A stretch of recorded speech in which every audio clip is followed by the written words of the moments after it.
School those. Sana my bum first. Yes, welcome. Welcome Sana, welcome. Kaisan sarage. Oh, saram dong mali ngasi se. Ngasi siyam ingmon. Thazada bida. First like. Thank you so much.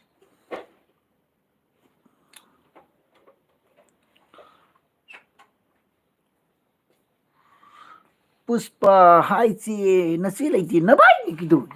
Hi chi do gitu. Ayu nasi malu bibi ma. Hai bai tu saya gitu. Itu hai. Jadi itu ya. Sese lila pati sari. Samda lagi. Adadaidi Krishna Singha. Hello Oja. Hey, my pima. Krishna nungaribo. Puspana ka ba? Aurakani aigi haunabi itaigi haunabi. Kaya haurakta haudara agena. Senas begana hi te hello to bisana na. Noi me am phate ko live thani la o hai lagdi. Kana da hai no. Asparasna nene di nene la ye thora ni. Puspa injang hao bro. Kari injang to ramage. Krishna na nungairi wazadi nungairi bo nungaige taraga nungaitana la ye isi.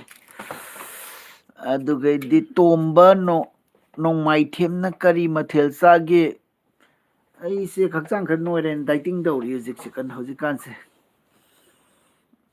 Toi bisana mai bamna kay mana kwan ga aiga join o khuman ga aiga join tawbada tawgadaba bu da tawe da bunga sai uhowdre ba ma notification ai keno taw ai se keno taw ba kare gene mangai gonda link tharame ba adu keno ta howda ba hoda chingkhatle ba khangowdre ne as laibak thibani nobani gi join lb uhowdre ne khuman ga thoibi sana gi join lb uhowdab se laibak thibani das prasna kaka ikoi kawada laye inguna kaka ikoi kawada laye ra oh kawada inguna loye maya Puspa kari nyang thongamage to ge eh kaino mana Srinagar de lakbi mo ungni na masi inguna kano ne zu so hoi se hai sibam nihal na a no gasi me khringam do ga batai do sibo yam thina nungai duga nahandi moi aduda mi nakanda moi aduda mi khana raktana lv ga loi chai gre thingna hodre prince mon tora me ba bisana sema ki ngasi kena ta hodre una akhoi thengna hodre ba ko lb thaina do nugai hodre yamna isai level Ichanupi si yam jengningmani thuibisna si yam jengningmani hodre ba khangde prince na publish tawra khatra khangde ne lb do tawra di phani thuibisna kanyang charake ingmana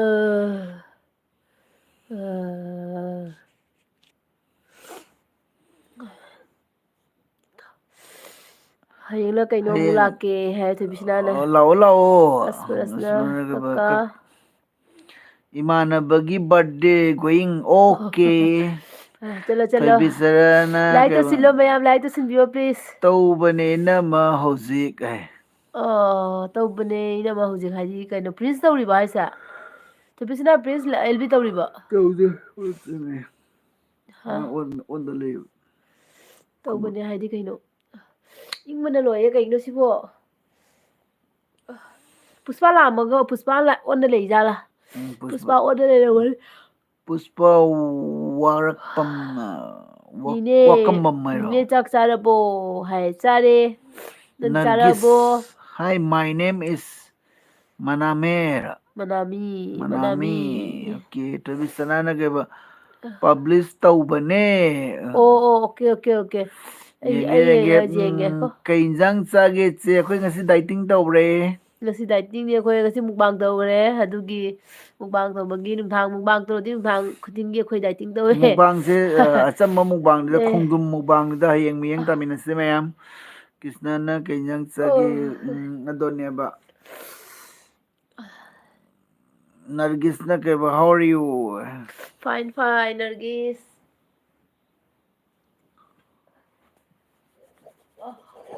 ꯏꯪꯕꯅ ꯏꯪꯕꯅ ꯍꯥꯏ ꯀꯥꯟꯅꯗꯦꯅꯦ ꯃꯌꯥꯝ ꯏꯪꯗ꯭ꯔꯅꯦ ꯑꯩꯗꯤ ꯏꯪꯕꯅ ꯒ꯭ꯌꯥꯟ ꯑꯃ ꯇꯥꯗ꯭ꯔꯦꯅꯦ Blanket amsꯨ ꯄꯨꯔꯛꯀꯗꯕꯅꯤ. ꯑꯩꯗꯤ ꯏꯪꯕꯅ ꯒ꯭ꯌꯥꯟ ꯑꯃ ꯇꯥꯗ꯭ꯔꯦ ꯏꯁꯥꯁꯦ ꯊꯠ ꯊꯠ ꯊꯠ ꯊꯠ ꯊꯠ ꯊꯠ ꯊꯠ ꯅꯤꯛꯑꯦꯕ ꯏꯪꯃꯟꯕꯒꯤ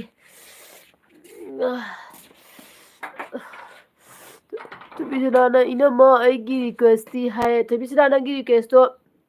ꯅꯦꯛꯁꯇ ꯇꯧꯔꯛꯇꯣꯏꯅꯤꯀꯣ ꯉꯁꯤꯗꯣ ꯃꯨꯛꯕꯥꯡ ꯇꯧꯒꯅꯤ ꯈꯜꯂꯨꯗꯦꯕ ꯉꯁꯤꯁꯦ ꯑꯗꯨꯝ ꯑꯩꯅ ꯍꯦꯟꯖꯥꯡꯗꯣ ꯊꯣꯡꯕꯗꯅꯦ ꯑꯩꯈꯣꯏ ꯗꯥꯗ ꯃꯨꯛꯕꯥꯡ ꯇꯧꯊꯣꯛꯑꯁꯦ ꯍꯥꯏꯅ ꯁꯨꯝ ꯇꯧꯊꯣꯔꯛꯄꯅꯤꯀꯣ ꯏꯆꯝ ꯆꯝꯅ ꯑꯗꯨꯗꯨꯒꯤꯅꯦ ꯅꯦꯛꯁꯇꯗꯤ ꯅꯪꯒꯤ ꯔꯤꯀ꯭ꯋꯦꯁꯇꯣ ꯁꯣꯏꯅ ꯇꯧꯔꯛꯀꯦꯀꯣ ꯑꯗꯒꯤꯗꯤ ꯑꯣ ꯃꯥꯏ ꯒꯣꯠ ꯏꯪꯕꯅ ꯅꯣꯏꯈꯩ ꯀꯩꯃꯣꯅꯣ ꯍꯥꯏ ꯀꯩꯕ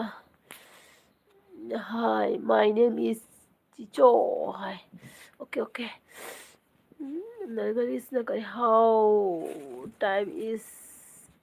how time is it dear hai how time is it dear ꯍꯥꯒꯥꯝ Hakam ki lai boi tawri chang boi ni hakam jalli. Florence Tamang, what are doing? We are doing LV. Abe madi. ꯑꯕꯦꯝꯃ ꯇꯨꯝꯈ꯭ꯔꯦ ꯏꯪꯉꯦ ꯌꯥꯝꯅ Abe ꯉꯁꯤꯁꯦ ma kena tawre ma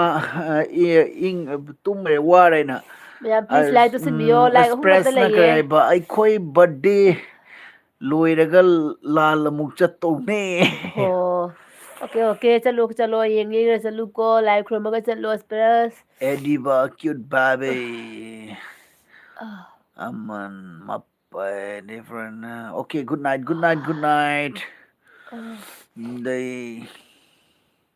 Nikki Kaimona ke bhai. My name is Chichou guy. ꯃꯌꯥꯝ please Lok like chanu na ꯇꯧꯁꯤꯟꯕꯤꯌꯣ ke ba che amadi ibung yam nungai isega ibungagi video ꯌꯦꯡꯕꯁꯦ yengbase adu Manipur sana ꯂꯩꯕꯥꯛꯒꯤ leibaki ꯃꯩꯇꯩꯅ Meiteilan Langam Prial Thenaba Bor Pibira oh ꯑꯗꯨꯅꯦ ꯃꯇꯝ ꯈꯨꯗꯤꯡꯃꯛꯇ ꯕꯣꯔ ꯑꯗꯨꯝ ꯄꯤꯔꯒ ꯂꯩꯔꯦ ꯂꯥꯏꯁꯨ ꯈꯨꯔꯝꯃꯤꯅꯦꯀꯣ ꯑꯩꯈꯣꯏꯅ ꯂꯥꯡꯕꯟ ꯐꯤꯔꯥꯟ ꯊꯦꯠꯄ ꯉꯝꯕ ꯑꯩꯈꯣꯏꯅ ꯏꯃꯥ ꯂꯩꯕꯥꯛꯅ ꯃꯥꯏ ꯄꯥꯛꯄ ꯍꯥꯏꯕꯁꯦ Lily hi Lily se karamba Lily uideno ꯂꯤꯂꯤꯅ hi hello hello ꯂꯤꯂꯤ ꯑꯩꯒꯤ ꯅꯨꯡꯁꯤꯕꯤ ꯂꯤꯂꯤꯗꯣ ꯅꯠꯇ꯭ꯔ ꯀꯅꯥꯅꯣ se Lily se topa male ꯑꯇꯣꯞꯄ ꯂꯤꯂꯤꯔ ꯈꯪꯗ꯭ꯔꯦꯅꯦ Lily de mai DP yaugadamne ꯃꯌꯥꯝ ꯄ꯭ꯂꯤꯖ ꯂꯥꯏꯛ ꯇꯧꯁꯤꯟꯕꯤꯌꯣ ꯄ꯭ꯂꯤꯖ ꯑꯁꯄꯔꯁꯅ ꯅꯦꯅꯦ ꯀꯩ ꯍꯦꯟꯖꯥꯡ ꯆꯥꯕꯒꯦ ꯍꯥꯏꯌꯦ ꯉꯁꯤꯗꯣ ꯑꯁꯄꯔꯁ ꯗꯥꯏꯇꯤꯡ ꯑꯣꯏꯅ ꯇꯧꯔꯦ ꯉꯁꯤ ꯆꯥꯗ꯭ꯔꯦꯕꯀꯣ ꯉꯁꯥꯏ ꯑꯌꯨꯛꯇ ꯀꯩꯅꯣ ꯆꯥꯈꯤꯕꯗꯣ ꯃꯨꯛꯕꯥꯡ ꯇꯧꯈꯤꯕꯗꯣ ꯑꯗꯨꯒꯤ ꯆꯔꯥ ꯍꯦꯜꯂꯦ ꯉꯁꯤꯁꯦ Tumadoiro nene hai thoina asi ꯇꯨꯝꯈꯤꯔꯣꯏꯌꯦ tumgiroi ꯇꯣꯏ wale ꯉꯥꯏꯍꯥꯛ ꯑꯦꯜꯕꯤ ꯇꯧꯈꯤꯅꯤꯀꯣ ꯑꯩ ꯃꯤꯠ ꯃꯤꯠ ꯅꯨꯡꯉꯥꯏꯇꯦ Tibisana ina nang lok tawrira ma sinasne ꯑꯩ maise ꯌꯥꯝ ꯏꯪꯉꯦ ingbe sinus yada kita sanase ꯁꯥꯏꯅꯁꯀꯤ henjaleba problem ꯂꯩꯕꯅꯤꯅꯀꯣ Devi naikini kai moiro hi my name is Chichi guy kai kari maru no khangdeda ꯊꯣꯏꯕꯤꯁꯅꯥ ꯑꯩꯒꯤ ꯃꯤꯠꯁꯦ ꯌꯦꯡꯉꯨꯅꯦ ꯇꯨꯝꯅꯤꯡꯕ ꯃꯤꯠ ꯃꯥꯟꯗ꯭ꯔꯥ ꯄꯨꯁꯄꯥ ꯆꯠꯈ꯭ꯔꯕ ꯈꯪꯗꯦ ꯄꯨꯁꯄꯥ ꯅꯪ ꯂꯩꯔꯤꯕꯣ ꯆꯠꯈ꯭ꯔꯕꯣ ꯃꯤꯠꯁꯦ ꯇꯨꯝꯅꯤꯡꯕꯅ ꯃꯤꯠꯁꯦ ꯅꯥꯏ ꯇꯨꯝꯊꯔꯨꯕꯗꯣ ꯑꯗꯨꯅ mase ujita kau khumudre ꯈꯨꯍꯥꯏꯒꯗꯣ ꯀꯧ ꯈꯨꯝꯃꯨꯗ꯭ꯔꯦ ꯀꯥꯏꯅ ꯈꯨꯍꯥꯏꯒꯗꯣ ꯃꯤꯅ ꯀꯔꯤꯝ ꯈꯜꯂꯝꯃꯣꯏꯗ꯭ꯔꯣ soila holini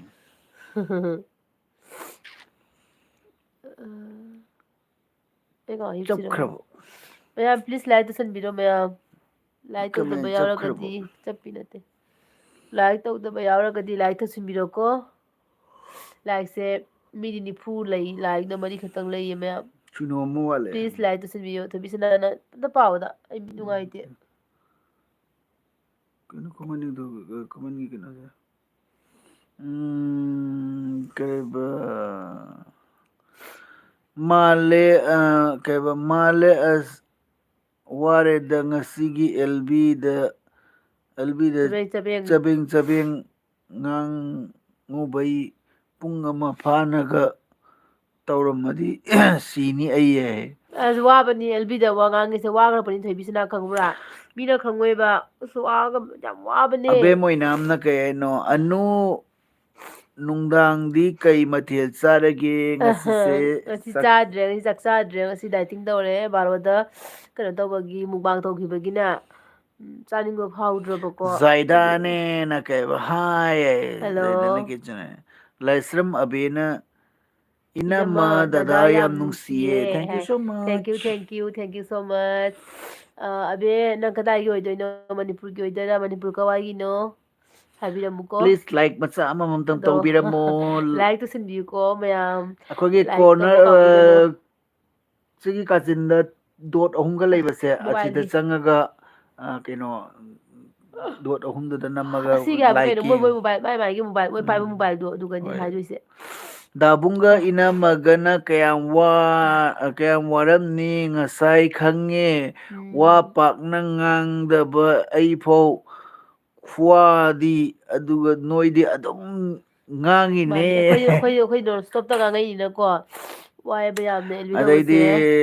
ꯂꯣꯛ ꯆꯅꯨꯅ ꯀꯔꯤꯕ ꯏꯕꯨꯡꯒ ꯏꯆꯦꯒꯒꯤ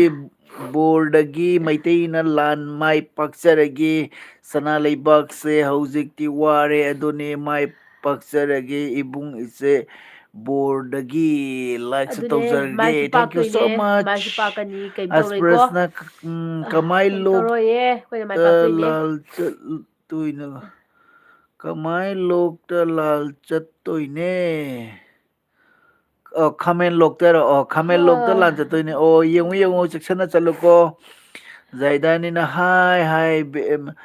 ꯕꯦꯅꯨ ꯗꯦꯕꯤ ꯕꯦꯅꯨ ꯀꯨꯏꯔꯦ ꯎꯗꯕ ꯍꯥꯏꯆꯦ ꯏꯕꯨꯡ ꯉꯥꯏ ꯑꯣꯀꯦ ꯑꯣꯀꯦ ꯋꯦꯜꯀꯝ ꯕꯦꯅꯨ ꯀꯃꯥꯏ ꯀꯃꯥꯏ ꯇꯧꯔꯤꯒꯦ ꯂꯥꯏꯁ꯭ꯔꯝ ꯑꯕꯦꯅ ꯕꯦꯅꯨ ꯌꯥꯝ ꯀꯨꯏꯔꯕ ꯃꯇꯨꯡꯗ ꯂꯥꯛꯏꯀꯣ ꯉꯁꯤ ꯀꯨꯏꯔꯦꯀꯣ ꯂꯥꯛꯇꯕ ꯅꯨꯡꯉꯥꯏꯔꯤꯕꯣ ꯂꯥꯏꯁ꯭ꯔꯝ ꯑꯕꯦꯅ ꯃꯅꯤꯄꯨꯔꯗꯩꯅꯦ ꯏꯅꯝꯃ ꯑꯣ ꯌꯥꯝ ꯃꯅꯤꯄꯨꯔ ꯅꯨꯡꯁꯤꯌꯦ ꯀꯋꯥꯏꯒꯤꯅꯣ ꯑꯕꯦ ꯃꯅꯤꯄꯨꯔ ꯀꯋꯥꯏꯒꯤ ꯑꯣꯏꯗꯣꯏꯅꯣ ꯂꯥꯏꯁ꯭ꯔꯝ ꯑꯕꯦ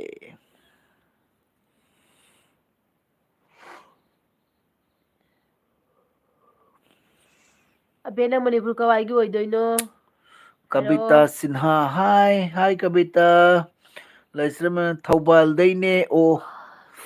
ꯀꯅꯥ ꯑꯕꯦ ꯊꯧꯕꯥꯜꯗꯩꯅꯦ ꯍꯥꯏꯔꯣ ꯊꯧꯕꯥꯜꯗꯩꯅꯦ ꯑꯣ ꯊꯧꯕꯥꯜꯗꯒꯤ ꯌꯥꯝ ꯂꯥꯛꯑꯦꯀꯣ ꯑꯩꯒꯤ ꯊꯧꯕꯥꯜꯗꯒꯤ ꯂꯥꯏꯐꯇ ꯌꯥꯝ ꯑꯩꯈꯣꯏꯒꯤ ꯂꯥꯛꯑꯦ ꯂꯥꯏꯐꯇ ꯌꯥꯝ ꯂꯥꯛꯑꯦ ꯅꯨꯡꯉꯥꯏ ꯌꯥꯝ ꯅꯨꯡꯁꯤꯀꯣ ꯁꯨꯃꯥꯏꯅ ꯏꯆꯤꯜ ꯏꯅꯥꯎ ꯃꯌꯥꯝ ꯑꯃ ꯑꯗꯩꯗꯤ ꯂꯥꯛꯄꯤꯕꯁꯦ ꯄꯦꯄꯦ ꯑꯦꯂꯥꯡ ꯈꯟ ꯄꯣꯛꯄꯤ ꯍꯥꯏ ꯑꯩꯗꯤ ꯉꯁꯤ ꯈꯛꯇ ꯊꯦꯡꯅꯩ ꯌꯥꯝ ꯅꯨꯡꯉꯥꯏꯔꯤꯖꯥꯠꯅꯤꯀꯣ ꯍꯥꯏ ꯊꯦꯡꯀ꯭ꯌꯨ ꯂꯥꯛꯄꯤꯕꯒꯤꯗꯃꯛꯇ ꯍꯥꯏꯅꯤꯡꯉꯥꯏ ꯂꯩ ꯂꯥꯛꯄꯤꯕꯒꯤꯗꯃꯛꯇ ꯊꯦꯡꯀ꯭ꯌꯨ ꯁꯣ ꯃꯆ ꯁꯨ ꯇꯧꯕꯤꯔꯝꯃꯣ ꯂꯥꯏꯛꯁꯨ ꯇꯧꯕꯤꯔꯝꯃꯣ ꯄ꯭ꯂꯤꯖ ꯚꯦꯅꯨ ꯗꯦꯕꯤꯅ ꯑꯩ ꯐꯣꯟ ꯍꯟꯗꯛ ꯌꯨꯁ ꯇꯧꯗꯕꯗꯨꯒꯤꯅꯦꯆꯦ ꯑꯣ ꯀꯩꯒꯤꯅꯣ ꯑꯣ ꯀꯩꯗꯧꯔꯦ ꯀꯩꯗꯧꯔꯦ ꯕꯦꯅꯨ ꯐꯣꯟ ꯌꯥꯔꯨꯗ꯭ꯔꯤꯔꯣ ꯅꯠꯇ꯭ꯔ ꯀꯃꯥꯏꯅ ꯇꯧꯔꯤꯅꯣ ꯊꯣꯏꯕꯤꯁꯅꯥꯅ ꯉꯁꯤꯗꯤ ꯈꯨꯃꯟꯅ ꯑꯦꯜꯕꯤꯗ ꯏꯅꯝꯃ ꯂꯥꯛꯇꯦꯅ ꯅꯨꯡꯉꯥꯏꯇꯦ ꯍꯥꯏꯍꯧꯕꯅꯦ ꯑꯗꯨꯅꯦ ꯃꯥꯅꯗꯤ ꯑꯩꯉꯣꯟꯗꯅꯦ ꯀꯩꯅꯣ ꯊꯥꯔꯝꯕ ꯂꯤꯡ ꯊꯥꯔꯝꯕ ꯑꯗꯣ ꯑꯩꯅꯅꯦ ꯌꯦꯡꯍꯧꯗ꯭ꯔꯕꯀꯣ ꯑꯗꯨꯒꯤꯅꯦ ꯉꯁꯤꯗꯤ ꯀꯅꯥꯅꯣꯝ ꯆꯪꯉꯛꯑꯦꯅꯦ ꯒ꯭ꯌꯥꯅꯦꯁꯔꯤ ꯂꯨꯒ꯭ꯔꯥꯝ ꯍꯥꯏ ꯒ꯭ꯌꯥꯅꯦꯁꯣꯔꯤꯔꯣ ꯗꯗꯥꯁꯦ ꯑꯣ ꯍꯥꯏ ꯅꯨꯡꯉꯥꯏꯔꯤꯕꯣ ꯗꯗꯥ ꯏꯆꯦ ꯅꯨꯡꯉꯥꯏꯔꯤꯕꯣ ꯅꯨꯡꯉꯥꯏꯔꯤꯌꯦ ꯅꯪꯒꯤ ꯅꯨꯡꯉꯥꯏꯔꯤꯕꯣ ꯀꯨꯏꯔꯦ ꯒ꯭ꯌꯥꯅꯦꯁꯔꯤ ꯅꯣꯏꯗꯗꯤ ꯄꯥꯎ ꯐꯥꯎꯅꯗꯕ ꯅꯣꯏꯗꯨꯒꯗꯤ ꯂꯥꯟ ꯂꯩꯇꯕ꯭ꯔꯥ ꯀꯃꯥꯏꯅ ꯇꯧꯔꯤ ꯅꯨꯡꯉꯥꯏꯔꯤꯕꯣ ꯒ꯭ꯌꯥꯅꯦꯁꯣꯔꯤ ꯀꯨꯏꯔꯦ ꯎꯗꯕ ꯑꯁꯦꯡꯕꯗ ꯏꯅꯛ ꯅꯛꯅꯒꯩ ꯀꯨꯏꯔꯦ ꯎꯅꯗꯕ ꯋꯥꯔꯤꯒ ꯀꯨꯏꯔꯦ ꯎꯗꯕ ꯁꯥꯟꯅꯗꯕꯀꯣ ꯅꯣꯏ ꯊꯣꯡꯒꯥꯟꯗ ꯅꯨꯡꯇꯤꯒꯤ ꯂꯥꯟꯊꯣꯛ ꯂꯥꯟꯁꯤꯟ ꯇꯧꯕꯅ ꯑꯩꯈꯣꯏꯗꯤ ꯏꯀꯥꯏꯔꯦ ꯚꯦꯅꯨ ꯗꯦꯕꯤꯅ ꯃꯁꯥ ꯉꯝꯃꯨꯗꯕꯒꯤ ꯑꯃ ꯀꯩꯗꯧꯔꯦ ꯑꯣ ꯈꯔ ꯃꯁꯥ ꯅꯨꯡꯉꯥꯏꯔꯕꯣ ꯉꯝꯃꯨꯗ꯭ꯔꯕꯣ ꯕꯦꯅꯨ ꯑꯗꯩ ꯄꯦꯄꯦꯅ ꯀꯩꯕ ꯇꯧꯔꯦ ꯃꯦꯗꯥꯝ ꯁꯥꯔ ꯑꯅꯤꯕꯨ ꯊꯦꯡꯀ꯭ꯌꯨ ꯑꯩꯅ ꯍꯀꯥꯝ ꯑꯗꯨꯝ ꯆꯜꯂ ꯂꯩꯌꯦ ꯀꯔꯤ ꯇꯧꯔꯤꯁꯦ ꯏꯟꯁꯥꯡ ꯆꯥꯟꯅꯔꯛꯀꯦ ꯃꯌꯥꯝꯕꯨ ꯀꯕꯤꯇꯥ ꯁꯤꯟꯍꯥꯅ ꯀꯩꯕ I am from India we are from ꯀꯁꯥꯔ ꯃꯥ ꯑꯣꯟ ꯂꯩꯕꯅꯦ ꯑꯗꯨꯒ ꯂꯥꯛꯎ ꯌꯥꯗꯦ ꯏꯅꯝꯃꯅ ꯀꯧꯕꯤꯔꯛꯇꯦꯅ ꯄꯩꯈ꯭ꯔꯦ ꯃꯥ ꯂꯥꯛꯏ ꯂꯥꯛꯇꯦ ꯀꯃꯥꯏꯅ ꯈꯪꯗꯣꯏ ꯑꯩꯗꯤ ꯈꯪꯍꯧꯔꯦꯕ ꯃꯥꯅ ꯀꯅꯥꯅꯣꯝꯒꯤ ꯆꯔꯝ ꯃꯦꯠꯄꯒꯤ ꯀꯃꯦꯟ ꯑꯃ ꯎꯍꯧꯔꯦꯕ ꯃꯥ ꯆꯪꯗꯕꯤꯗ ꯃꯥ ꯑꯣꯟꯅ ꯑꯗꯨꯝ ꯂꯩꯕꯅꯦ ꯃꯥ ꯇꯧꯕꯅꯤ ꯃꯥ ꯈꯔ ꯇꯧ ꯈꯪꯗꯦ ꯀꯩꯗꯧꯔꯤꯅꯣ ꯈꯪꯗꯦ ꯃꯥ ꯍꯥꯏꯕ ꯑꯗꯨꯃꯥꯏꯅꯅꯦ ꯆꯪꯉꯛꯄꯅ ꯃꯥ ꯅꯨꯡꯉꯥꯏꯖꯕ ꯍꯥꯏꯇꯥꯔꯦ ꯃꯥ ꯇꯨꯃꯤꯟꯅ ꯃꯅꯤꯡ ꯊꯣꯡꯗꯒꯤ ꯆꯪꯉꯛꯄꯗꯣ ꯃꯥ ꯅꯨꯡꯉꯥꯏꯖꯕ ꯃꯃꯥꯡꯉꯣꯟꯗꯒꯤ ꯆꯪꯉꯛꯄꯗꯣ ꯃꯥ ꯍꯩꯇꯕ ꯁꯛꯇꯥ ꯊꯤꯗꯣ ꯑꯩꯅ ꯇꯧꯔꯛꯑꯗꯤ ꯃꯗꯩꯗꯤ ꯃꯥ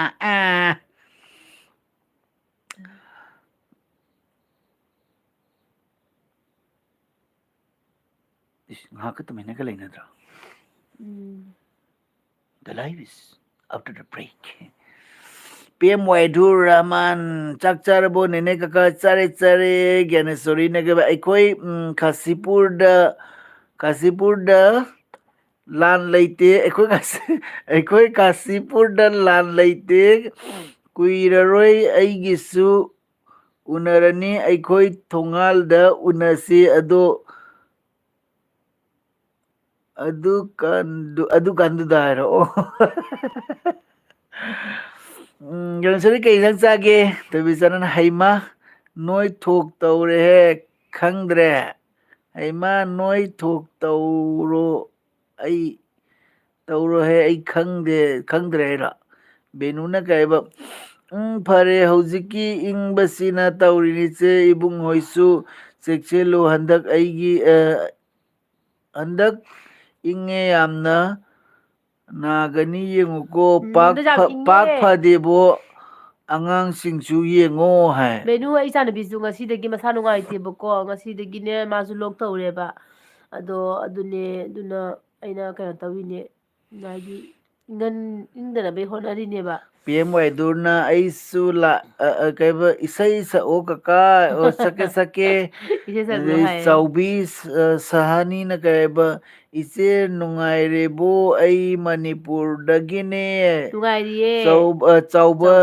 ꯅꯪꯗꯤ ꯅꯨꯡꯉꯥꯏꯔꯤꯕꯣ ꯀꯃꯥꯏꯅ ꯇꯧꯔꯤꯒꯦ ꯒ꯭ꯌꯥꯅꯦꯁꯣꯔꯤꯅꯒ ꯍꯋꯥꯏ ꯊꯣꯡꯕ ꯆꯥꯏ ꯗꯗꯥ ꯍꯣꯏ ꯀꯩ ꯏꯟꯖꯥꯡ ꯆꯥꯒꯦ ꯑꯩꯈꯣꯏꯗꯤ ꯍꯛꯆꯥꯡꯁꯦ ꯅꯣꯏꯊꯣꯛꯑꯦꯅ ꯗꯥꯏꯇꯤꯡ ꯇꯧꯔꯦ ꯉꯁꯤ ꯆꯥꯗ꯭ꯔꯦ ꯉꯁꯤ ꯉꯁꯤ ꯆꯔꯥ ꯍꯦꯜꯂꯦ ꯑꯩꯈꯣꯏ ꯉꯁꯥꯏ ꯑꯩꯈꯣꯏꯗꯤꯅꯦ ꯕꯥꯔꯣꯗꯅꯦ ꯀꯩꯅꯣ ꯇꯧꯔꯦ ꯃꯨꯛꯕꯥꯡ ꯇꯧꯈꯤꯕꯀꯣ ꯑꯗꯨꯗꯨꯒꯤ ꯃꯨꯛꯕꯥꯡ ꯇꯧꯕ ꯈꯨꯗꯤꯡꯒꯤ ꯅꯨꯡꯗꯥꯡꯁꯦ ꯑꯩꯈꯣꯏ ꯆꯔꯥ ꯍꯦꯜꯂꯦꯕ ꯑꯗꯨꯅ ꯏꯁꯥꯁꯤ ꯅꯣꯏꯊꯣꯛꯀꯗꯅꯅꯦ ꯑꯩꯈꯣꯏꯗꯤꯅꯦ ꯆꯥꯐꯝ ꯊꯣꯛꯐꯝ ꯈꯪꯗꯅ ꯑꯩꯈꯣꯏ ꯆꯔꯥ ꯍꯦꯟꯖꯔꯤ ꯑꯗꯨꯒꯤ ꯆꯥꯅꯤꯡꯕꯁꯨ ꯄꯣꯛꯇꯦꯕ ꯑꯗꯨꯅ ꯕꯦꯅꯨꯅ ꯀꯔꯤ ꯆꯥꯗ꯭ꯔꯦ ꯍꯥꯏꯕ ꯍꯤꯗꯥꯛ ꯐꯖꯅ ꯄꯤꯖꯧ ꯑꯔꯨꯝ ꯌꯥꯎꯅꯤ ꯌꯦꯡꯉꯣ ꯑꯁ ꯉꯁꯤ ꯃꯈꯣꯡ ꯃꯈꯨꯠꯀꯁꯦ ꯍꯦꯛꯇ ꯏꯪꯕ ꯍꯥꯏꯕꯨꯅꯦ ꯕꯔꯞ ꯑꯗꯨꯃꯥꯏꯅ ꯏꯪꯉꯦꯕ ꯄꯤ ꯉꯁꯤꯁꯦ ꯑꯦꯝ ꯋꯥꯏꯗꯨꯔꯅ ꯀꯩꯕ ꯅꯦꯅꯦꯁꯦ ꯃꯁꯥ ꯉꯝꯗꯕ ꯃꯥꯜꯂꯦ ꯇꯨꯝꯃꯨꯔꯦ ꯑꯩ ꯇꯨꯝꯊꯔꯨꯔꯦꯕ ꯀꯗꯥꯏꯗꯩ ꯃꯁꯥ ꯉꯝꯗꯕꯅ ꯇꯞ ꯇꯥꯏ ꯆꯥꯁꯤꯜꯂꯒ ꯕ꯭ꯂꯥꯡꯀꯦꯠ ꯍꯥꯏꯒꯠꯂꯒ ꯍꯪꯉꯣꯏ ꯄꯣꯔꯥꯕꯤ ꯈꯣꯡ ꯑꯗꯨꯃꯥꯏꯅ ꯒꯣꯔꯒ ꯇꯧꯔꯒ ꯑꯗꯨꯅ ꯍꯦꯟꯃꯟꯗ꯭ꯔꯣ ꯅꯪꯗꯤ ꯒꯣꯔꯒꯥ ꯀꯥꯏꯅꯦ ꯀꯗꯥꯏꯗꯩꯅꯣ ꯁꯤꯔꯦ ꯅꯪꯁꯤꯗꯤ ꯃꯁꯥ ꯉꯝꯗꯕꯒ ꯑꯩꯒꯤ ꯃꯤꯠꯀꯁꯤ ꯁꯨꯝ ꯀꯨꯞꯁꯜꯂꯛ ꯀꯩꯅꯣꯅꯦ ꯍꯦꯃꯣꯄꯦꯇꯤꯁ ꯀꯩꯅꯣ ꯃꯥꯜꯂꯦꯅꯦ ꯑꯩ ꯏꯕꯣ ꯏꯁꯥ ꯉꯝꯗ꯭ꯔꯤ ꯅꯠꯇꯦꯅꯦ ꯀꯩꯅꯣ ꯇꯧꯔꯤꯕ ꯇꯨꯝꯅꯤꯡꯕꯒꯤ ꯇꯧꯔꯤꯅꯦ ꯇꯨꯝꯊꯔꯨꯔꯦꯕ ꯑꯗꯣ ꯑꯩꯈꯣꯏ ꯗꯥꯅ ꯃꯇꯝ ꯌꯧꯔꯦ ꯍꯧꯒꯠꯂꯣ ꯍꯥꯏꯅ ꯍꯧꯒꯠꯂꯛꯄꯗꯅꯦ ꯇꯨꯝꯁꯤꯠꯇꯣ ꯐꯥꯗ꯭ꯔꯕꯅꯤꯅ ꯑꯗꯨꯒꯤꯅꯦ ꯑꯦ ꯏꯕꯥꯏ ꯏꯕꯥꯏ ꯀꯩ ꯂꯝꯒꯤꯅꯣ ꯑꯩꯁꯦ ꯃꯣꯕꯥꯏꯜꯄꯨꯔꯗꯒꯤꯅꯦ ꯑꯩ ꯃꯣꯕꯥꯏꯜꯄꯨꯔꯗꯒꯤ ꯑꯩꯈꯣꯏ ꯃꯣꯕꯥꯏꯜꯄꯨꯔꯗꯒꯤ ꯂꯩꯀꯥꯏꯅ ꯔꯤꯌꯦꯜꯃꯤ 10 Plus Pro ꯂꯩꯀꯥꯏꯗꯒꯤꯅꯤ ꯀꯣ ꯑꯩꯈꯣꯏ ꯃꯣꯕꯥꯏꯜꯄꯨꯔꯗꯒꯤꯅꯤ ꯅꯣꯛꯁꯤꯅꯦ ꯊꯣꯏꯕꯤꯁꯅꯥꯅ ꯑꯌꯨꯛꯇ ꯆꯥꯔꯒ ꯅꯨꯡꯗꯥꯡ ꯆꯔꯥ ꯍꯦꯟꯕ ꯋꯥꯏ ꯌꯥꯝ ꯁꯪꯕꯅꯤ ꯇꯨꯝꯕ ꯁꯪꯕꯅꯤ ꯇꯨꯝꯃ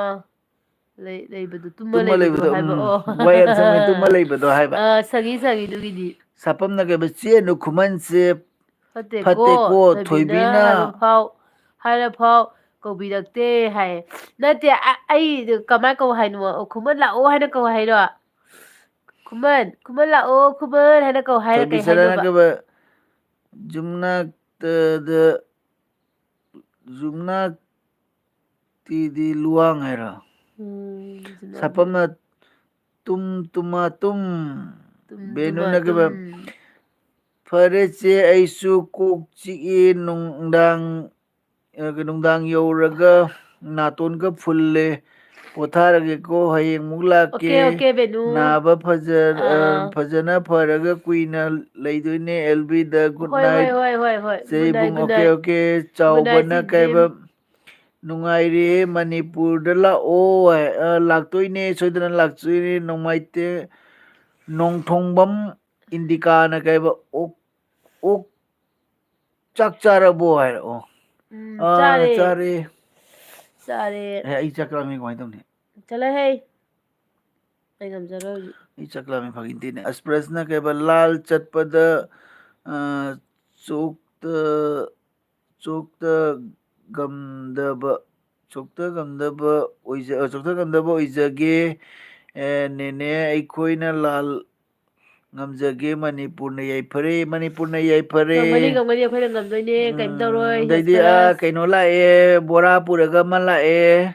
ꯆꯪꯉꯛꯄꯒ ꯑꯩꯈꯣꯏꯒ ꯗꯥꯏꯔꯦꯛ ꯀꯧꯗꯦ ꯗꯥꯏꯔꯦꯛ ꯀꯩꯅꯣꯗ ꯏꯟꯗꯤꯀꯥ ꯑꯅꯧꯕ ꯃꯤ ꯑꯅꯧꯕ ꯑꯃ ꯎꯈ꯭ꯔꯦ ꯉꯁꯥꯏꯗꯤ ꯂꯨꯅꯤ ꯏꯟꯗꯤꯀꯥ ꯌꯧꯒꯅꯤ ꯑꯩꯒꯤ ꯆꯦꯅꯦꯜ ꯂꯩꯕꯅꯦ ꯖꯣꯏꯟ ꯇꯧꯕꯤꯔꯝꯃꯣ ꯃꯌꯥꯝ ꯀꯩꯅꯣꯅ ꯇꯦꯜꯍꯩꯕꯅ ꯐꯦꯕꯤꯀꯣꯜ ꯄꯨꯔꯒ ꯂꯥꯛꯑꯦ ꯃꯉꯣꯟꯗ ꯖꯣꯏꯟ ꯑꯝꯇ ꯇꯧꯕꯤꯌꯨ ꯅꯣꯡꯊꯣꯝꯕꯝ ꯏꯟꯗꯤꯀꯥ ꯑꯉꯥꯡꯈꯩꯗꯤ ꯑꯉꯥꯡ ꯇꯨꯝꯈ꯭ꯔꯦ ꯑꯃꯗꯤ ꯏꯆꯥꯅꯨꯄꯥꯗꯤ ꯍꯣꯁꯇꯦꯜꯗ ꯂꯩꯌꯦ ꯀꯩꯁꯥꯝ ꯅꯤꯉꯣꯜ ꯊꯣꯏꯕꯤꯅ ꯃꯥꯏ ꯗꯤꯌꯔ ꯕꯨꯡ ꯍꯜꯂꯣ ꯍꯜꯂꯣ ꯑꯗꯩꯗꯤ ꯊꯣꯏꯕꯤꯁꯅꯥꯅꯒ ꯗꯥꯕꯨꯡ ꯆꯥꯛ ꯂꯥꯝꯃꯦ ꯍꯥꯏꯔꯣ ꯄꯤꯖꯒꯦ ꯂꯥꯛꯑꯣ ꯑꯩꯈꯣꯏꯗ ꯐꯖꯩꯅꯦ ꯋꯥꯔꯤꯗꯤ ꯑꯁꯦꯡꯕꯅꯦ ꯑꯩꯁꯦ ꯉꯁꯥꯏꯈꯩꯗꯤꯅꯦ ꯈꯪꯕ꯭ꯔꯥ ꯆꯥꯛ ꯊꯣꯡꯉꯨꯔꯅꯨ ꯃꯧꯈꯠꯂ ꯂꯩꯔꯦ ꯉꯁꯥꯏ ꯃꯨꯛꯕꯥꯡ ꯇꯧꯕꯗ ꯑꯩ ꯆꯥꯔꯔꯣꯏ ꯍꯥꯏꯕꯅꯦꯕ ꯑꯗꯣ ꯍꯧꯖꯤꯛꯁꯤ ꯀꯟꯅ ꯂꯥꯝꯈꯠꯂꯛꯑꯦ ꯀꯃꯥꯏꯅ ꯇꯧꯔꯤꯅꯣ ꯁꯤꯕꯨ ꯑꯣꯀꯦ ꯂꯥꯎꯔꯥ ꯑꯁꯦꯡꯕꯩ ꯂꯥꯝꯃꯤꯅꯦ ꯐꯔꯛ ꯇꯥꯏꯌꯦꯕ ꯁꯤ ꯇꯧꯔꯤꯁꯦ ꯅꯪ ꯇꯜꯂꯤ ꯑꯗꯨꯃꯥꯏꯅ ꯍꯦꯛꯇ ꯇꯧꯏ ꯀꯩꯒꯤꯅꯣ ꯇꯟꯕꯅ ꯑꯩꯗꯤ ꯀꯩꯁꯥꯝ ꯅꯤꯉꯣꯜ ꯊꯣꯏꯕꯤꯅ ꯑꯩꯒꯤ ꯅꯨꯡꯁꯤꯕ ꯀꯥꯏꯅꯦ ꯏꯃꯥ ꯀꯩꯅꯣ ꯍꯩ ꯅꯪ ꯍꯥꯟꯅ ꯈ꯭ꯋꯥꯏꯅꯤ ꯎꯅꯈꯤꯕ ꯀꯩꯅꯣꯗꯣ ꯁꯤꯗ ꯍꯥꯏꯗꯣꯔꯛꯀꯅꯨꯅꯦ ꯅꯪ ꯀꯩꯅꯣ ꯅꯪ ꯑꯗꯨꯃꯥꯏꯅ ꯇꯧꯔꯤꯗꯨꯕꯨ ꯊꯣꯏꯕꯤꯁꯅꯥꯅ ꯑꯁꯦꯡꯕꯅꯤ ꯑꯩꯅ ꯍꯥꯏꯁꯤꯁꯨ ꯍꯥꯏ ꯃꯧ ꯑꯍꯟꯁꯦ ꯇꯥꯟꯊꯣꯛꯈ꯭ꯔꯣ ꯀꯥꯏ ꯉꯥꯏꯈꯣꯅꯦ ꯍꯣꯏ ꯑꯗꯨ ꯍꯥꯏꯔꯛꯀꯅꯣꯕ ꯈ꯭ꯋꯥꯅꯤ ꯇꯨꯃꯤꯟ ꯇꯨꯃꯤꯟꯅ ꯊꯦꯡꯅꯕꯗꯣ ꯂꯥꯏꯞꯇ ꯍꯥꯏꯗꯣꯔꯛꯀꯅꯣꯕ ꯃꯥꯃꯣ ꯆꯦꯅꯦꯜ ꯍꯥꯏꯔꯣ ꯃꯥꯃꯣ ꯆꯦꯅꯦꯜ ꯀꯩ ꯏꯟꯁꯥꯡ ꯆꯥꯊꯔꯒꯦ ꯉꯁꯤꯁꯦ ꯀꯩꯅꯣ ꯆꯥꯔꯦ ꯈꯣꯡꯗ꯭ꯔꯨꯝ ꯆꯥꯏ ꯑꯩꯒꯤ ꯇꯥꯃꯣ ꯆꯥꯛ ꯄꯤꯖꯒꯦ ꯂꯥꯛꯑꯣ ꯆꯤꯀꯦꯟ ꯊꯣꯡꯕ ꯊꯝꯃꯤ ꯆꯠꯂꯣ ꯊꯝꯃꯝꯃꯤꯀꯣ ꯆꯥꯔꯨꯔꯣ ꯃꯧ ꯑꯇꯣꯝꯕꯤꯒꯤꯗ ꯆꯥꯔꯨꯔꯣ ꯆꯠꯂꯣ ꯅꯪ ꯈꯪꯉꯤ ꯇꯣꯡꯉꯀꯥꯟꯗꯤ ꯆꯠꯂꯣ ꯆꯤꯛꯀꯟ ꯊꯣꯡꯕ ꯉꯁꯥꯏ ꯅꯪꯅ ꯆꯥꯕꯤꯔꯨꯔꯣ ꯇꯣꯡꯉꯀꯥꯟꯗꯤ ꯆꯥꯈꯤꯕꯗꯣ ꯑꯩ ꯎꯍꯧꯔꯤꯌꯦ ꯆꯥꯛꯈꯨꯝꯗ ꯅꯠꯇ꯭ꯔꯣ ꯂꯟꯗꯥꯅꯈ꯭ꯔꯤꯗꯣ ꯅꯣꯏ ꯉꯥꯏꯍꯥꯛ ꯃꯃꯥꯡꯗ ꯅꯣꯏ ꯆꯥꯛꯈꯨꯝꯗ ꯅꯠꯇ꯭ꯔꯣ ꯂꯟꯗꯥꯅꯈ꯭ꯔꯤꯗꯣ ꯃꯌꯥꯝ ꯑꯃ ꯀ ꯇꯧꯈꯤꯗꯣ ꯊꯣꯏꯕꯤꯁꯅꯥꯅ ꯏꯅꯝꯃ ꯅꯣꯏ ꯂꯥꯏꯞ ꯊꯥꯕꯗ ꯀꯃꯦꯟ ꯄꯤꯔꯤꯁꯦ ꯄꯥꯕꯝ ꯈꯪꯗ꯭ꯔꯕꯣ ꯑꯩꯗꯤ ꯄꯥꯕꯝ ꯈꯪꯗꯦꯕꯣ ꯈꯪꯗꯕꯅꯤꯅ ꯀꯣꯛꯀ ꯉꯥꯎꯕꯅꯤꯀꯣ ꯊꯣꯏꯕꯤꯁꯅꯥ ꯃꯧ ꯑꯍꯟ ꯇꯨꯝꯅꯤꯡꯉꯗꯤ ꯇꯨꯝꯃꯨꯔꯣ ꯉꯥꯏꯍꯥꯛ ꯅꯁꯛ ꯌꯦꯡꯅꯤꯡꯗꯦ ꯀꯥꯏ ꯁꯦ ꯌꯦꯡꯉꯨ ꯐꯖꯅ ꯌꯦꯡꯉꯨ ꯌꯦꯡꯅꯤꯡꯗꯦ ꯍꯥꯏꯕꯅꯤ ꯐꯖꯅ ꯌꯦꯡꯕꯤꯔꯣꯁꯦ ꯐꯖꯗ꯭ꯔꯣ ꯑꯩꯁꯤ ꯐꯖꯗ꯭ꯔꯣ ꯃꯧ ꯑꯇꯣꯝꯕꯤ ꯃꯧ ꯑꯍꯟ ꯑꯩꯁꯦ ꯐꯖꯗ꯭ꯔꯣ ꯆꯥꯎꯕ ꯆꯥꯟꯅꯦꯅ ꯆꯦꯒꯤ ꯏꯅꯦꯝꯕꯣꯛ ꯀꯥꯏꯗ ꯂꯩꯒꯦ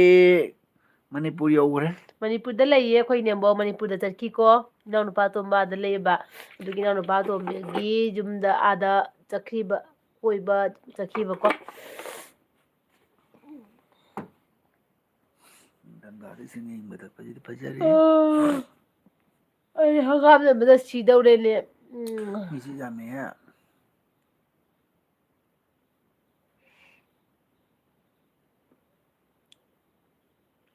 ꯇꯣꯏꯕꯤꯁꯅꯥꯅ ꯑꯩꯈꯣꯏꯅ ꯄꯤꯕꯗꯤ ꯅꯨꯡꯉꯥꯏꯕ ꯑꯗꯨꯒ ꯑꯩꯈꯣꯏꯅ ꯑꯦꯜꯕꯤ ꯇꯧꯔꯒ ꯃꯤꯅ ꯑꯣꯏꯔꯛꯄ ꯄꯥꯕ ꯑꯗꯣ ꯄꯥꯐꯝ ꯈꯪꯗꯦ ꯑꯩꯗꯤ ꯌꯥꯏ ꯑꯗꯨ ꯃꯤꯅ ꯏꯔꯛꯄꯗꯣ ꯂꯣꯟꯁꯦ ꯈꯔ ꯈꯦꯠꯅꯩꯌꯦ ꯌꯦꯡꯕꯁꯦ ꯌꯦꯡꯕ ꯀꯔꯤ ꯌꯦꯡꯕꯁꯦ ꯌꯦꯡꯕ ꯍꯥꯏꯕ ꯃꯥꯜꯂꯦ ꯃꯅꯤꯄꯨꯔꯒꯅꯦ ꯑꯩꯈꯣꯏ ꯀꯁꯥꯔꯒꯁꯦ ꯂꯣꯟꯗꯤ ꯈꯔ ꯈꯦꯠꯅꯕꯅꯤꯀꯣ ꯑꯗꯣ ꯋꯥꯔꯧ ꯕꯖꯥꯔꯗꯤ ꯀꯔꯤ ꯍꯥꯏꯅꯤ ꯃꯐꯝ ꯃꯐꯝꯒꯤ ꯑꯗꯨꯝ ꯆꯠꯅꯈ꯭ꯔꯦ ꯍꯥꯏꯕ ꯇꯥꯔꯦ ꯂꯣꯟꯁꯦꯀꯣ ꯑꯗꯨꯅ ꯀꯔꯤꯒꯨꯝꯕ ꯈꯤꯇꯪ ꯁꯣꯏꯗꯣꯛ ꯁꯣꯏꯖꯤꯟ ꯑꯣꯏꯕ ꯇꯥꯔꯒꯁꯨ ꯑꯗꯨꯝ ꯀꯩꯅꯣ ꯇꯧꯔꯒ ꯑꯗꯨꯝ ꯇꯥꯕꯤꯔꯣꯀꯣ ꯈꯔꯗꯤ ꯈꯦꯠꯅꯕꯅꯦ ꯃꯅꯤꯄꯨꯔꯒ ꯀꯁꯥꯔꯒꯒꯤ ꯂꯣꯟꯁꯦ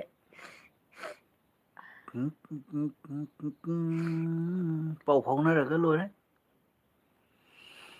ꯇꯕꯅ ꯋꯥꯔꯧꯖꯥꯗꯦ ꯋꯥꯔꯧꯗꯦ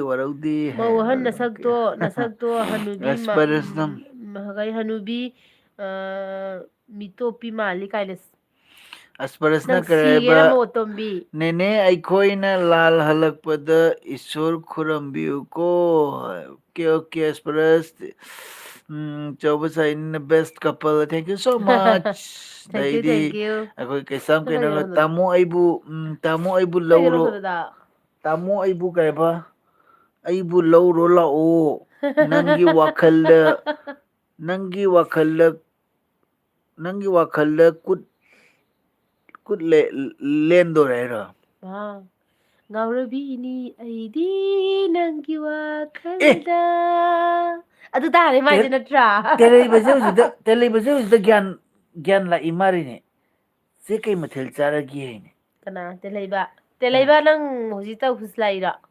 ꯍꯥ ꯉꯁꯥꯏꯗꯒꯤ ꯅꯪ ꯀꯅꯥ ꯑꯦꯜꯕꯤꯗ ꯆꯪꯉꯤꯅꯣ ꯀ ꯈꯪꯉꯨꯗ꯭ꯔꯕ ꯍꯥꯏꯕ ꯃꯥ ꯉꯁꯥꯏꯒꯤ ꯋꯥꯈꯜ ꯇꯥꯗꯦ ꯆꯪꯉꯛꯄꯒ ꯄꯤꯈꯥ ꯅꯤꯕꯗ ꯑꯩꯈꯣꯏ ꯉꯁꯤ ꯏꯕꯨꯡꯉꯣ ꯆꯥꯛꯀ ꯆꯥꯗ꯭ꯔꯦ ꯑꯩꯈꯣꯏ ꯆꯦꯡ ꯂꯩꯇꯅ ꯆꯥꯛꯀ ꯊꯣꯡꯗ꯭ꯔꯦ ꯏꯕꯨꯡꯉꯣ ꯅꯪꯗꯤ ꯀꯩ ꯏꯟꯖꯥꯡ ꯆꯥꯔꯛꯀꯦ ꯇꯦꯜꯂꯩꯕꯗꯤ ꯉꯥꯅꯨ ꯃꯈꯣꯡ ꯆꯤꯛꯑ ꯂꯥꯛꯄ ꯑꯣꯏꯔꯝꯒꯅꯤꯅꯦ ꯉꯥꯅꯨ ꯃꯈꯣꯡ ꯌꯥꯝ ꯆꯤꯛꯀꯟꯗꯥꯏ ꯅꯪ ꯑꯁꯦꯡꯕꯩꯔꯅꯦ ꯖꯦꯡꯉꯨ ꯈꯨꯗꯤꯡꯗ ꯉꯥꯅꯨ ꯃꯈꯣꯡ ꯆꯥꯕꯗ ꯑꯣꯏꯅ ꯎ ꯂꯩ ꯇꯦꯜꯍꯩꯕꯁꯦ ꯎꯝ ꯑꯣ ꯅꯨꯡꯁꯤꯕ ꯑꯃꯒꯤ ꯅꯨꯡꯁꯤ ꯊꯣꯏꯕꯤꯁꯅꯥꯗ ꯂꯤꯄꯨꯟꯕꯨ ꯏꯅꯝꯃ ꯑꯩꯈꯣꯏ ꯁꯤꯗ ꯀꯥꯏꯅꯔꯦ ꯐꯧ ꯁꯤ ꯀꯃꯦꯟ ꯂꯥꯛꯇ꯭ꯔꯤ ꯑꯩꯈꯣꯏ ꯀꯩꯒꯤꯅꯣ ꯁꯤꯗ ꯐꯧ ꯃꯥꯟꯅꯗꯕ ꯌꯥꯝ ꯂꯩ ꯏꯅꯝꯃ ꯍꯣꯏ ꯔꯣꯝꯒ ꯂꯣꯟ ꯈꯔ ꯃꯥꯟꯅꯕ ꯑꯩꯈꯣꯏ ꯁꯣꯝꯗꯁꯨ ꯌꯥꯝ ꯂꯩ ꯃꯥꯟꯅꯕ ꯑꯩꯈꯣꯏ ꯁꯣꯝꯗꯁꯨ ꯌꯥꯝꯅ ꯂꯩ ꯍꯥꯏ ꯑꯗꯨꯗꯒꯤꯗꯤ ꯀꯩꯁꯥꯝ ꯅꯤꯉꯣꯜ ꯊꯣꯏꯕꯤꯅ ꯃꯧ ꯑꯍꯟꯁꯦ ꯀꯄꯤ ꯃꯥꯜꯂꯤꯀꯣ ꯇꯥꯃꯣꯅ ꯑꯩꯕꯨ ꯅꯨꯡꯁꯤ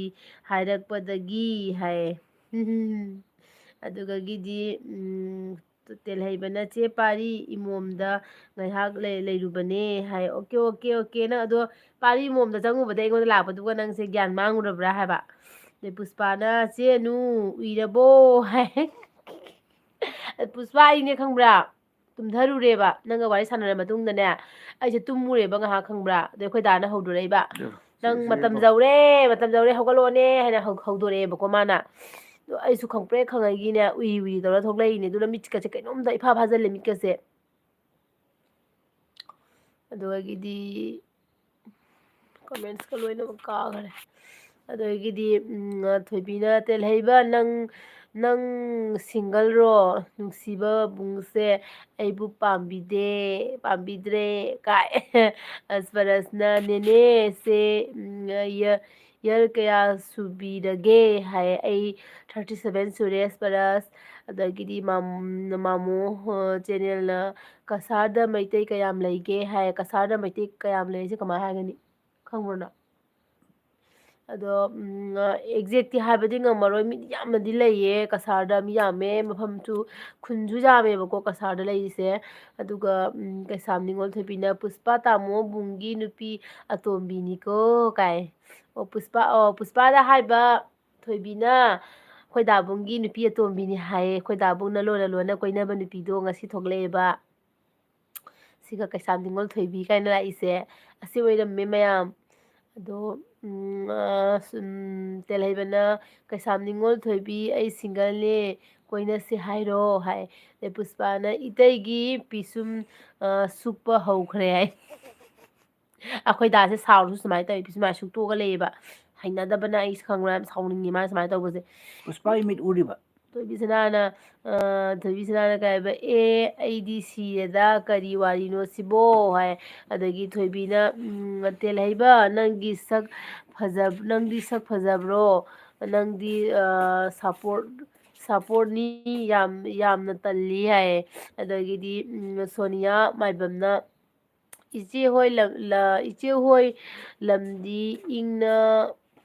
ꯏꯪꯅ ꯂꯩꯔꯝꯒꯅꯤꯀꯣ ꯑꯩꯈꯣꯏ ꯃꯅꯤꯄꯨꯔꯁꯦ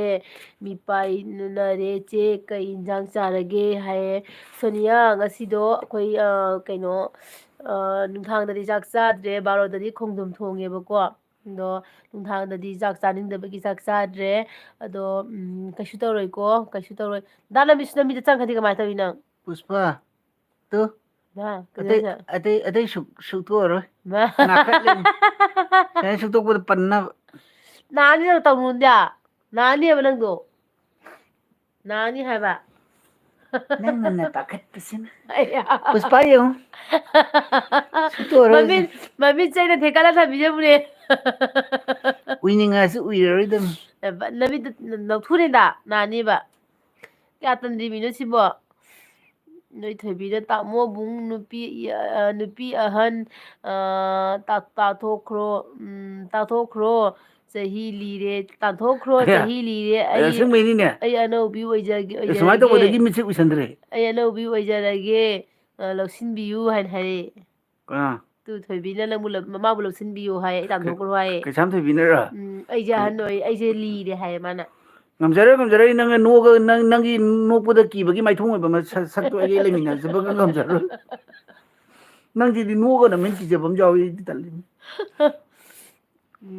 Case ꯑꯗꯒꯤ kon na kaiba. Visit to Manipur like from Impal. Thank you, thank you. Sabi na dabong ay inam aniga pamde ko. ꯍꯥꯏꯅꯣ ꯈꯔꯦ Nang mahut mangjan. Tilay ba na dabong mito kaino happy nang na like to nang na kaino bikani man da na ije kibam jaw salak na na. Bas na kay ba nenegi live se jengba lal ꯃꯥꯏ ꯄꯥꯛꯀꯗꯧ ꯃꯥꯜꯂꯦ ꯍꯥꯏ ꯄꯥꯛꯇꯣꯏꯅꯦ ꯑꯩꯅ ꯍꯥꯏꯗꯨꯅꯦ ꯑꯩꯈꯣꯏ ꯃꯩꯇꯩ ꯃꯆꯥ ꯑꯩꯈꯣꯏꯅ ꯃꯥꯏ ꯄꯥꯛꯇꯣꯏꯅꯤ ꯍꯥꯏꯗꯣ Puspa ubra. Puspa yang ubra. Natay nang na namit sukto edo. ꯄꯨꯁꯄꯥ ꯍꯤꯒꯠꯅ ꯂꯩꯔꯝꯃꯅꯤ Tunggraba khang puti. ꯇꯨꯝꯃꯝꯃꯣꯏ ꯂꯩꯔꯝꯒꯅꯤ De tabi chanana ꯗꯥꯇ data ꯂꯩꯕ leiba bika niru ꯂꯨꯄꯥ na ꯀꯨꯟ lupa kun ꯄꯤꯒꯦ pige. Chobo sani na kaiba yung ngawbagi preng to yamna male ise su yamna kapkhre nungai te hoi hoi de jana surina comment sing se harga nokthagre ba de leibana che no aigi video do kaya jengbiram khara jengbiram moy te leiba nang anu mukhong chada bida nungai ba kandi namda hapo adoga jengake nangi ka video do jengbam amda khangde ba nang saw ya de ko nang mi ki keno da hapsale ba nang do nasagi keno hapo ba mi gi atopagi a nawbo gi kay gi mo gi video ta ma hape duga khara phajaba content hapo koisu hona isa na hona seba amaga magam se to ne tibi sanana ke inama yu ngawba sabagi revenge tawro o hai koirake kasarda nongma koibiro karskon koibiro mayam koibiro thengnase Elina angomna karaiba kai injang charagi ibai ekoise ngasise khongdum chaye kaisam ningol thoibina tamo bung aina noglakani tamo bungbu ngau hange aigi khongda tuhange oima aigi khongda tuhange kaini ibengo ai already tuna loire swaida ai atai tubam leitre teleibana Elina Manipur giro hai teleiba anobam thengnagre teleiba mi anobam thengnagre ꯃꯤꯁꯦ ꯂꯤꯛꯄꯅ ꯀꯩꯅꯣꯅꯦ ꯃꯤ 35 ꯈꯛ ꯂꯩꯅꯦ ꯑꯩꯈꯣꯏꯗꯤ ꯃꯌꯥꯝ like ꯇꯧꯗꯕ ꯌꯥꯎꯔꯒꯗꯤ like ꯇꯧꯁꯤꯟꯕꯤꯌꯨꯀꯣ Elina ꯃꯌꯥꯝ angomna karaiba mane Manipur ne hai thoibi ꯑꯩ sanana ꯇꯨꯝꯅꯤꯡꯕꯅ ꯂꯣꯏꯔꯦ date leiba ꯇꯥꯅꯤꯡꯗꯦ asengba nang asengba nasagi content da video semo ꯑꯩꯈꯣꯏꯁꯨ ꯁꯤꯌꯔ ꯇꯧꯒꯦ ꯀꯃꯦꯟꯕꯨ ꯀꯟꯇꯦꯟꯕꯨ ꯐꯔꯗꯤ ꯃꯤꯅ ꯌꯦꯡꯅꯤꯡꯕꯅꯤ ꯏꯁꯥꯅ ꯍꯣꯠꯅꯔꯨꯗ꯭ꯔꯁꯨ ꯆꯨꯝꯗ꯭ꯔꯅꯦ ꯑꯩꯅ ꯍꯥꯏꯁꯦ ꯗꯥꯕꯣꯡ ꯑꯗꯨꯅꯦꯕ ꯇꯦꯂꯩꯕꯅꯒ ꯑꯦꯂꯤꯅꯥ ꯑꯩꯒꯤ ꯆꯦꯅꯦꯜ ꯂꯩꯕꯅꯦ ꯖꯣꯏꯟ ꯇꯧꯕꯤꯔꯝꯗꯨ ꯍꯧꯈ꯭ꯔꯦ ꯑꯅꯥꯕ ꯄꯥꯏꯈ꯭ꯔꯦ ꯅꯪ ꯍꯥꯏ ꯂꯣꯏꯗ꯭ꯔꯤ ꯆꯥꯎꯕꯅ ꯀꯩꯕ ꯅꯨꯄꯤ ꯃꯆꯥꯗꯨ ꯀ꯭ꯂꯥꯁ ꯀꯌꯥ ꯀꯥꯔꯒꯦ ꯃꯥ ꯀ꯭ꯂꯥꯁ 3ꯅꯦ ꯍꯟꯗꯛ 4 ꯀꯥꯗꯧꯅꯦ ꯑꯗꯩꯗꯤ ꯀꯩꯁꯥꯝ ꯊꯣꯏꯕꯤꯅ ꯀꯩꯕ ꯆꯍꯤ ꯑꯂꯤꯕꯤꯗꯨꯗ ꯇꯨꯔꯒ ꯀꯥꯟꯅꯔꯔꯣꯏ ꯀꯥꯟꯅꯔꯔꯣꯏ ꯑꯅꯧꯕꯤ ꯑꯩꯉꯣꯟꯗ ꯇꯨꯖꯧꯑꯣ ꯅꯨꯡꯁꯤꯕ ꯕꯨꯡ ꯏꯕꯨꯡꯉꯣ ꯏꯕꯨꯡꯉꯣ ꯏꯕꯨꯡꯉꯣ ꯏꯕꯨꯡꯉꯣꯔꯗꯤ ꯏꯕꯦꯝꯃꯅꯤ ꯁꯤꯗꯤ ꯃꯥ ꯏꯕꯦꯡꯉꯣꯅꯤ ꯅꯅꯥꯎꯁꯨ ꯅꯨꯡꯉꯥꯏꯇꯦ ꯌꯦꯡꯕ ꯉꯥ ꯂꯩꯒꯅꯣ ꯅꯨꯡꯉꯥꯏꯇꯦ ꯍꯥꯏꯕ ꯑꯩꯅ ꯎꯕꯗ ꯅꯨꯡꯉꯥꯏꯇꯦ ꯍꯥꯏꯕ ꯗꯥ ꯅꯪꯅ ꯂꯧꯊꯣꯛꯑꯣ ꯅꯨꯡꯉꯥꯏ ꯍꯥꯏꯕ ꯅꯪ ꯅꯨꯡꯉꯥꯏꯖꯩ ꯑꯩꯉꯣꯟꯗ ꯀꯌꯥꯝ ꯅꯨꯡꯉꯥꯏ ꯈꯪꯕ꯭ꯔꯥ ꯃꯤꯁꯦ ꯁꯨꯛꯇꯣꯛꯇ꯭ꯔꯦ ꯍꯨꯏꯆꯠꯄ ꯉꯝꯗ ꯉꯥꯛꯏꯁꯦ ꯎꯗ꯭ꯔꯁꯦ ꯄꯨꯁꯄꯥ ꯀꯥꯏ ꯆꯠꯈ꯭ꯔꯒꯦ ꯈꯪꯗꯦꯅꯦ ꯄꯨꯁꯄꯥꯅ ꯄꯨꯁꯄꯥ ꯂꯥꯛꯑꯦ ꯄꯨꯁꯄꯥ ꯂꯥꯛꯑꯕꯣ ꯍꯧꯔꯦ ꯄꯨꯁꯄꯥꯗꯨ ꯏꯇꯩꯒꯤ ꯍꯧꯅꯕꯤꯁꯦ ꯄꯨꯁꯄꯥ ꯑꯗꯨ ꯑꯩ ꯅꯇꯩꯒꯤꯗꯤ ꯃꯃꯤꯠ ꯉꯝꯃꯔꯣꯏꯗ ꯌꯦꯡꯉꯨ ꯃꯃꯤꯠ ꯌꯦꯡꯉꯨꯗꯨ ꯅꯇꯩꯒꯤ ꯃꯃꯤꯠꯁꯦ ꯌꯦꯡꯉꯨ ꯍꯥꯏꯕ ꯄꯨꯁꯄꯥ ꯉꯝꯃꯔꯣꯏꯗ ꯑꯗꯨ ꯁꯨꯛꯇꯣꯛꯇ꯭ꯔꯦꯗꯣ ꯁꯨꯛꯇꯣꯛꯑꯔꯣꯏ ꯎꯏꯁꯨ ꯎꯏꯔꯔꯣꯏ ꯉꯁꯤ ꯑꯩ ꯂꯣꯏꯔꯕꯅꯤ ꯄꯨꯔꯥ ꯑꯩꯈꯣꯏꯒꯤ ꯈꯣꯡꯅꯨꯡꯒꯤ ꯀꯩꯅꯣ ꯈꯔꯥꯡ ꯉꯥꯈꯠꯄꯩ ꯃꯑꯣꯡꯅꯦ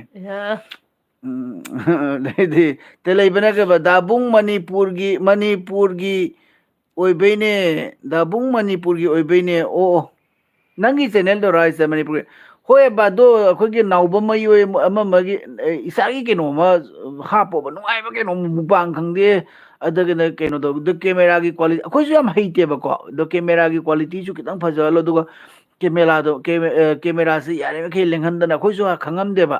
ꯍꯧꯖꯤꯛ ꯁꯨꯝ ꯇꯧꯔ ꯏꯁꯥꯗ ꯑꯦꯛꯁꯄꯤꯔꯦꯟꯁ ꯂꯥꯛꯄ ꯍꯥꯏꯇꯥꯔꯦꯀꯣ ꯑꯗꯣ ꯀꯦꯃꯦꯔꯥꯁꯨ ꯃꯐꯝ ꯂꯦꯡꯍꯟꯒꯅꯣꯕ ꯑꯗꯣ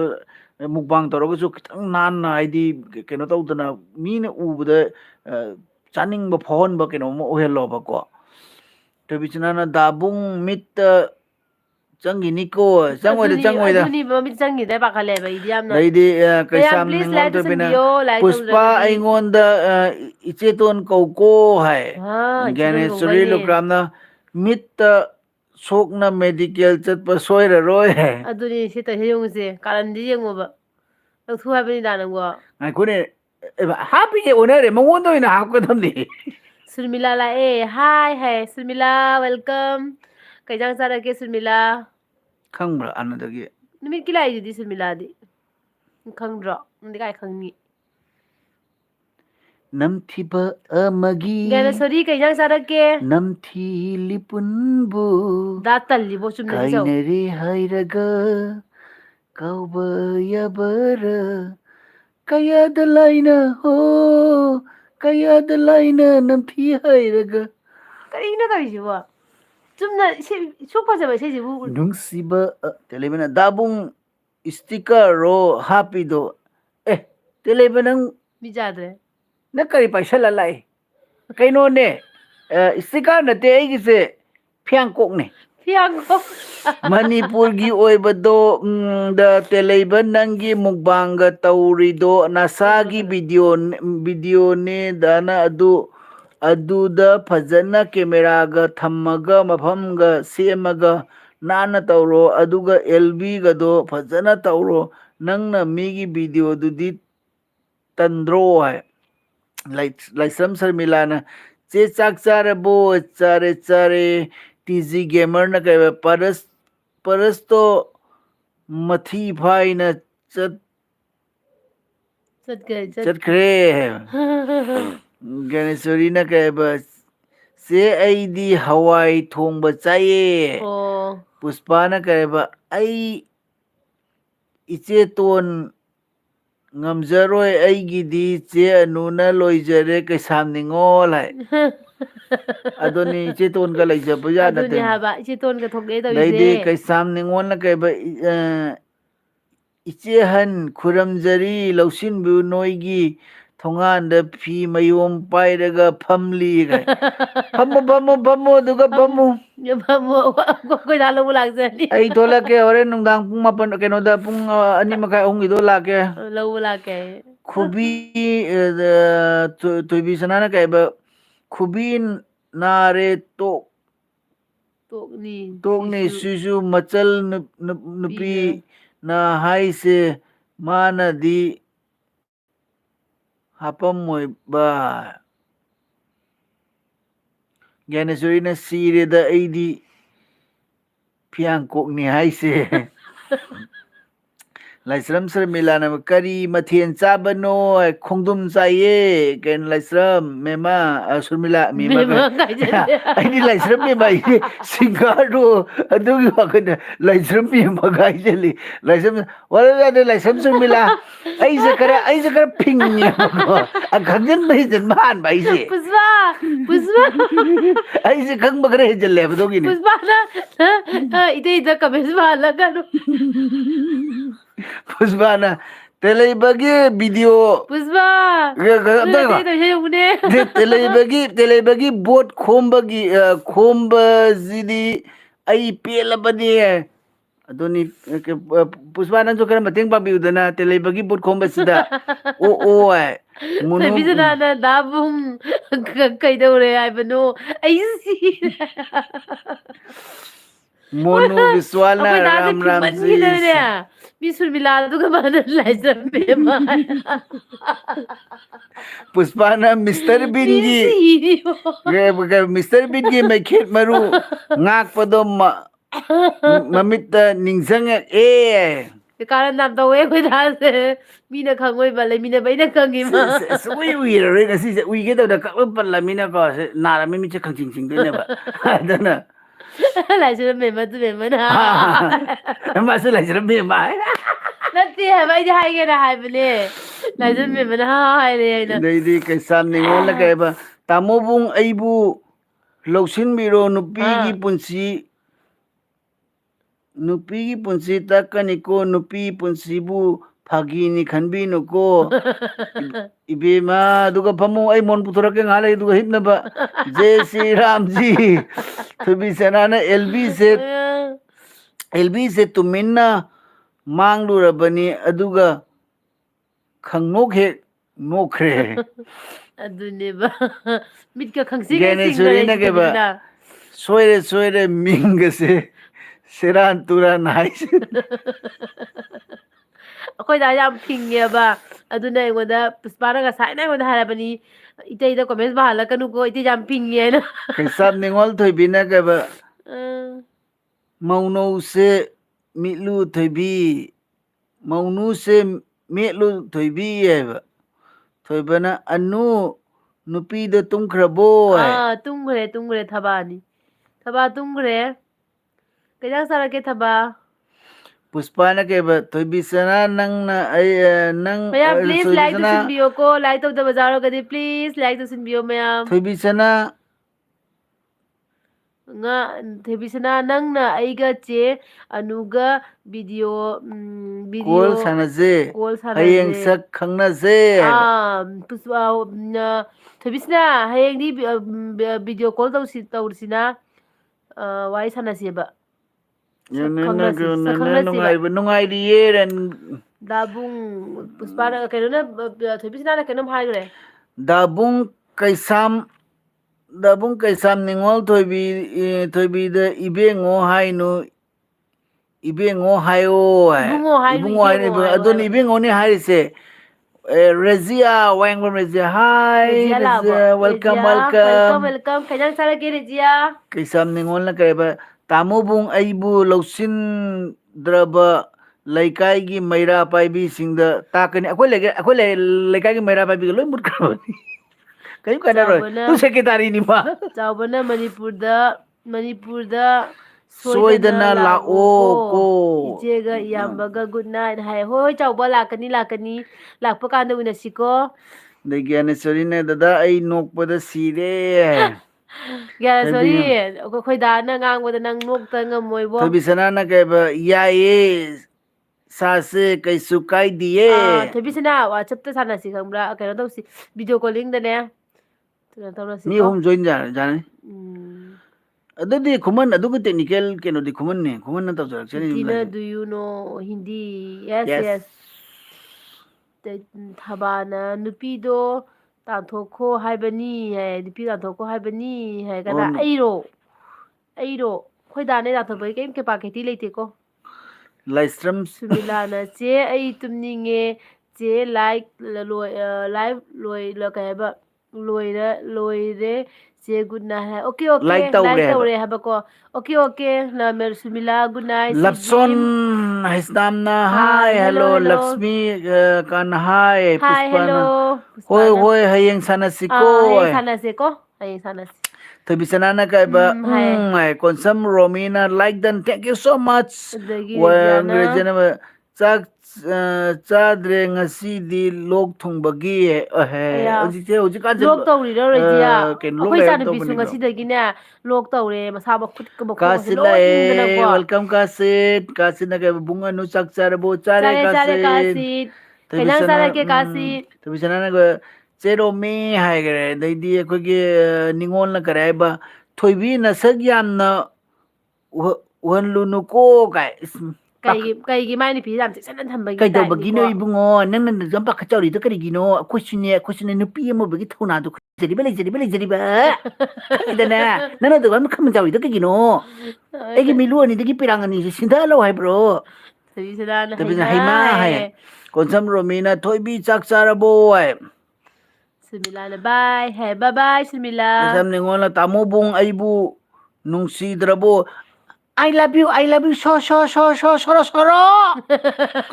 ꯃꯥꯆ ꯇꯦꯂꯩꯕꯅ ꯏꯆꯟ ꯏꯆꯟ ꯊꯣꯏꯕꯤ ꯀꯩ ꯃꯊꯦꯜ ꯆꯥꯔꯒꯦ ꯍꯥꯏ ꯊꯣꯏꯕꯤꯁꯅꯥꯅ ꯗꯕꯤꯆꯅꯥꯅ ꯋꯥꯆꯞ ꯋꯥꯆꯞꯇ ꯚꯤꯗꯤꯑꯣ ꯚꯤꯗꯤꯑꯣ ꯀꯣꯜ ꯃꯤ ꯀꯣꯜ ꯑꯍꯨꯝ ꯅꯠꯇꯦ ꯃꯔꯤꯁꯨ ꯃꯔꯤꯁꯨ ꯌꯥꯏ ꯑꯣꯀꯦ ꯑꯣꯀꯦ ꯊꯣꯏꯕꯤꯁꯅꯥ ꯑꯩꯗꯤ ꯈꯪꯗꯦ ꯀꯌꯥ ꯀꯌꯥ ꯆꯥꯕꯅꯣꯁꯨ ꯈꯪꯗꯦ ꯐꯔꯦ ꯊꯥꯕ ꯐꯔꯦ ꯍꯌꯦꯡ ꯁꯥꯟꯅꯁꯤ ꯅꯠꯇꯦ ꯊꯣꯏꯕꯤꯗꯣ ꯍꯥꯏꯕꯅꯦ ꯑꯩꯁꯨ ꯀꯩꯅꯣꯁꯨ ꯈꯪꯗ꯭ꯔꯤ ꯄꯨꯁꯄꯥꯁꯨ ꯃꯁꯛ ꯈꯪꯗ꯭ꯔꯤꯀꯣ ꯊꯣꯏꯕꯤꯁꯨ ꯃꯁꯛ ꯈꯪꯗ꯭ꯔꯤ ꯊꯣꯏꯕꯤꯁꯅꯥꯁꯨ ꯃꯁꯛ ꯈꯪꯗ꯭ꯔꯤꯑꯕ ꯑꯗꯣ ꯍꯌꯦꯡ ꯄꯨꯟꯅ ꯑꯩꯈꯣꯏ ꯑꯍꯨꯝ ꯁꯥꯟꯅꯔꯗꯤ ꯑꯩꯈꯣꯏ ꯑꯍꯨꯝ ꯃꯁꯛ ꯈꯪꯅꯔꯅꯤꯅꯀꯣ ꯑꯩꯒꯤ ꯑꯩꯕꯨꯗꯤ ꯃꯤꯂꯨꯒꯤ ꯑꯩꯕꯨꯗꯤ ꯅꯣꯏꯅ ꯈꯪꯉꯦꯕ ꯑꯗꯣ ꯅꯣꯏ ꯑꯅꯤꯗꯤ ꯑꯩꯅ ꯈꯪꯅꯗ꯭ꯔꯤꯗꯅ ꯑꯗꯨꯗꯨꯒꯤꯀꯣ ꯃꯤꯂꯨꯒꯤ ꯄꯤꯔꯥꯡ ꯑꯅꯤ ꯅꯥꯟꯊꯔꯛꯏ ꯊꯕꯥꯅ ꯀꯩꯕ ꯅꯠꯇꯦ ꯊꯣꯏꯕꯤꯗꯣ ꯇꯥꯈ꯭ꯔꯦ ꯍꯥꯏꯕꯅꯦ ꯑꯗꯒꯤ ꯊꯣꯏꯕꯤꯁꯅꯥ ꯗꯥ ꯇꯦꯜꯍꯩꯕ ꯉꯥ ꯊꯣꯡꯕ ꯆꯥꯏ ꯍꯥꯏꯌꯦ ꯅꯪꯒꯤꯗꯣ ꯍꯥꯞꯇ꯭ꯔꯕꯣ ꯇꯥꯈ꯭ꯔꯦ ꯀꯩꯒꯤ ꯍꯥꯞꯆꯜꯂꯨꯅꯦ ꯑꯗꯒꯤꯗꯤ ꯄꯨꯁꯄꯥꯅ ꯑꯩꯅ ꯀꯩ ꯍꯥꯏ ꯇꯦꯜꯍꯩꯕ ꯇꯦꯜꯍꯩꯕ ꯄꯛꯂꯤꯁꯦ ꯄꯨꯁꯄꯥꯅ ꯀꯩ ꯍꯥꯏꯕ ꯑꯩꯅ ꯀꯩ ꯍꯥꯏ ꯇꯦꯜꯍꯩꯕ ꯄꯛꯂꯤꯁꯦ ꯍꯥꯏ ꯀꯩꯅꯣ ꯍꯥꯏꯁꯦ ꯄꯨꯁꯄꯥ ꯀꯩ ꯍꯥꯏꯅꯣ ꯈꯪꯗ꯭ꯔꯦ ꯄꯨꯁꯄꯥ ꯑꯗꯒꯤꯗꯤ ꯒ꯭ꯌꯥꯅꯦꯁꯣꯔꯤꯅ ꯒꯨꯗ ꯅꯥꯏꯠ ꯆꯦ ꯗꯥꯗꯥ ꯅꯣꯡꯃ ꯑꯃꯨꯛ ꯊꯦꯡꯅꯔꯁꯦ good night Gyaneshori good night sweet dream ꯌꯥꯝ ꯅꯨꯡꯁꯤꯍꯦ ꯉꯥꯏꯍꯥꯛꯇꯪ ꯑꯣꯏꯁꯨ ꯅꯪ ꯂꯥꯛꯄꯤꯔꯝꯕꯁꯦ ꯌꯥꯝ ꯅꯨꯡꯉꯥꯏꯀꯣ ꯑꯗꯨꯒꯒꯤꯗꯤ ꯁ꯭ꯔꯤꯃꯥꯟ ꯊꯥꯀꯨꯔꯅ love you hi love you too ꯑꯗꯒꯤꯗꯤ ꯊꯥꯖꯅ ꯆꯦꯒꯤ ꯏꯆꯥ ꯀꯌꯥꯅꯣ ꯍꯥꯏ ꯊꯥꯖ ꯑꯩꯒꯤ ꯏꯆꯥ ꯑꯅꯤꯅꯤꯀꯣ ꯏꯆꯥ ꯅꯨꯄꯥ ꯑꯃꯒ ꯏꯆꯥ ꯅꯨꯄꯤ ꯑꯃꯒꯅꯤ ꯑꯗꯨꯗꯒꯤꯗꯤ ꯇꯤ ꯖꯤ ꯒꯦꯃꯔꯅ ꯅꯦꯅꯦꯁꯦ ꯇꯨꯝꯅꯤꯡꯗ꯭ꯔꯤꯕꯣ ꯇꯨꯝꯅꯤꯡꯗ꯭ꯔꯤꯕꯣ ꯍꯥꯏꯕ ꯇꯨꯝꯅꯤꯡꯗ꯭ꯔꯤꯌꯦ Simon Thakun, how are you? Fine. Asparasna kaiba nene ima ꯂꯩꯕꯥꯛꯀꯤ lebaki ꯏꯁꯩ isai ꯁꯛꯄꯤꯔꯕꯣ sakpiro ꯅꯦꯅꯦꯅ nene isai ꯏꯁꯩ na ꯅꯦꯅꯦꯅ ꯏꯁꯩ ꯁꯤꯅ ꯂꯥꯜ ꯉꯝꯖꯔꯛꯑꯒꯦ ꯍꯥꯏꯕꯀꯣ okay okay telebena ꯁꯜꯂꯛꯀꯦ ꯑꯦꯁꯄꯔꯥꯁ ichan thoibisana ahawbani dudi konsam romina dagi meche kaidaurage aigi meche milu pirangani sindari meche bisana konsam romina khuman chei kuman sigero konsam romina telaiba kaisam ꯇꯥꯃꯣꯕꯨꯡ ꯑꯩꯕꯨ ꯀꯩꯕ ꯅꯨꯡꯁꯤꯗ꯭ꯔꯕꯣ ꯂꯧꯁꯤꯟꯗ꯭ꯔꯕ ꯇꯥꯃꯣꯕꯨꯡꯒꯤ ꯊꯣꯡꯒꯥꯟꯗ ꯑꯩ ꯁꯤꯔꯒ ꯅꯣꯏ ꯄꯥꯄꯨꯅꯤꯀꯣ ꯏꯕꯨꯡꯉꯣ ꯈꯤꯇꯪ ꯂꯥꯞꯅ ꯁꯤꯔꯝꯃꯨ ꯒꯦꯠ ꯊꯣꯔꯛꯄꯗ ꯁꯤꯅꯨ ꯐꯔꯛ ꯇꯥꯅꯤ ꯏꯕꯨꯡꯉꯣ ꯍꯥꯏꯅꯤ ꯏꯕꯨꯡꯉꯣ ꯏꯕꯦꯡꯉꯣ ꯍꯥꯏꯌꯣ ꯑꯗꯩꯗꯤ ꯌꯨꯝꯅꯥꯝ ꯗꯦꯕꯂꯥꯅ ꯆꯤꯆꯦ ꯉꯔꯥꯡꯒꯤꯗꯣꯅꯦ ꯏꯆꯦ ꯉꯔꯥꯡꯒꯤꯗꯣꯅꯦ ꯏꯆꯦ ꯑꯩ ꯀꯩꯕ ꯆꯦꯆꯦ ꯏꯆꯦ ꯑꯩ ꯉꯔꯥꯡꯒꯤꯗꯣꯅꯦ ꯑꯣꯀꯦ ꯗꯦꯕꯂꯥ ꯋꯦꯜꯀꯝ ꯇꯁꯩꯒꯦꯜꯕꯤꯗ ꯂꯥꯛꯄꯤꯕꯒꯤ ꯊꯦꯡꯀ꯭ꯌꯨ ꯄꯣꯠꯁꯝꯕꯝꯅ ꯂꯥꯏꯛ ꯄꯣꯠꯁꯝ ꯗꯟꯁꯦ ꯂꯥꯛꯑꯦ ꯊꯦꯡꯀ꯭ꯌꯨ ꯄꯣꯠꯁꯝꯕꯝ राजेश्वर करेबा थैंक यू कहीं चारा के हेलो पोसंबम नेपाल से क्या नहीं हम लोग असम से लिखलन हाय हेलो थेबिसना चे पोसंबम है कासिदना के अखोइदी अखोइदी चाक चाद्री चाक थोंगे चारगा अमुक लाकनी ओके ओके कासिद चाक जाम थेंगना चाइको कासिद दैदी खुंद्राकपम सोनिया हाय इचे हेलो हेलो पोसंबम सोनिया थेबिसना तनबी मिश्रा हेलो पागल हेलो पागल thank you same to you ꯀꯣꯟꯁꯝ ꯔꯣꯃꯤꯅ ꯆꯦ ꯑꯅꯨ ꯅꯪ ꯀꯥꯏꯒꯤꯅꯣ ꯑꯣ ꯔꯣꯃꯤ ꯑꯩꯁꯦ ꯀꯩꯅꯣꯒꯤꯅꯤꯅꯦ ꯀꯁꯥꯔ ꯁꯨꯅꯥꯏꯒꯤꯅꯤꯀꯣ ꯔꯣꯃꯤꯅ ꯀꯥꯏꯒꯤ ꯑꯣꯏꯗꯣꯏꯅꯣ ꯊꯧꯕꯥꯅ ꯑꯅꯨ ꯅꯪ ꯅꯠꯇꯦ ꯊꯣꯏꯕ ꯊꯣꯏꯕꯤꯗꯣ ꯍꯥꯏꯕꯅꯤ ꯇꯥꯟꯊꯣꯛꯈꯣ ꯍꯥꯏꯗꯣ ꯍꯥꯏꯕ ꯑꯗꯩ ꯊꯣꯏꯕꯤ ꯁꯅꯥꯅ ꯄꯨꯁꯄꯥ ꯀꯩ ꯍꯥꯏꯕꯅꯣ ꯍꯥꯏ ꯑꯗꯩꯗꯤ ꯀꯩꯁꯥꯝ ꯅꯤꯉꯣꯜꯅ ꯆꯦ ꯄꯣꯠꯁꯝꯕꯝ ꯇꯥꯃꯣ ꯕꯨꯡꯒꯤ अतोम्बीनिको है गगन आप कहाँ से हो हम लोग असम से है तन्वी मिश्रा ने हेलो पागल जी हेलो हेलो वीर यादव ने हेलो है लेबरसन हिसाब ने कह ꯂꯥꯟꯁꯦ ꯀꯔꯝꯕ ꯐꯤꯕꯝꯗ ꯂꯩꯔꯒꯦ ꯑꯩꯈꯣꯏꯗꯤ ꯍꯥꯏꯖꯕ ꯉꯝꯖꯗ꯭ꯔꯦ ꯂꯩꯁ꯭ꯔꯝꯗꯥꯏꯅ ꯍꯥꯏ ꯊꯣꯏꯕꯤꯆꯅꯥꯅ ꯏꯅꯝꯃ ꯑꯩ ꯁꯛ ꯈꯪꯗꯦ ꯁꯛ ꯈꯪꯗꯦ ꯀꯥꯏꯅ ꯅꯪ ꯄꯛꯑꯅꯤꯀꯣ ꯑꯗꯩꯗꯤ ꯅꯝꯕꯔ ꯂꯩꯕ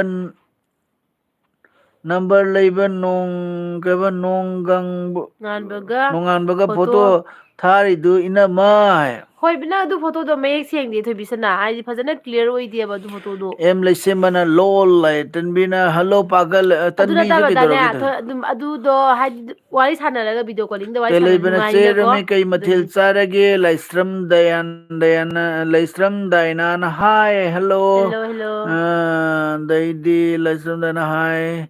ꯑꯗꯩ ꯆꯨꯔꯛꯐꯝ ꯊꯥꯖꯅ ꯌꯥꯝ ꯅꯨꯡꯉꯥꯏꯌꯦ ꯆꯦꯒ ꯗꯗꯥꯒꯁꯦ ꯊꯦꯡꯀ꯭ꯌꯨ ꯁꯣ ꯃꯆ ꯄꯨꯁꯄꯥꯅ ꯈꯨꯃꯟ ꯌꯥꯎꯍꯜꯂꯣꯏ ꯃꯥꯒꯤ ꯍꯧꯅꯕꯤ ꯀꯥꯔꯟ ꯇꯧꯔꯛꯀꯅꯤ ꯑꯩꯈꯣꯏ ꯑꯍꯨꯝ ꯁꯥꯟꯅꯁꯤ ꯑꯩꯒ ꯄꯨꯁꯄꯥꯒ ꯑꯗꯩ ꯀꯩꯅꯣꯒ ꯊꯣꯏꯕꯤꯁꯅꯥꯒ ꯑꯩꯈꯣꯏ ꯑꯍꯨꯝ ꯀꯣ ꯑꯦꯝ ꯂꯩꯁꯦꯝꯕꯅ good night good night good night ꯊꯣꯏꯕꯤꯁꯅꯥ ꯑꯗꯩ ꯇꯦꯂꯩꯕꯅ ꯊꯣꯏꯕꯤꯁꯅꯥ ꯇꯦꯂꯩꯕꯒꯤ ꯊꯣꯏꯕꯤꯁꯅꯥ ꯄꯥꯔꯛꯏ ꯁꯤꯔꯨꯗꯧꯔꯤꯕ ꯑꯩ ꯉꯁꯤ ꯀꯩꯗꯧꯔꯒꯦ ꯃꯤꯠꯁꯦ ꯄꯨꯁꯄꯥ ꯉꯥꯡꯈꯠꯄ ꯀꯩ ꯃꯊꯦꯜ ꯆꯥꯒꯦ ꯍꯥꯏꯅ ꯍꯪꯉꯤꯕ ꯀꯣꯟꯁꯝ ꯔꯣꯃꯤꯅ ꯇꯦꯂꯩꯕ ꯑꯩ ꯉꯥꯈꯥ ꯊꯣꯡꯕ ꯆꯥꯏ ꯆꯥꯏꯌꯦ ꯍꯥꯏꯕ ꯑꯣꯀꯦ ꯑꯣꯀꯦ ꯌꯦꯡꯈꯣꯝ ꯗꯦꯕꯂꯥꯅ ꯗꯦꯕꯂꯥꯅꯆꯦꯒꯤ ꯃꯁꯛꯁꯦ ꯌꯥꯝ ꯐꯖꯩ ꯉꯁꯤꯗꯤ ꯀꯥꯏꯗꯩꯅꯣꯗ ꯏꯕꯦꯝꯃ ꯀꯥꯏꯗꯩ ꯐꯖꯕꯅꯣꯗ ꯀꯣꯟꯁꯝ ꯔꯣꯃꯤꯅ ꯆꯦ ꯕꯥꯝꯔꯥꯝꯄꯨꯔꯒꯤꯅꯦ ꯑꯣꯀꯦ ꯑꯣ ꯕꯥꯒ꯭ꯔꯥꯝꯄꯨꯔꯒꯤꯔꯣ ꯑꯣ ꯄꯨꯁꯄꯥꯅ ꯇꯦꯂꯩꯕ ꯀꯥꯡꯁꯣꯏ ꯆꯥꯏꯌꯦ ꯑꯣ ꯅꯪ ꯀꯥꯡꯁꯣꯏ ꯇꯥꯔꯝꯃꯕ ꯉꯁꯥꯏ ꯍꯩꯖꯥꯡ ꯈꯪꯗꯕꯗꯣ ꯀꯥꯡꯁꯣꯏ ꯇꯥꯔꯝꯃꯕ ꯅꯪ ꯇꯦꯂꯩꯕ ꯁꯥꯗꯣꯛꯐꯝꯅꯒ ꯆꯦ ꯔꯣꯃꯤ ꯑꯩꯈꯣꯏ ꯀꯣꯕꯤ ꯂꯩ ꯊꯣꯡꯕ ꯑꯣꯀꯦ ꯑꯣꯀꯦ ꯊꯣꯏꯕꯤꯁꯅꯥꯅ ꯍꯣꯏ ꯍꯥꯏꯔꯒ ꯍꯀꯥꯝꯒ ꯋꯥ ꯆꯜꯂꯦ ꯊꯣꯏꯕꯤꯁꯅꯥꯅ ꯇꯨꯝꯅꯤꯡꯉꯕꯣ ꯀꯣꯟꯁꯝ ꯔꯣꯃꯤꯅ ꯀꯩꯕ ꯑꯣ ꯇꯦꯜꯍꯩꯕ ꯑꯗꯩ ꯃꯥ ꯇ꯭ꯔꯛꯀ ꯊꯧꯖꯤꯜꯂꯛꯑꯦꯅꯦ ꯇ꯭ꯔꯛ ꯀꯅꯥꯅ ꯋꯥꯂꯥ ꯔꯥꯍꯨꯜ ꯍꯥꯏꯅꯦ ꯆꯥꯛꯀ ꯂꯣꯏꯔꯕꯣ ꯉꯁꯤꯁꯦ ꯆꯥꯛ ꯆꯥ ꯂꯣꯏꯔꯦ ꯑꯃꯨꯛ ꯂꯥꯝꯃꯛꯑꯦ ꯃꯥꯂꯦꯝ ꯂꯥꯝꯃꯦ ꯉꯥꯟꯕꯤ ꯊꯣꯛꯆꯣꯝꯅ ꯀꯩꯕ ꯍꯦꯜꯂꯣ ꯆꯦ ꯗꯗꯥ ꯍꯥꯏ ꯊꯣꯏꯕ ꯁꯤꯡꯍꯅ ꯆꯦ ꯑꯅꯨ ꯆꯥꯛ ꯆꯥꯔꯕꯣ ꯊꯣꯏꯕ ꯆꯥꯔꯦ ꯆꯥꯔꯦ ꯁꯥꯄꯝ ꯈꯨꯃꯟ ꯂꯥꯛꯏꯁ ꯆꯦ ꯄꯨꯁꯄꯥ ꯑꯩ ꯎꯝ ꯌꯥꯎꯍꯜꯂꯣꯏ ꯍꯥꯏꯗꯤ ꯀꯩꯒꯤꯅꯣ ꯀꯥꯏ ꯁꯧꯒꯠꯂꯛꯑꯦꯀꯣ ꯃꯥꯂꯦꯝ ꯉꯥꯟꯕ ꯊꯣꯛꯆꯣꯝꯅ ꯗꯗꯥ ꯃꯤꯠ ꯀꯩꯗꯧꯔꯒꯦ ꯃꯤꯠꯁꯦ ꯅꯨꯡꯉꯥꯏꯇꯕ ꯑꯃ ꯅꯪ ꯂꯩꯕꯩꯅꯦ ꯌꯥꯎꯍꯜꯂꯣꯏ ꯍꯥꯏꯗꯣ ꯑꯩꯈꯣꯏ ꯅꯨꯄꯤ ꯑꯍꯨꯝꯒꯤ ꯋꯥꯔꯤꯗꯣ ꯅꯨꯄꯥ ꯌꯥꯎꯔ ꯇꯜꯂꯤꯗꯅ ꯑꯗꯨꯗꯨꯒꯤꯅꯤꯗ ꯅꯨꯄꯤꯒꯤ ꯋꯥꯔꯤ ꯍꯥꯏꯁꯦ ꯇꯣꯡꯉꯥꯜꯂꯤꯗꯅꯀꯣ ꯑꯗꯨꯗꯨꯒꯤꯅꯤ ꯈꯨꯃꯟ ꯃꯣꯏ ꯅꯨꯄꯤꯒꯤ ꯃꯔꯛꯇꯅꯦ ꯑꯩꯈꯣꯏ ꯅꯨꯄꯥ ꯌꯥꯎꯔꯗꯤꯅꯦ ꯐꯔꯛ ꯇꯥꯅꯤꯡꯗꯅ ꯃꯣꯏ ꯅꯨꯡꯒꯤ ꯑꯣꯏꯕ ꯋꯥꯔꯤ ꯀꯩꯀꯩ ꯃꯅꯨꯡ ꯃꯣꯏꯒꯤ ꯀꯩꯀꯩ ꯃꯣꯏ ꯐꯤꯔꯣꯟ ꯆꯥꯔꯣꯟ ꯀꯩꯀꯩ ꯂꯩꯕ ꯈꯣꯠꯄ ꯑꯃꯒꯤ ꯃꯔꯛꯇꯨꯗ ꯑꯩꯈꯣꯏ ꯌꯥꯎꯔꯗꯤ ꯑꯩꯈꯣꯏ ꯕꯤꯄꯤ ꯍꯥꯏꯒꯠꯂꯛꯀꯅꯤ ꯑꯗꯨꯅ ꯃꯣꯏ ꯌꯥꯎꯍꯜꯂꯣꯏꯗꯕꯅꯦ ꯑꯗꯨꯅꯤ ꯄꯨꯁꯄꯥꯅ ꯀꯩꯕ ꯈ꯭ꯋꯥꯏꯗꯒꯤ ꯈ꯭ꯋꯥꯏꯗꯒꯤ ꯊꯤꯕꯗꯣ ꯑꯩ ꯑꯣꯏꯗꯣꯏꯅꯤ ꯑꯩꯈꯣꯏ ꯑꯍꯨꯝꯒꯤ ꯃꯅꯨꯡꯗ ꯏꯇꯩꯗ ꯉꯁꯥꯏ ꯑꯩꯅ ꯇꯦꯜꯂꯩꯕ ꯄꯨꯟꯕꯒꯤ ꯀꯩ ꯍꯥꯏꯒꯤ ꯄꯟꯕꯒꯤ ꯀꯩ ꯍꯥꯏꯒꯦ ꯄꯟꯗ꯭ꯔꯦ ꯀꯣꯟꯁꯝ ꯔꯣꯃꯤꯅ ꯑꯩ ꯁꯤꯔꯦꯗ ꯄꯨꯁꯄꯥ ꯆꯦ ꯑꯅꯨꯒ ꯗꯗꯥꯒ ꯌꯥꯝ ꯄꯛꯆꯩꯀꯣ thank you Jay Enternaga. Hi, brother and sister. You both looks very cute. Stay happy. God bless you. Thank you so much. Yam hibi mong daga thank you kumai kumise. Dai di makata di ngamoy dunia ba ise. Tabi sana may bamna laba yauba yade ina maga aikoi hum tani laba amta yauba yade aikoi su magi su migi su dabung su yaro yauba. ꯀꯅꯥꯝ ꯌꯥꯎꯍꯜꯂꯣꯏꯁꯤ ꯑꯩꯈꯣꯏ ꯑꯍꯨꯝꯇ ꯆꯤꯛꯅ ꯑꯩꯗꯤ ꯍꯨꯔꯥꯟꯅ ꯆꯪꯉꯛꯀꯅꯤ ꯑꯩꯈꯣꯏ ꯑꯍꯨꯝꯗ ꯆꯤꯛꯅ ꯁꯥꯟꯅꯁꯤꯕꯀꯣ ꯋꯥꯔꯤ ꯃꯣꯏꯒ ꯌꯥꯎꯍꯜꯂꯣꯏꯁꯤ ꯑꯝꯇ ꯀꯅꯥꯝꯇ ꯌꯥꯎꯍꯜꯂꯣꯏꯁꯤ ꯀꯥꯏ ꯆꯪꯈ꯭ꯔꯦ ꯑꯩꯒꯤ ꯃꯤꯠꯀꯤ ꯑꯁꯦꯡꯕ ꯚꯤꯗꯤꯑꯣ ꯀꯣꯜꯒ ꯅꯠꯇꯦ ꯑꯩꯅ ꯄꯥꯝꯖꯩꯁꯤꯗꯤꯅꯦ ꯑꯁꯦꯡꯕ ꯔꯤꯌꯦꯜꯗꯅꯦ ꯑꯩꯈꯣꯏ ꯀꯁꯦ ꯐꯪꯅꯔꯗꯤ ꯀꯌꯥꯝ ꯅꯨꯡꯉꯥꯏꯅꯤ ꯅꯠꯇ꯭ꯔꯥ ꯄꯨꯁꯄꯥ ꯊꯣꯏꯕꯤꯁꯅꯥ ꯀꯣ ꯄꯨꯟꯅꯒ ꯐꯪꯅꯔꯒ ꯑꯆꯥꯄꯣꯠꯀ ꯆꯥꯔꯒ ꯑꯁ ꯐꯖꯅꯒ ꯅꯣꯛ ꯈꯣꯠꯇꯅ ꯋꯥꯔꯤꯒ ꯁꯥꯟꯅꯕꯗꯣ ꯑꯁꯦꯡꯃꯛꯀꯤꯗ ꯑꯗꯩꯗꯤ ꯊꯣꯏꯕꯤꯁꯅꯥ ꯅꯨꯡꯉꯥꯏꯅꯤꯉꯣ ꯄꯨꯁꯄꯥꯅ ꯀꯩꯕ ꯈꯨꯃꯟ ꯅꯪꯒꯤ ꯆꯤꯟꯗꯣ ꯄꯦꯟꯅꯕ ꯄꯥꯟꯅꯕ ꯍꯥꯏꯃꯤ ꯄꯥꯟꯅꯕ ꯄꯥꯟꯅꯕ ꯉꯝꯃꯣꯏꯌꯦ ꯄꯥꯟꯅꯕ ꯉꯝꯃꯣꯏ ꯑꯩꯌꯦ ꯍꯥꯏꯕ ꯊꯣꯏꯕꯤꯁꯅꯥꯅ ꯑꯩꯅ ꯈ꯭ꯋꯥꯏ ꯊꯤꯗꯣꯏꯅꯤꯀꯣ ꯅꯣꯏ ꯑꯍꯨꯝ ꯊꯤꯕꯤ ꯇꯥꯅꯣ ꯑꯗꯨꯗꯒꯩꯗꯤ ꯐꯖꯕꯤ ꯅꯠꯇꯕ ꯊꯤꯕꯤ ꯇꯦꯜꯂꯩꯕꯅ ꯀꯩꯕ ꯏꯆꯟ ꯊꯣꯏꯕꯤꯁꯅꯥ ꯇꯨꯝꯃꯨꯔꯣ ꯍꯥꯏ ꯀꯣꯟꯁꯝ ꯔꯣꯃꯦꯅ ꯊꯣꯏꯕꯤ ꯇꯨꯝꯃꯨꯔꯣ ꯊꯣꯏꯕꯤꯁꯅꯥ ꯇꯨꯝꯈꯤꯔꯣꯏ ꯏꯕꯨꯡꯉꯣ ꯇꯦꯜꯍꯩꯕ ꯑꯩ ꯏꯆꯟꯅꯨꯄꯤꯁꯦ ꯊꯣꯏꯕꯤ ꯇꯨꯝꯃꯨꯔꯣ ꯍꯧꯕꯗꯒꯤꯅ ꯂꯣꯏꯕ ꯐꯥꯎꯕ ꯌꯥꯎꯗꯣꯏꯅꯦ ꯈꯝꯕꯅ ꯐꯨꯕꯤ ꯇꯥꯔꯦ ꯇꯣꯇꯣ ꯍꯣꯠꯅ ꯆꯥꯏ ꯁꯥꯄꯝꯅ ꯆꯦ ꯄꯨꯁꯄꯥ ꯑꯩ ꯇꯨꯃꯤꯟꯅ ꯂꯩꯖꯒꯦ ꯁꯅꯥ ꯀꯩꯕ ꯁꯥꯡꯉꯗꯤ ꯌꯦꯡꯉꯦ ꯅꯁꯛꯇꯣ ꯁꯪꯉꯗꯤ ꯌꯦꯡꯒꯦ ꯅꯁꯛꯇꯣ ꯍꯥꯏꯔꯣ ꯑꯗꯩꯗꯤ ꯊꯣꯏꯕꯤꯁꯅꯥꯅ ꯗꯥ ꯇꯦꯜꯍꯩꯕ ꯇꯨꯝꯈꯤꯔꯣꯏ ꯅꯪ ꯇꯨꯝꯅꯤꯡꯉꯕꯣ ꯇꯨꯝꯃꯨꯔꯣ ꯒꯨꯗ ꯅꯥꯏꯠ ꯊꯣꯏꯕꯤꯁꯅꯥꯗꯤ ꯇꯨꯝꯈꯤꯔꯣꯏꯌꯦ ꯂꯣꯏꯐꯥꯎ ꯄꯣꯠꯁꯝꯕꯝꯅ ꯀꯩꯕ ꯌꯥꯎꯗꯣꯏꯅꯦ ꯆꯦ ꯑꯩ ꯉꯥ ꯊꯣꯡꯕ ꯆꯥꯏ ꯑꯩ ꯁꯤ ꯀꯩ ꯏꯟꯖꯥꯡ ꯆꯥꯒꯦ ꯆꯦ ꯀꯩ ꯏꯟꯖꯥꯡ ꯆꯥꯒꯦ ꯑꯣ ꯑꯩ ꯉꯁꯤꯗꯣ ꯄꯣꯠꯁꯝꯕꯝ ꯉꯁꯤ ꯑꯩ ꯃꯨꯛꯕꯥꯡ ꯉꯁꯥꯏ ꯇꯧꯕꯒꯤꯅꯦ ꯅꯨꯡꯗꯥꯡ ꯆꯔꯥ ꯍꯦꯜꯂꯦꯕꯀꯣ ꯑꯩ ꯅꯨꯡꯗꯥꯡ ꯃꯨꯛꯕꯥꯡꯕꯨ ꯇꯧꯔꯤꯗꯤ ꯅꯨꯡꯗꯥꯡ ꯆꯔꯥ ꯍꯦꯜꯂꯦꯕ ꯏꯁꯥꯁꯦ ꯅꯣꯏꯊꯣꯛꯀꯅꯦꯅꯅꯦ ꯀꯣꯟꯁꯝ ꯔꯣꯃꯤꯅ ꯗꯥꯁꯨ ꯆꯔꯥ ꯍꯦꯜꯂꯦ ꯑꯩꯁꯨ ꯆꯔꯥ ꯍꯦꯜꯂꯦ ꯑꯩꯈꯣꯏ ꯀꯅꯥꯝ ꯆꯥꯗ꯭ꯔꯦ ꯗꯥꯁꯦ ꯃꯅꯤꯄꯨꯔ ꯃꯤ ꯃꯥꯜꯂꯤꯀꯣ ꯍꯥꯏ ꯃꯥꯟꯕꯅꯦ ꯑꯩꯈꯣꯏ ꯗꯥꯁꯦ ꯃꯥꯜꯍꯜꯂꯤꯃꯤꯗ ꯁꯥꯄꯝ ꯈꯨꯃꯟꯅꯒ ꯆꯦ ꯄꯣꯠꯁꯝꯕꯝ ꯃꯥꯏ ꯊꯣꯏꯕꯁꯤꯡꯅ ꯀꯔꯤ ꯃꯊꯦꯜ ꯆꯥꯔꯒꯦ ꯍꯥꯏꯌꯦ ꯍꯥꯏꯁꯦ ꯉꯁꯤꯁꯦ ꯈꯣꯡꯗ꯭ꯔꯨꯝ ꯆꯥꯏꯌꯦ ꯑꯦꯝ ꯂꯩꯁꯦꯝꯕꯅ ꯀꯩꯕ are you my relative you are my relative ꯍꯥꯏꯔꯣ ꯌꯨ ꯑꯥꯔ ꯃꯥꯏ ꯔꯤꯂꯦꯇꯤꯚ ꯍꯥꯏꯌꯦ ꯀꯅꯥ ꯒ꯭ꯌꯥꯁ ꯑꯣꯏꯗꯣꯏꯅꯣ ꯈꯪꯗ꯭ꯔꯦ ꯑꯦꯝ ꯂꯩꯁꯦꯝꯕ ꯗ ꯂꯞꯁꯣꯟ ꯍꯣꯏꯁꯅꯥꯝꯅ ꯀꯩꯕ ꯃꯌꯥꯝ ꯉꯁꯤ ꯄ꯭ꯂꯤꯖ ꯂꯥꯏꯛ ꯇꯧꯁꯟꯕꯤꯌꯣ ꯂꯥꯏꯛ ꯇꯧꯗꯕ ꯌꯥꯝ ꯌꯥꯎꯔꯦ ꯂꯞꯁꯣꯟꯅ ꯂꯥꯏꯛ ꯉꯁꯤꯅ ꯇꯧꯁꯟꯕꯤꯌꯣ ꯑꯍꯥꯟꯕ ꯁꯨꯃꯥꯏꯅ ꯂꯥꯏꯐꯇ ꯊꯦꯡꯅꯕꯁꯦ ꯇꯥꯃꯣ ꯍꯣꯏꯒ ꯊꯦꯡꯅꯕꯅꯦ ꯑꯍꯥꯟꯕꯅꯦ ꯁꯨꯃꯥꯏꯅ ꯂꯥꯏꯚ ꯊꯦꯡꯅꯕꯁꯦ okay thank you so much thank you ꯂꯞꯁꯣꯟ ꯑꯩꯈꯣꯏꯒꯤ ꯑꯗꯣ ꯂꯥꯏꯐꯇ ꯂꯥꯛꯄꯤꯕꯒꯤ ꯁꯞꯁꯨ ꯇꯧꯕꯤꯔꯝꯃꯣ ꯒꯤꯐ ꯃꯆꯥ ꯑꯃꯇ ꯄꯤꯔꯝꯃꯣ ꯅ꯭ꯌꯨ ꯏꯌꯔꯒꯤꯀꯣ ꯊꯕꯤꯁꯅꯥꯅ ꯀꯩꯕ ꯆꯦ ꯔꯣꯃꯤ ꯌꯥꯝ ꯋꯥꯊꯤ ꯆꯦ ꯌꯥꯝ ꯔꯣꯃꯤ ꯋꯥꯠꯂꯤ ꯌꯥꯝ ꯑꯩ ꯋꯥꯠꯂꯤ ꯑꯩ ꯍꯥꯏ ꯄꯨꯁꯄꯥꯅ ꯀꯩꯕ ꯑꯩ ꯀꯌꯥꯝ ꯊꯤꯒꯦꯗꯣ ꯌꯦꯡꯉꯣ ꯆꯦ ꯍꯪꯉꯣ ꯍꯪꯉꯣ ꯆꯦ ꯑꯅꯨꯗ ꯌꯥꯝ ꯊꯤꯕꯅꯤ ꯄꯨꯁꯄꯥꯁꯦ ꯈꯪꯕ꯭ꯔꯥ ꯊꯣꯏꯕꯤꯁꯅꯥ ꯍꯌꯦꯡ ꯎꯔꯒ ꯇꯣꯇꯣꯅ ꯈꯪꯒꯅꯤ ꯊꯣꯏꯕꯤꯁꯅꯥꯅ ꯑꯩꯁꯨ ꯊꯤꯌꯦ ꯑꯣ ꯅꯣꯏ ꯑꯍꯨꯝ ꯈꯤꯇ ꯊꯤꯕꯤꯖꯥꯠꯔꯣ ꯑꯩꯗꯤ ꯐꯖꯕꯅꯦ ꯑꯩꯗꯤ ꯐꯖꯗ꯭ꯔꯣ ꯑꯩꯗꯤ ꯐꯖꯕꯅꯦ ꯅꯣꯏ ꯑꯍꯨꯝꯒꯤ ꯃꯔꯛꯇꯅꯦ ꯅꯣꯏ ꯑꯍꯨꯝꯒꯤ ꯃꯔꯛꯇ ꯑꯩꯅ ꯈ꯭ꯋꯥꯏꯗꯩ ꯐꯖꯩꯌꯦ ꯈꯪꯉꯦꯗꯅ ꯏꯕꯦꯝꯃ ꯑꯩꯈꯣꯏ ꯑꯍꯨꯝꯁꯦ ꯄꯨꯁꯄꯥꯒ ꯊꯣꯏꯕꯤꯁꯅꯥꯒꯁꯦ ꯊꯤ ꯇꯥꯏ ꯅꯣꯏ ꯑꯍꯨꯝꯒꯤꯅꯦ ꯑꯊꯤꯕ ꯑꯩ ꯃꯔꯛꯇꯅꯦ ꯁꯤꯔꯦꯗ ꯑꯩꯅ ꯈ꯭ꯋꯥꯏꯗꯩ ꯐꯖꯕꯅꯤ ꯅꯕꯦꯝꯃ ꯑꯩꯅ ꯈ꯭ꯋꯥꯏꯗꯩ ꯐꯖꯕꯅꯤ ꯐꯖꯕ ꯊꯤꯕ ꯐꯖꯕ ꯀꯩꯁꯨꯝ ꯀꯩꯅꯣ ꯅꯠꯇꯦꯀꯣ ꯍꯥꯏꯕꯗꯤ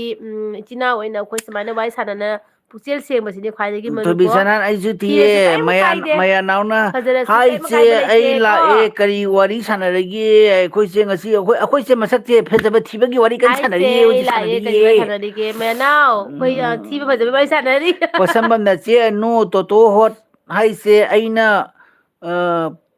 ꯄꯨꯕꯤꯔꯛꯏꯅꯤ ꯄꯨꯕꯤꯔꯦꯅꯦ ꯆꯦ ꯁꯥꯄꯣꯠ ꯇꯧꯍꯟꯕꯒꯤ ꯑꯣ ꯇꯧꯅꯕꯒꯤ ꯇꯣꯇꯣ ꯑꯣ ꯊꯦꯡꯀ꯭ꯌꯨ ꯄꯣꯠꯁꯝꯕꯝ ꯑꯣ ꯇꯣꯇꯣ ꯊꯦꯡꯀ꯭ꯌꯨ ꯏꯅꯥꯎꯅꯨꯄꯤꯁꯦ ꯀꯌꯥꯝ ꯅꯨꯡꯁꯤꯅꯣꯅꯦ ꯏꯔꯩꯁꯦ ꯀꯩꯅꯣ ꯒ꯭ꯌꯥꯟ ꯇꯥꯗ꯭ꯔꯕ ꯌꯥꯝ ꯅꯨꯡꯁꯤꯅꯦ ꯄꯣꯠꯁꯝꯕꯝ ꯅꯪ ꯄꯨꯔꯛꯏꯅꯦ ꯍꯥꯏꯔꯁꯦ ꯌꯥꯝ ꯅꯨꯡꯁꯤꯌꯦ ꯑꯗꯩꯗꯤ ꯏꯅꯥꯎꯅꯨꯄꯤꯁꯦ ꯄꯣꯠꯁꯝꯕꯝꯅ ꯁꯥꯄꯝ ꯍꯥꯏꯈꯔꯦ ꯀꯣꯟꯁꯝ ꯔꯣꯃꯤꯅ ꯆꯦ ꯑꯩꯗꯤ ꯑꯇꯣꯝꯕꯤ ꯃꯆꯥ ꯇꯥꯔꯦꯀꯣ ꯀꯩꯒꯤꯅꯣ ꯔꯣꯃꯤ ꯑꯩ ꯅꯪ ꯀꯣꯃꯦꯟꯁ ꯄꯥꯔꯝꯗ꯭ꯔꯕꯣ ꯀꯣꯃꯦꯟꯁ ꯂꯩꯍꯧꯔꯕꯣ ꯔꯣꯃꯤ ꯄꯨꯁꯄꯥ ꯀꯦꯁꯅꯒ ꯆꯦ ꯎꯍꯧꯗ꯭ꯔꯦꯅꯦ ꯑꯅꯨꯗꯤ ꯐꯖꯔꯒ ꯂꯩꯔꯦ ꯑꯗꯨꯗꯤ ꯊꯤꯕ ꯏꯕꯥꯅꯤ ꯇꯥꯔꯦ ꯊꯤꯕ ꯇꯥꯔꯦ ꯂꯥꯁꯇ ꯍꯌꯦꯡ ꯑꯩꯅ ꯈ꯭ꯋꯥꯏꯗꯒꯤ ꯊꯤꯕ ꯑꯣꯏꯔꯝꯗꯣꯏꯅꯤꯀꯣ ꯄꯨꯁꯄꯥꯁꯨ ꯑꯩꯈꯣꯏꯗꯤꯅꯦ ꯊꯤꯖꯔꯁꯨꯅꯦ ꯒꯨꯟ ꯃꯆꯥ ꯑꯃꯗꯤ ꯂꯩꯖꯩꯌꯦ ꯑꯗꯨꯅ ꯊꯤꯔꯁꯨ ꯒꯨꯟ ꯂꯩꯔꯗꯤ ꯀꯩ ꯇꯥꯔꯦ ꯊꯤꯒꯨꯟ ꯂꯩ ꯇꯥꯔꯦ ꯊꯤꯒꯨꯟ ꯂꯩ ꯁꯥꯄꯝ ꯄꯨꯁꯄꯝ ꯈꯨꯃꯟ ꯆꯄꯝꯅꯒ ꯆꯦ ꯄꯁꯝꯕꯝ ꯍꯥꯏꯔꯒ ꯀꯞꯊꯈꯔꯦ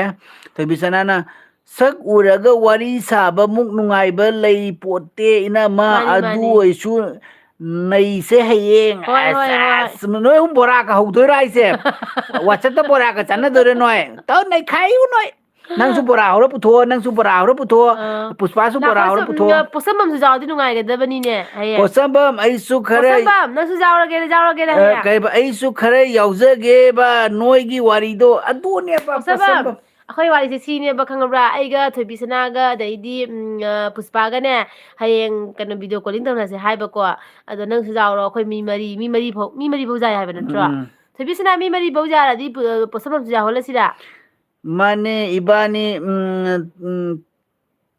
ꯊꯤꯗꯣꯏꯅꯦ ꯏꯅꯝꯃꯅ ꯅꯩꯔꯛꯑꯅꯤ ꯍꯥꯏ ꯀꯥꯏꯗꯩꯅꯣꯍꯦ ꯀꯤꯔꯟ ꯑꯁꯤꯠꯅ ꯍꯥꯏ ꯏꯅꯝꯃꯗꯤ ꯍꯅꯨꯕꯤ ꯀꯤꯔꯟ ꯐꯥꯔꯝꯅꯦ ꯇꯣꯇꯣꯍꯣꯏꯅ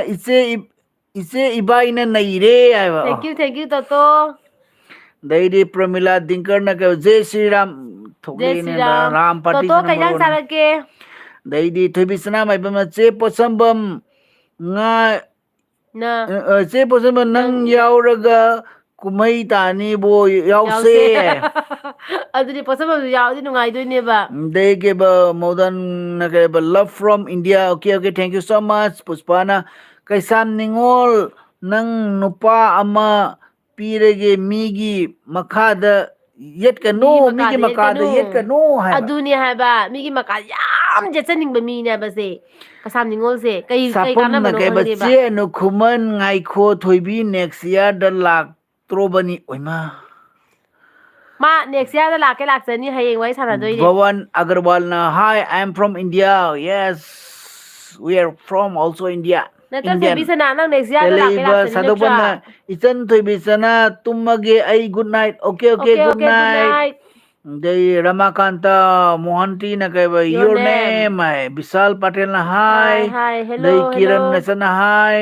ꯑꯗꯩ ꯂꯩꯇꯥꯟꯊꯦꯝ ꯖꯤꯇꯦꯟꯅ ꯅꯪꯗꯤ ꯊꯤ ꯍꯥꯏ ꯊꯦꯡꯀ꯭ꯌꯨ ꯁꯤꯗꯔꯠ ꯅꯤꯉꯣꯝꯕꯝꯅ ꯀꯩꯕ ꯊꯤꯕꯅ ꯌꯥꯗ꯭ꯔꯦ ꯑꯣꯀꯦ ꯀꯩꯁꯨꯝ ꯑꯗꯩꯗꯤ ꯀꯥꯏꯗꯦꯀꯣ ꯊꯤꯔꯁꯨ ꯁꯅꯥꯃꯍꯤ ꯃꯤꯅꯤ ꯑꯩꯈꯣꯏꯁꯦꯀꯣ ꯑꯩꯈꯣꯏꯗꯤ ꯊꯤꯖꯔꯁꯨ ꯅꯪꯁꯨ ꯒꯨꯟ ꯂꯩꯖꯔꯤꯕ ꯐꯖꯔꯝꯒꯅꯤ ꯑꯗꯣ ꯐꯖꯕ ꯅꯪꯁꯨ ꯃꯤꯅꯤ ꯊꯤꯖꯔꯤꯕ ꯑꯩꯈꯣꯏꯁꯨ ꯃꯤꯅꯤ ꯃꯤꯗꯤ ꯃꯤꯅꯤꯀꯣ ꯃꯥꯏ ꯃꯈꯣꯟꯁꯦ ꯀꯩꯅꯣ ꯃꯥꯟꯁꯤꯜꯂꯛꯑꯦ ꯑꯩꯈꯣꯏ ꯕꯕꯥꯗꯤꯅꯦ ꯑꯩꯉꯣꯟꯗ ꯀꯣꯜꯂꯛꯄꯅꯤ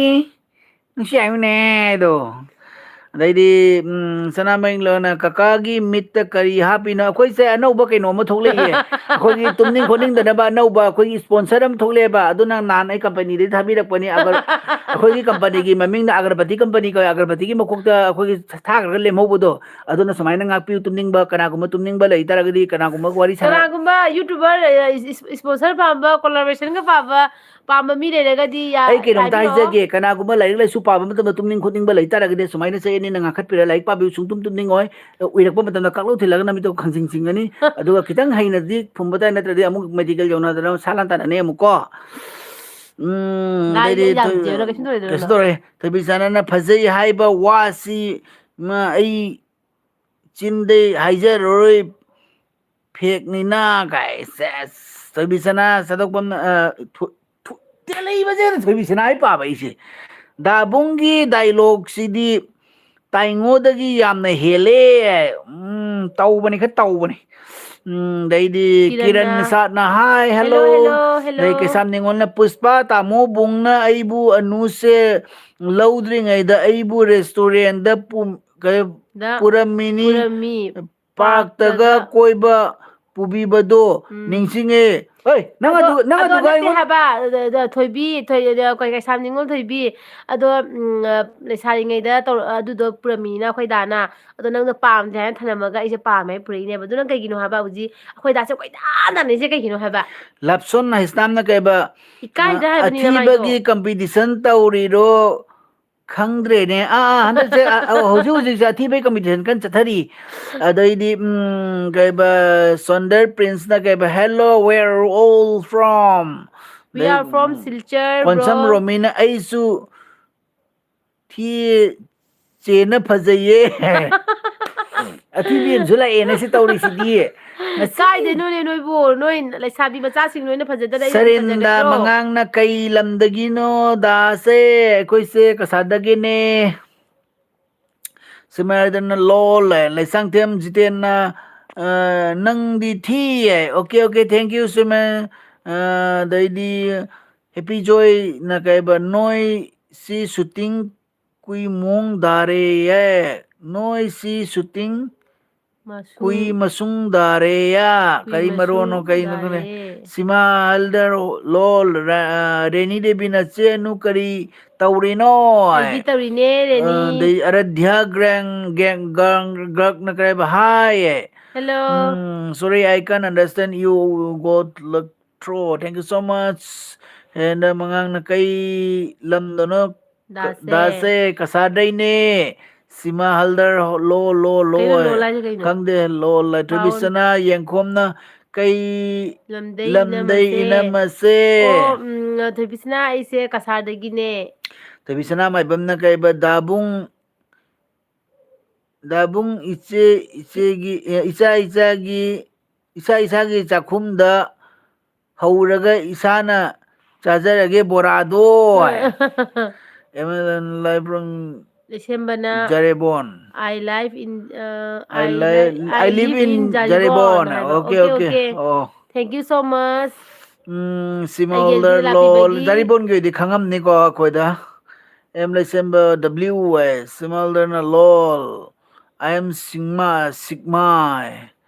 They button sing na hello. Hi, hi. Surrender mangang na hello. Thoiba sing na Hi. Chienu na heli phajabai. Nobody goes hi. Surrender mangang na hi. Abuzam Dhani kari injang sage khongdum chaye. Salam Khan hi. Salman Khan. Sachin Jatao hi. Hello. Innocent and adude Hello. aina amuk khiyera. Dai macha thoi kon thau jamna hello chenu Hi, hello Ramesh Zathoy. Singh na chichau chachau wara kari nu sibu chichau chachau wai bu gino Sachin na hi em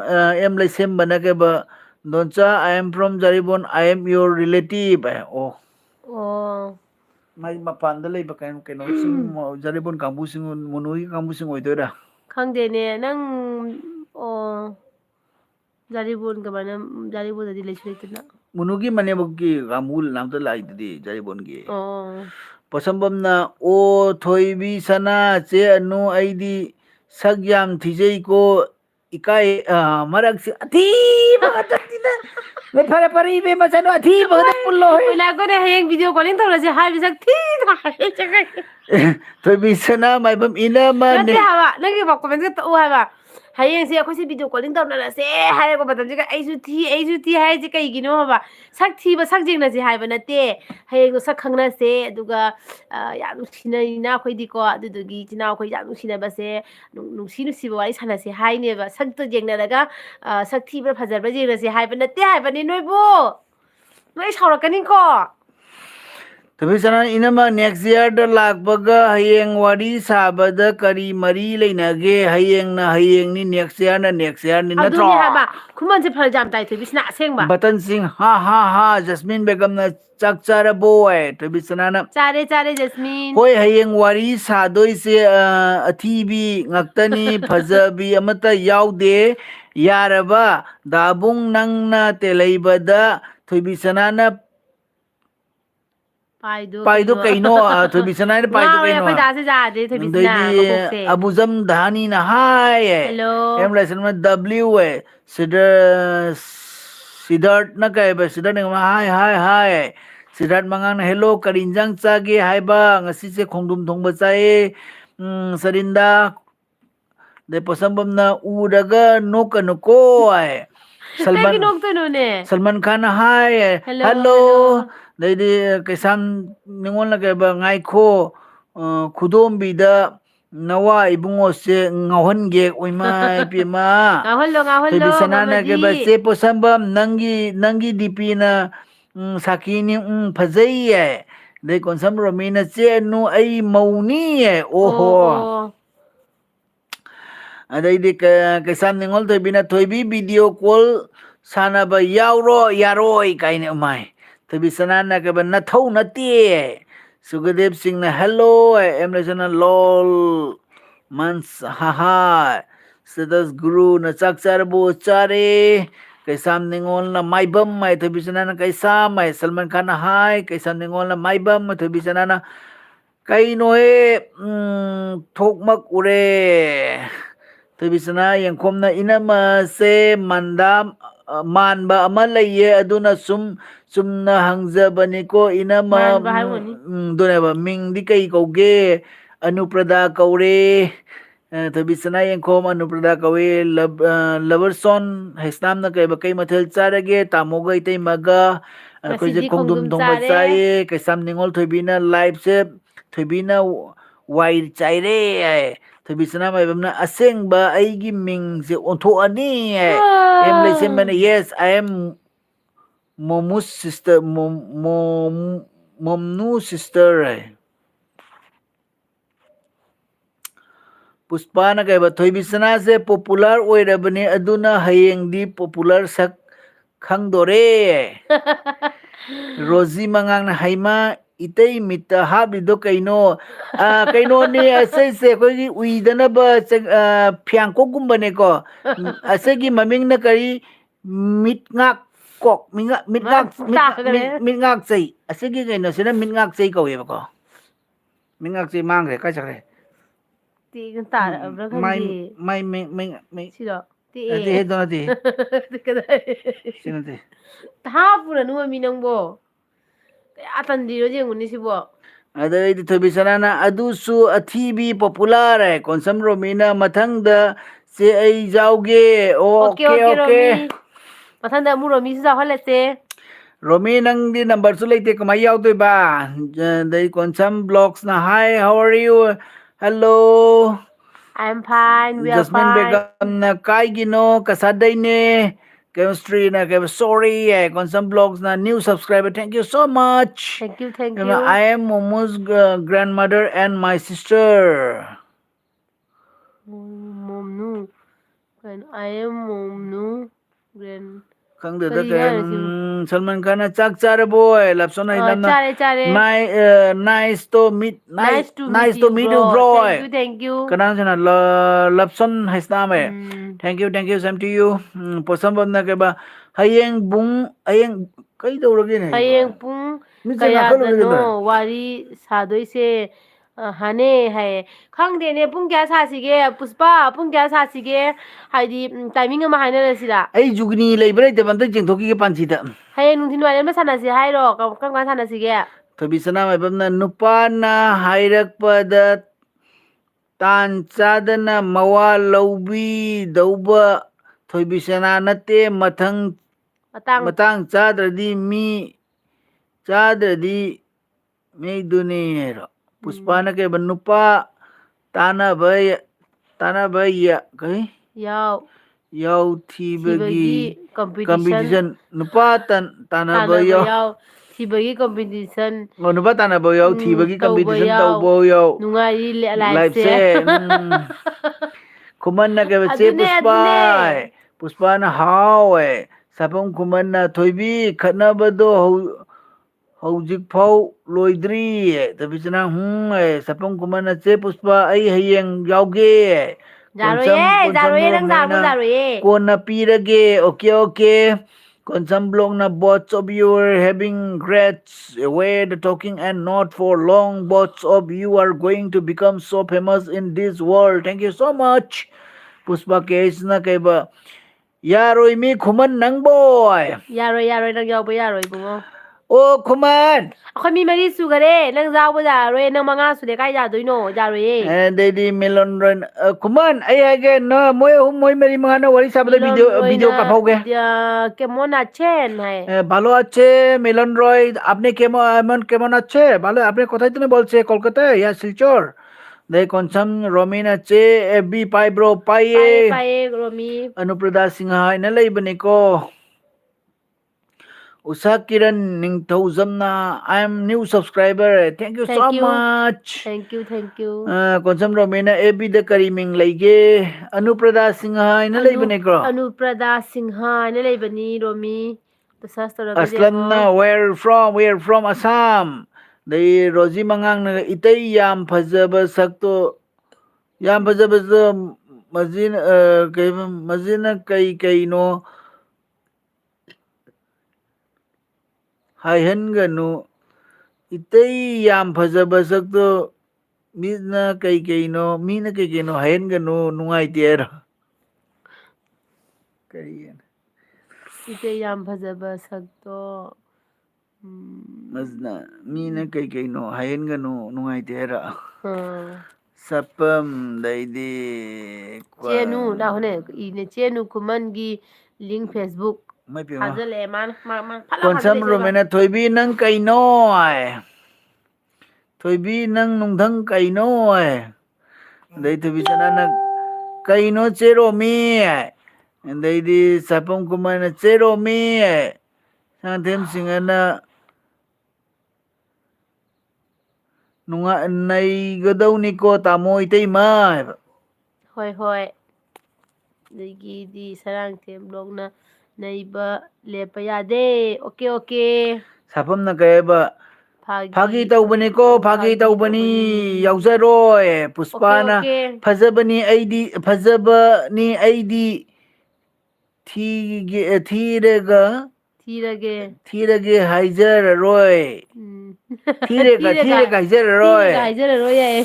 ꯃꯦꯝ ꯊꯣꯏꯕꯤ ꯑꯦꯟꯇꯔꯇꯦꯟꯃꯦꯟꯅ ꯅꯨꯡꯉꯥꯏꯔꯤꯕꯣꯏ ꯅꯨꯡꯉꯥꯏꯔꯤꯌꯦ ꯅꯨꯡꯉꯥꯏꯔꯤꯌꯦ ꯆꯦꯅꯨ 2:30 ꯃꯇꯨꯡꯗꯒꯤ ꯅꯠꯇ꯭ꯔꯗꯤ ꯑꯩꯗꯤ ꯌꯥꯎꯒꯗꯕ ꯃꯥꯟꯗꯦ school ꯂꯩ ꯅꯣꯏꯁꯨ ꯍꯥꯏꯅꯔꯛꯑꯣ ꯆꯦꯅꯨ ꯃꯦꯁꯦꯟꯖꯔꯗ ꯄꯥꯎ ꯄꯤꯕꯤꯔꯛꯑꯣꯀꯣ ꯑꯣꯀꯦ ꯑꯣꯀꯦ ꯄꯨꯁꯄꯥ ꯄꯨꯡ 2:30 ꯃꯇꯨꯡꯗ ꯇꯧꯁꯤꯔꯣ ꯄꯨꯡ ꯂꯥꯏꯛ ꯑꯍꯨꯝ 20 ꯃꯈꯥꯏꯒꯤ ꯊꯦꯡꯛ ꯌꯨ ꯁꯣ ꯑꯗꯨꯋꯥꯏꯗꯨꯒ ꯃꯆ ꯊꯣꯏꯕꯤꯁꯅꯥ ꯄꯨꯡ 3:30 ꯑꯗꯨꯋꯥꯏꯗ ꯇꯧꯁꯤꯔꯣ ꯊꯕꯤꯁꯅꯥꯅ ꯀꯩꯕ ꯏꯋꯥ ꯑꯣꯏꯔꯣ ꯃꯤꯋꯥ ꯑꯣꯏꯔꯣ ꯍꯌꯦꯡꯒꯤ ꯅꯨꯃꯤꯠꯇ ꯅꯨꯄꯥ ꯑꯃꯇ ꯏꯋꯥ ꯑꯣꯏꯔꯣ ꯃꯤꯋꯥ ꯑꯣꯏꯔꯣ ꯍꯌꯦꯡꯒꯤ ꯅꯨꯃꯤꯠꯇ ꯅꯨꯄꯥ ꯑꯃꯇ ꯐꯣꯟ ꯃꯃꯥꯡꯗ ꯊꯣꯛꯂꯛꯄ ꯌꯥꯔꯣꯏꯀꯣ ꯊꯣꯛꯂꯛꯎ ꯊꯣꯝꯒꯦ ꯑꯣꯏꯃ ꯂꯥꯛꯑꯣ ꯊꯣꯝꯒꯦ ꯍꯥꯏ ꯅꯨꯡꯁꯤꯕ ꯃꯣꯏꯔꯥꯡꯊꯦꯝꯅ ꯀꯩꯕ ꯅꯨꯡꯁꯤꯕ ꯃꯣꯏꯔꯥꯡꯊꯦꯝꯅ ꯍꯥꯏꯕ꯭ꯔꯣ ꯍꯥꯏꯇꯦꯃꯦ ꯍꯜꯂꯣ ꯍꯜꯂꯣ ꯁꯔꯥꯡꯊꯦꯝꯅ ꯀꯩꯕ ꯈꯨꯅꯧ ꯈꯧꯅꯥꯎꯗꯨꯕꯨ ꯅꯥꯗ꯭ꯔꯤꯕꯣ ꯇꯥꯃꯣ ꯀꯪꯗ꯭ꯔꯤꯕꯣ ꯅꯥꯃꯣ ꯀꯪꯗ꯭ꯔꯤꯕꯣ ꯍꯥꯏꯕ ꯇꯥꯃꯣ ꯀꯪꯉꯤꯅꯦ ꯋꯥꯔꯤꯅꯦ ꯑꯩꯈꯣꯏꯁꯨ ꯉꯥꯡꯉꯤꯁꯦ ꯅꯣꯟ ꯁ꯭ꯇꯣꯞꯇ ꯉꯥꯡꯉꯛꯏꯁꯦꯀꯣ ꯑꯗꯨꯏꯁꯨ ꯁꯛ ꯀꯤꯔꯟꯅ ꯀꯔꯦꯕ ꯄꯥꯗꯗꯤ ꯌꯥꯗꯕꯅꯤꯅ ꯍꯥ ꯄꯥꯔꯤꯅꯦꯕ ꯍꯥ ꯌꯨ ꯑꯥꯔ ꯐꯅꯤ ꯗꯩꯗꯤ जय श्री राम जय श्री राम जय श्री राम ꯗꯩꯗꯤ ꯀꯣꯟꯁꯝꯅ ꯀꯩꯕ ꯐ꯭ꯔꯦꯟ ꯔꯤꯀ꯭ꯋꯦꯁ ꯊꯥꯈ꯭ꯔꯕꯅꯤ ꯆꯦ ꯑꯣꯀꯦ ꯑꯣꯀꯦ ꯑꯣꯀꯦ ꯑꯗꯨꯅꯅꯤ ꯍꯧꯖꯤꯛꯇ ꯀꯩꯅꯣꯝ ꯄꯤꯔꯝꯃꯤꯗꯣ ꯆꯔꯥꯡꯊꯦꯝ ꯑꯩ ꯁꯤꯡꯅ ꯑꯦꯛꯁꯦꯞ ꯇꯧꯔꯛꯀꯦꯀꯣ ꯍꯣꯔꯦꯟ ꯍꯤꯟꯗꯤ ꯂꯣꯏꯔꯒ ꯂꯣꯟꯁꯨ ꯌꯥꯎꯔꯤꯅꯦ ꯇꯧꯔꯤꯁꯦ ꯑꯗꯨꯅꯤꯅꯦ ꯃꯣꯏ ꯃꯌꯥꯝ ꯑꯗꯩꯗꯤ ꯂꯥꯛꯁꯜꯂꯦ ꯆꯥꯛꯐꯝ ꯈꯨꯃꯟꯅ ꯃꯌꯥꯝ ꯆꯦꯟꯅꯨꯒꯤ ꯐꯦꯁꯕꯨꯛ ꯂꯤꯡꯀ ꯊꯥꯖꯤꯟꯗꯕꯁꯤꯗ ꯌꯦꯡꯉꯨꯅꯦ ꯑꯩ ꯁꯤ ꯇꯥꯔꯦ ꯊꯣꯏꯕꯤꯁꯅꯥ ꯇꯧꯔꯤꯗꯣ ꯑꯩꯒꯤꯗꯤ ꯌꯥꯏ ꯈꯨꯃꯟ ꯅꯪꯅ ꯑꯩꯒꯤ ꯂꯤꯡ ꯊꯥꯖꯜꯂꯦ ꯃꯤ ꯄꯨꯝꯅꯃꯛ ꯆꯪꯉꯗꯤ ꯀꯃꯥꯏꯅ ꯇꯧꯅꯤ ꯑꯩꯗꯤ ꯏꯕꯨꯡꯉꯣ ꯏꯕꯦꯝ ꯗꯦꯕꯤ ꯆꯥꯛ ꯆꯥꯔꯕꯣ ꯆꯥꯔꯦ ꯆꯥꯔꯦ ꯆꯥꯔꯦ ꯅꯣꯏꯗꯤ ꯆꯥꯔꯕꯣ ꯏꯕꯦꯝ ꯀ꯭ꯔꯤꯁꯅ ꯀꯨꯃꯥꯔ ꯔꯥꯏꯅ ꯑꯥꯔꯌꯨ ꯃꯩꯇꯩ ꯌꯦꯁ ꯋꯤꯌꯔ ꯃꯩꯇꯩ ꯑꯗꯩ ꯄꯣꯠꯁꯝꯕꯝꯅ ꯑꯩꯒꯤ ꯃꯤꯡꯁꯦ ꯄꯨꯁꯄꯥꯒ ꯑꯣꯟꯊꯣꯛꯈ꯭ꯔꯦ ꯄꯣꯠꯁꯝꯕꯝꯗ ꯄꯨꯁꯄꯥ ꯍꯥꯏꯅ ꯄꯥꯁꯜꯂꯨꯔꯕ ꯅꯪ ꯑꯩ ꯉꯁꯤꯁꯦ ꯀꯩꯗꯧꯔꯒꯦ ꯑꯩꯁꯦ ꯄꯥꯄꯤ ꯃꯦꯝꯊꯣꯏꯕꯤꯅ ꯍꯥꯏꯕ ꯋꯥꯔꯝꯗꯧ ꯃꯥꯜꯂꯤꯅꯦ ꯍꯥꯏ ꯋꯥꯏꯑꯦ ꯁꯨꯃꯥꯏꯅ ꯀꯣꯃꯦꯟꯁ ꯄꯥꯕꯁꯦ ꯅꯣꯟ ꯁ꯭ꯇꯣꯞꯇ ꯄꯥꯔꯛꯄꯁꯦ ꯌꯥꯝ ꯋꯥꯏꯑꯦꯕꯀꯣ ꯑꯗꯩ ꯑꯟꯁꯔꯃꯨꯛ ꯔꯤꯄ꯭ꯂꯥꯏꯃꯨꯛ ꯄꯤꯔꯛꯏꯃꯤꯅꯀꯣ ꯌꯥꯝ ꯋꯥꯏꯑꯦ ꯋꯥꯔꯁꯨ ꯀꯩ ꯍꯥꯏꯅꯤ ꯑꯩꯈꯣꯏ ꯁꯣꯜꯁꯤꯡꯅ ꯇꯧꯗꯕ ꯌꯥꯗꯦꯀꯣ ꯑꯣꯀꯦ ꯑꯗꯩ ꯑꯗꯒꯤ ꯁꯨꯁꯤꯀꯥꯟꯇ ꯁꯤꯡꯍꯅ ꯑꯩ ꯂꯥꯛꯆꯔꯦ ꯏꯁꯩ ꯍꯧꯔꯕꯣ ꯉꯁꯤ ꯏꯁꯩ ꯍꯧꯕꯤꯔꯣ ꯁꯛꯄꯩ ꯃꯇꯝ ꯂꯩꯇ꯭ꯔꯦ ꯎꯆꯥꯀꯥꯟꯇꯅ good night I need to go okay ꯁꯥꯏꯐꯝ ꯈꯨꯃꯟꯅ ꯐꯦꯃꯁ ꯌꯨꯇꯨꯕꯔꯅꯦ ꯍꯥꯏꯅ ꯇꯥꯛꯂꯤꯅꯤ ꯚꯥꯏ ꯃꯥꯏ ꯄꯦꯝꯃ ꯑꯦꯝ ꯂꯩꯁꯦꯝꯕ nice video thank you so much thank you ꯇꯣꯕꯤꯁꯅꯥꯅ ꯍꯌꯦꯡ ꯏꯅꯝꯃ ꯍꯣꯏꯅ ꯂꯥꯛꯄ ꯃꯇꯝꯗꯨꯗ ꯌꯥꯔꯦ ꯑꯗꯣ ꯀꯣꯜ ꯇꯧꯔꯛꯑꯣ ꯇꯧꯔꯝꯗꯥꯏꯗ ꯇꯦꯛꯁ ꯊꯥꯕꯤꯔꯝꯃꯣ ꯑꯣꯀꯦ ꯊꯣꯏ ꯀꯣꯏꯔꯥꯛꯐꯝꯅ ꯀꯩꯕ ꯇꯨꯝꯅꯤꯡꯗ꯭ꯔꯤꯕꯣ ꯇꯨꯝꯅꯤꯡꯗ꯭ꯔꯤꯌꯦ ꯑꯩꯈꯣꯏ ꯉꯥꯏꯍꯥꯛ ꯑꯦꯜꯕꯤ ꯇꯧꯈꯤꯅꯤꯀꯣ ꯗꯩꯗꯤ ꯒꯨꯗꯨ ꯁꯥꯍꯅꯤ ꯂꯥꯏꯚ ꯄ꯭ꯂꯤꯖ ꯅ꯭ꯌꯨꯁꯅ ꯁꯞꯄꯣꯔꯠ ꯄ꯭ꯂꯤꯖ ꯑꯣꯀꯦ ꯄ꯭ꯂꯤꯖ ꯃꯌꯥꯝ ꯂꯥꯏꯛ ꯇꯧꯁꯤꯟꯕꯤꯌꯣ ꯂꯥꯏꯛ ꯇꯧꯗꯕ ꯌꯥꯎꯔꯒꯗꯤ ꯄ꯭ꯂꯤꯖ ꯂꯥꯏꯛ ꯇꯧꯁꯤꯟꯕꯤꯌꯣ 192 लई लाइक अब तो प्लीज जो मेरे चैनल पे नए आए हो मेरे एलबी पे प्लीज लाइक कीजिए और मेरे चैनल को सपोर्ट कीजिए प्लीज खुमानिंगदुना थोइबी नंग हौगटपगी पुंग 9 मखाई em call tꯧꯖꯧꯀꯣ ꯔꯣꯍꯤꯇ ꯀꯣꯅ ꯍꯥꯏ ꯃꯌꯥꯝ Hello. ꯑꯩ ꯆꯥꯛꯇ ꯆꯥꯔꯨꯒꯦ ꯆꯥꯛ ꯂꯥꯝꯃꯦ ꯆꯥꯛ ꯀꯣꯏꯊꯤ ꯊꯤꯔꯨꯒꯦ ꯆꯥꯛꯇꯤ ꯂꯩꯇ꯭ꯔꯦꯀꯣ ꯀꯩꯅꯣꯝ ꯊꯤꯔꯨꯒꯦ ꯑꯩ ꯆꯥꯔꯛꯇꯦ ꯑꯐꯥꯎ ꯁꯥꯅ ꯆꯥꯛ ꯆꯥꯔꯔꯣꯏ ꯍꯥꯏꯔꯝꯕꯅꯤ ꯑꯩ ꯆꯥꯛ ꯂꯥꯝꯃꯦ Leyuba nungayde. ꯌꯥꯗ꯭ꯔꯦ ꯌꯥꯗ꯭ꯔꯦ Leyuba. Leyuba. ꯆꯥꯛ ꯂꯥꯝꯃꯟꯂꯣꯏ ꯑꯩꯁꯦ Ngakhohe. ꯑꯩꯁꯦ ꯀꯩꯅꯣꯝ ꯆꯥꯔꯨꯒꯦ ꯏꯕꯦꯝꯃ Ay ꯅꯋꯥꯁꯤ ꯃꯤꯠ nungayde. ꯅꯥ ꯂꯧꯊꯣꯔꯛꯑꯗꯤ ꯀꯃꯥꯏꯅ ꯇꯧꯅꯤ Dagidi bhola na kayaba. Bolal Ahmed Hi hi dear dear ma'am. ma'am Bilal Bilal from from Kashmir Kashmir. okay okay Thank you, Bolal Bilal. hi Thobisana Kaino Ibungo M Lesembana your face is good thank you so much ready Kasona hi I'm Bangladesh side RD Dimapur Hi, hi hello, hello. मेरे channel पे जो नए नए लोग आए please like भी कीजिए support भी कीजिए please thank you so much मेरे एलबी पे आने के लिए बहुत बहुत शुक्रिया गज नेदर हाय ngangom thangmaiban मुझे kaiba ngangom Muji, thangmai Muji. muji leirak Kadayda ꯀꯗꯥꯏꯗ ꯂꯩꯔꯝꯒꯦ ꯂꯩꯔꯝꯒꯦ ꯃꯨꯖꯤ ꯂꯩꯔꯛ ꯑꯩ ꯃꯨꯖꯤ ꯂꯩꯔꯛꯇ ꯀꯩꯅꯣ ꯇꯧꯕꯗꯤ ꯃꯨꯖꯤ ꯂꯩꯔꯛꯇ ꯀꯩꯅꯣ ꯅꯠꯇꯦꯀꯣ ꯑꯩꯈꯣꯏ ꯏꯟꯗꯣꯝꯆꯥ ꯂꯩ ꯍꯥꯏꯕꯀꯣ ꯑꯩꯈꯣꯏꯒꯤ ꯇꯦꯡꯀꯤ ꯒꯥꯔꯤ ꯌꯥꯝ ꯀꯩꯅꯣ ꯑꯃꯨꯕꯗꯣ ꯊꯥꯡꯃꯩꯕꯟ ꯑꯃꯨꯕꯗꯣ ꯑꯩꯈꯣꯏꯒꯤ ꯏꯟꯗꯣꯝꯆꯥꯒꯤ ꯃꯆꯥꯅꯦꯕ ꯏꯟꯗꯣꯝꯆꯥꯅꯦꯕ ꯏꯟꯗꯣꯝꯆꯥ ꯍꯣꯏ ꯌꯨꯝꯅꯤ ꯊꯥꯡꯃꯩꯕꯟꯗꯀꯣ ꯊꯣꯏꯕꯤꯁꯅꯥ ꯃꯥꯏꯕꯝꯅ ꯗꯥꯕꯨꯡ ꯆꯥꯔꯨꯔꯣ ꯌꯥꯝ ꯌꯥꯝ ꯀꯩꯕ ꯐꯒꯅꯤ ꯐꯒꯅꯤ ꯅꯪ ꯂꯩꯗꯤ ꯂꯩꯇꯅ ꯂꯩꯗꯤ ꯂꯩꯇꯅ Ram Ram ji Tanveer Amin hello hello ji Tony Stark hi Gajanandan I love you I love you ji I G love you ji I love you too Sapam कुमन लाइव लोइरगा कॉल तौरको आय थोइबी कोनसमना फ्लाइंग इस तौसले गुड देदी गुड मोबाइल ना गलो आय भालो कई कई मारो न खंगदे थोइबी सना कनादा नो आय ML ꯅꯪꯉꯣꯟꯗ December. ꯑꯣꯏꯔꯝꯒꯅꯤ ꯊꯣꯏꯕꯤꯁꯤꯅ Hi, I'm your new subscriber. Thank you so much, ML December. Posambam na che nugi mitche yaraktre ko uiri ma uiri te tap tai tumuraga ne goro goro na ko ne tumai A hau dui mi ꯒꯣꯔꯣ ꯒꯣꯔꯣ ꯅꯥꯈꯣꯟ ꯇꯨꯝꯕ lai hau dai ꯇꯥꯅꯤꯡꯗꯦ tum mi Tanbir Amina hi hello Tanbir बोला Chauhan hello hello ji hello Sunita medicine I like कर दिया है भाई देखो तो देख लो thank you so much thank you so much. Sapam Kumar Thoibi call तौरको आय थोबिसना माइबमना काइबा करी चैनल नो इबुंगो अहिंग the call तौरो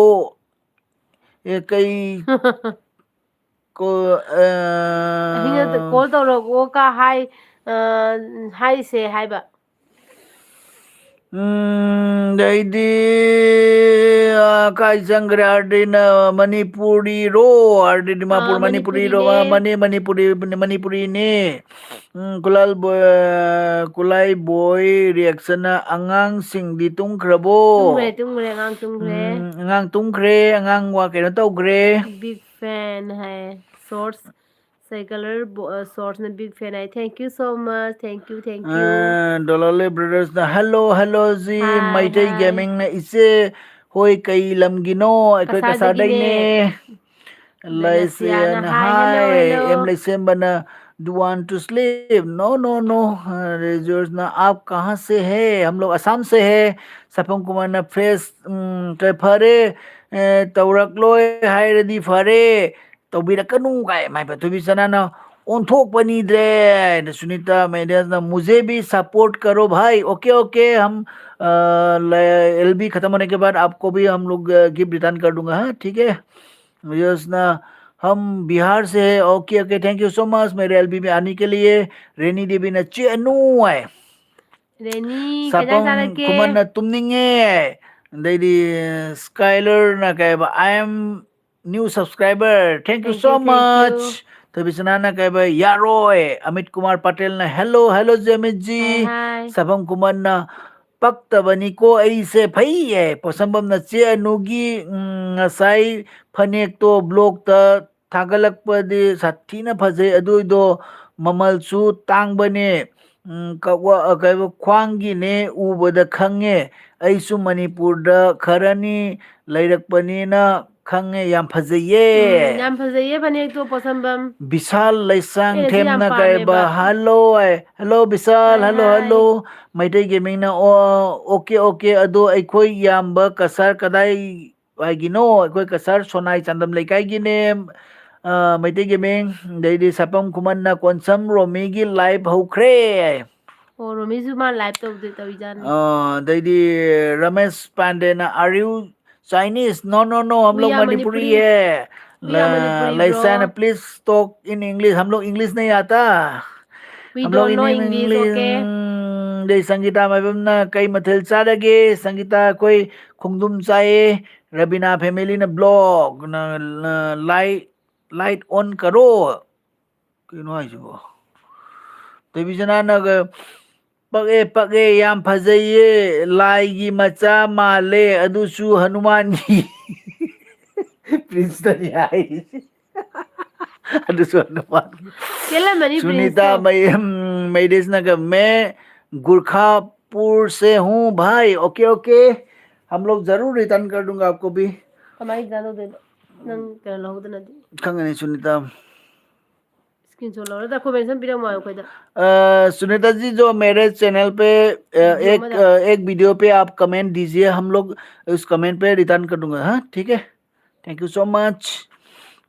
बर्बिंग gaming hi Pushpa एलबी करने के बाद हम लोग शायद आपका नाम भूल जाएंगे इसलिए आप हमारे वीडियो पे एक कमेंट्स दे दीजिए और हम कल या एलबी खत्म होने के बाद रिटर्न करेंगे आपको ठीक है पुष्पा केस ना 6 PM दा साना से 6 PM पुष्पा दा ना 6 PM दा जाए ꯑꯩꯒꯤꯗꯤ ꯀꯩꯝ ꯀꯥꯏꯗꯤꯌꯦ पुष्पा पुष्पा नंगे नम्ना हें चाक थोंगदरे नुंथां तैंगोंदा नोई टाइमिंग दा टाइमिंग रेनी पूरा देवी नंगा चारे आए ओके ओके तो बिसना मैबम ना 60 खितंग फरक तानी आईदी आए कनाना तो बिसना ना थुबिसनाना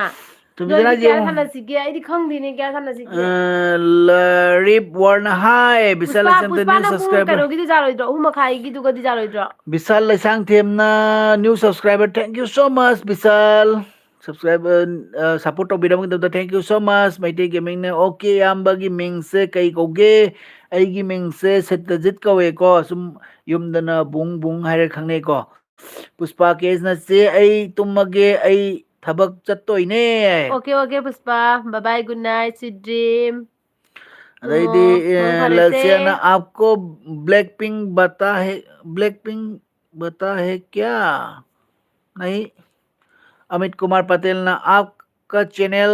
सब्सक्राइब कर दिया thank you so much Amit thank ji you Amit Sangeeta Maibam ने मुकबांग तौरओ हयेंग से मुकबांग अमा लाने दे पुष्पा केसना 7 ददी यारोइद्रो पुष्पा 7 जौरदी अꯩꯉꯣꯟꯗ ꯖꯥꯔꯔꯣꯏ ꯑꯩ ꯃꯨ एलबी ꯂꯥꯛꯇꯣꯏꯃꯤꯅꯅꯦ ꯑꯗꯨꯅ 7ꯒꯤ ꯁ꯭ꯋꯥꯏꯗꯗꯤ ꯑꯩ ꯆꯥꯛ ꯊꯣꯡꯕ ꯆꯪꯗꯣꯏꯃꯤꯅꯀꯣ ꯅꯣꯏ ꯅꯨꯡꯊꯤꯟ ꯇꯥꯏꯃꯤꯡꯗ ꯂꯣꯏ ꯅꯨꯡꯊꯤꯟ ꯐꯔꯛ ꯇꯥꯏꯃꯤꯡꯗ ꯇꯥꯕ꯭ꯔꯥ ꯄꯨष्ꯄꯥ ꯅꯉꯣꯟꯗ ꯐꯔꯛ ꯇꯥꯕ꯭ꯔꯥ ꯃꯥ ꯑꯃꯨꯛ ꯅꯨꯡꯊꯤꯟ ꯐꯔꯛ ꯇꯥꯗꯣꯏꯖꯥꯠꯂ ꯍꯣꯏ ꯃꯥ ꯊꯕꯛ ꯆꯠꯄꯅꯤꯅꯅꯦ ꯄꯨष्ꯄꯥ ꯅꯉꯣꯟꯗ ꯅꯨꯡꯊꯤꯟ ꯇꯥꯏꯃꯤꯡꯁꯦ ꯐꯔꯛ ꯇꯥꯗꯣꯏꯔꯣ ꯂꯩꯕꯣꯟꯅ ꯍꯌꯦꯡ ꯑꯍꯤꯡꯒꯤ ꯄꯨꯡ 12ꯗ ꯁꯥꯟꯅꯣ ꯀꯅꯥꯝꯒꯤꯁꯨ ꯐꯔꯛ ꯇꯥꯔꯣꯏ ꯑꯗꯨꯗꯤ ꯑꯁꯤꯅꯤꯅꯦ ꯂꯂꯤꯛꯕꯣꯜ ꯋꯥꯠꯁ ꯆꯤꯟꯕ ꯌꯣꯔ नेम सत्यजीत सबम कुमन ऑन लइको है रबीना फैमिली ने कहबा इतना रात में क्या कर रहे हो सो जाओ ओके ओके आप सो जाओ हम लोग बाकी है एमले से मैंने बाय दोन चाय okay okay bye bye bye bye तो बाय बिसना भाई बमना बाय 3 बाय मखई ꯗꯤꯁꯦꯝꯕ ꯑꯗꯥꯏꯗ ꯌꯥꯔꯣꯏꯗ꯭ꯔꯣ 3 ꯑꯍꯨꯝ ꯃꯈꯥꯏ ꯑꯗꯥꯏꯗ ꯌꯥꯔꯣꯏꯗ꯭ꯔꯣ 3:30ꯗꯨꯒ ꯄꯨꯁꯄꯥ 3:30ꯗꯨꯒ ꯖꯥꯔꯣꯏꯗ꯭ꯔꯣ 3:30ꯗꯨꯒ ꯑꯣꯏꯔꯒꯗꯤꯅꯦ ꯄꯣꯠꯁꯝꯕꯝꯁꯨ ꯌꯥꯔꯅꯤ ꯑꯗꯒꯤ ꯊꯣꯏꯕꯤꯁꯅꯥꯁꯨ ꯌꯥꯔꯅꯤ ꯑꯗ ꯑꯩꯒꯤꯁꯨ ꯀꯥꯏꯗꯦ ꯄꯨꯁꯄꯥꯅ ꯍꯌꯦꯡ ꯊꯕꯛ ꯆꯠꯇꯣꯏꯔꯣ Solve when hello color hi the hi world hi cute I think thank you दैदी यादव ना आप हिंदी में भी बोलिए हाँ हाँ हम बीच बीच में बोलेंगे क्योंकि हम लोग मणिपुरी बहुत है ना यहाँ पे इसलिए सोल्बिया तक मैं हाय सुनता मैं कहना ओके ओके भाई बाय ओके ओके ने सोल्बिया ना हाय कलर द वर्ल्ड दो डू यू स्पीक इंग्लिश हम लोग इंग्लिश नहीं आते इसलिए प्रॉब्लम हो रहा है ना लरी world Korean no no no हम लोग मणिपुरी है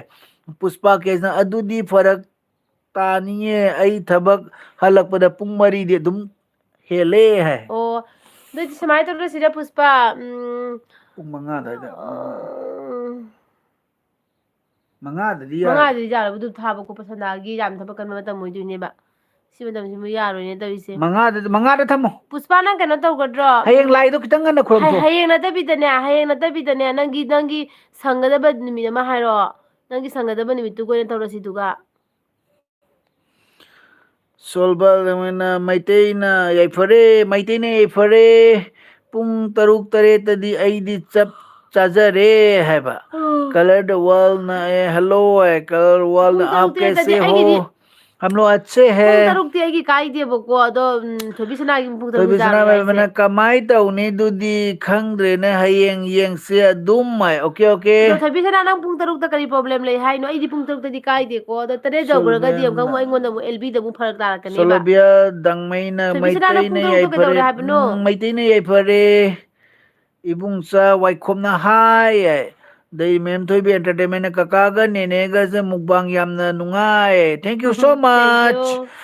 कलर द वर्ल्ड आप कौन सी कंट्री से हम लोग असम से है से बोलना आप सोलभिया मैतꯩꯅ ꯌꯥꯏꯐꯔꯦ ꯑꯁꯥꯁꯤꯡꯅ ꯆꯦ ꯒꯨꯗ ꯅꯥꯏꯠ ꯒꯨꯗ ꯅꯥꯏꯠ ꯉꯁꯤ ꯀꯩꯕ ꯉꯁꯤ ꯁꯟꯗꯦꯅꯤ ꯉꯁꯤ ꯇꯧꯔꯝꯃꯗꯤ ꯐꯗꯧꯕꯀꯣ ꯃꯥꯅꯤ ꯃꯥꯅꯤ ꯐꯔꯦ ꯃꯥꯅꯤ ꯍꯌꯦꯡ ꯌꯦꯡꯉꯁꯤꯁꯦ ꯍꯣꯏ ꯍꯣꯏ ꯑꯗꯣ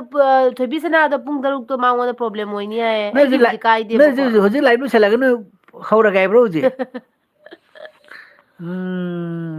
मेरा खाना हाय दी आप कहाँ से हो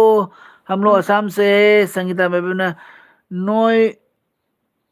ꯅꯣꯏ ꯑꯣꯜ ꯀꯣꯕꯤꯗꯣ ꯌꯥꯝꯅ ꯐꯖꯅ ꯍꯧꯋꯦ ꯕ꯭ꯂꯣꯛ ꯁꯦꯝꯃꯛꯑꯣ ꯑꯝꯇ ꯌꯦꯡꯍꯜꯂꯛꯑꯣ ꯑꯣꯜ ꯀꯣꯕꯤꯗꯣ ꯁꯪꯒꯤꯇꯥ ꯑꯩꯅꯅꯦ ꯐꯨꯛꯅꯅꯦ ꯈꯪꯕ꯭ꯔꯥ ꯆꯥꯕꯒꯤꯅꯦ ꯑꯣꯜ ꯀꯣꯕꯤꯗꯣ ꯌꯥꯎꯗ꯭ꯔꯦꯅꯦ कलर द वन आप बहुत अच्छी उर्दू बोलते हैं उर्दू दे ललित बोलना so sweet thank you so much ma'am थोई एंटरटेनमेंट द डॉक्टर अपॉइंटमेंट लोइबा ꯂꯣꯏꯕ माले है ꯃꯥꯜꯂꯤꯍꯦ डॉक्टर अपॉइंटमेंट लोइबा माले है सलबिया नंगमैना cute couple thank you so much तो बिसना नेक्स्ट संडे द तौरसे विजय सुबना सुट ꯅꯦꯛꯁ लेरबोलना ꯁꯟꯗꯦꯗ ꯑꯣꯏꯔꯗꯤ ꯌꯥꯝ अस्सलाम ꯁꯥꯡꯊꯈ꯭ꯔꯅꯤꯍꯦ वालेकुम विशाल विशाल न कहे गुड नाइट मेमथोई कका मेमथोई एंटरटेनमेंट सपोर्ट तौबीरमो ओ न कनो चैनल लेब्रो सोना तौजरके मेमथोई ꯑꯩꯈꯣꯏꯒꯤ एंटरटेनमेंट ꯚꯤꯗꯤꯑꯣ ꯑꯃꯗ ꯅꯪ ꯀꯩꯅꯣ ꯇꯧꯔꯝꯃꯣ ꯃꯦꯝ ꯇꯣꯏꯕꯤ ꯅꯪ ꯀꯩꯅꯣ ꯇꯧꯋꯣ ꯑꯩꯈꯣꯏꯒꯤ ꯚꯤꯗꯤꯑꯣ ꯑꯃꯗ ꯅꯪ ꯀꯃꯦꯟ ꯊꯥꯗꯔꯝꯃꯨꯀꯣ ꯑꯗꯨꯒ ꯑꯩꯈꯣꯏ ꯚꯤꯗꯤꯑꯣꯗꯨꯗ ꯆꯪꯉꯒ ꯅꯪꯒꯤ ꯀꯃꯦꯟꯗꯨꯗ ꯑꯩꯈꯣꯏ ꯆꯪꯉꯛꯀꯦꯀꯣ ꯑꯗꯨꯗꯤ ꯅꯪ ꯁꯣꯏꯗꯅ ꯑꯩꯈꯣꯏ ꯔꯤꯇꯔꯟ ꯇꯧꯖꯔꯛꯀꯦꯀꯣ ꯄꯣꯠꯁꯝꯕꯝꯅ ꯑꯗꯨꯅ ꯐꯔꯗ꯭ꯔꯥ ꯊꯣꯏꯕꯤꯁꯅꯥꯅ ꯅꯨꯡꯊꯤꯜꯅ ꯈꯔ ꯆꯤꯛꯑꯦꯅꯦ ꯅꯠꯇ꯭ꯔꯗꯤ ꯉꯥꯔꯤ ꯌꯣꯟꯕꯒꯤ ꯇꯥꯏꯞꯇ ꯌꯥꯝ ꯂꯥꯡꯉꯦ ꯇꯧꯅꯤꯅꯦ ꯑꯣ दैदी गंगन हेलो नेपाली आपके पास चाकू न है चाकू नहीं है क्या बोल रहे इबुंग जवाईकोम ना कहबा याइफरे मयाम्बा याइफरे तभी ना चे पोसंबम नेक्स्ट संडे द तारनी खंगे है कलर द वर्ल्ड ने कहबा पाकिस्तान से आपके फैन हैं हमने आपके चैनल को भी सब्सक्राइब कर लिया है thank you so much thank you सलवेब थैंक यू सो दलमना मच चक चारे Lalit world you are Muslim no हम लोग मणिपुरी है we are Manipuri not Muslim we are Hinduism ma'am to entertainment हो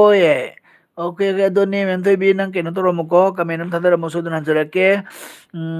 दैदी फ्राइडे फेट न कहेबा ꯀꯔꯝꯕ ꯂꯩꯀꯥꯏꯗꯒꯤꯅꯣ ꯑꯩꯈꯣꯏ ꯆꯥꯟꯗꯝ ꯂꯩꯀꯥꯏꯗꯒꯤꯅꯦ ꯁꯣꯜꯕꯤꯌꯥ ꯗꯥꯡꯃꯩꯅ ꯄꯨꯡ ꯀꯌꯥꯗ ꯇꯨꯝꯕ꯭ꯔꯣ ꯑꯩꯈꯣꯏꯁꯦ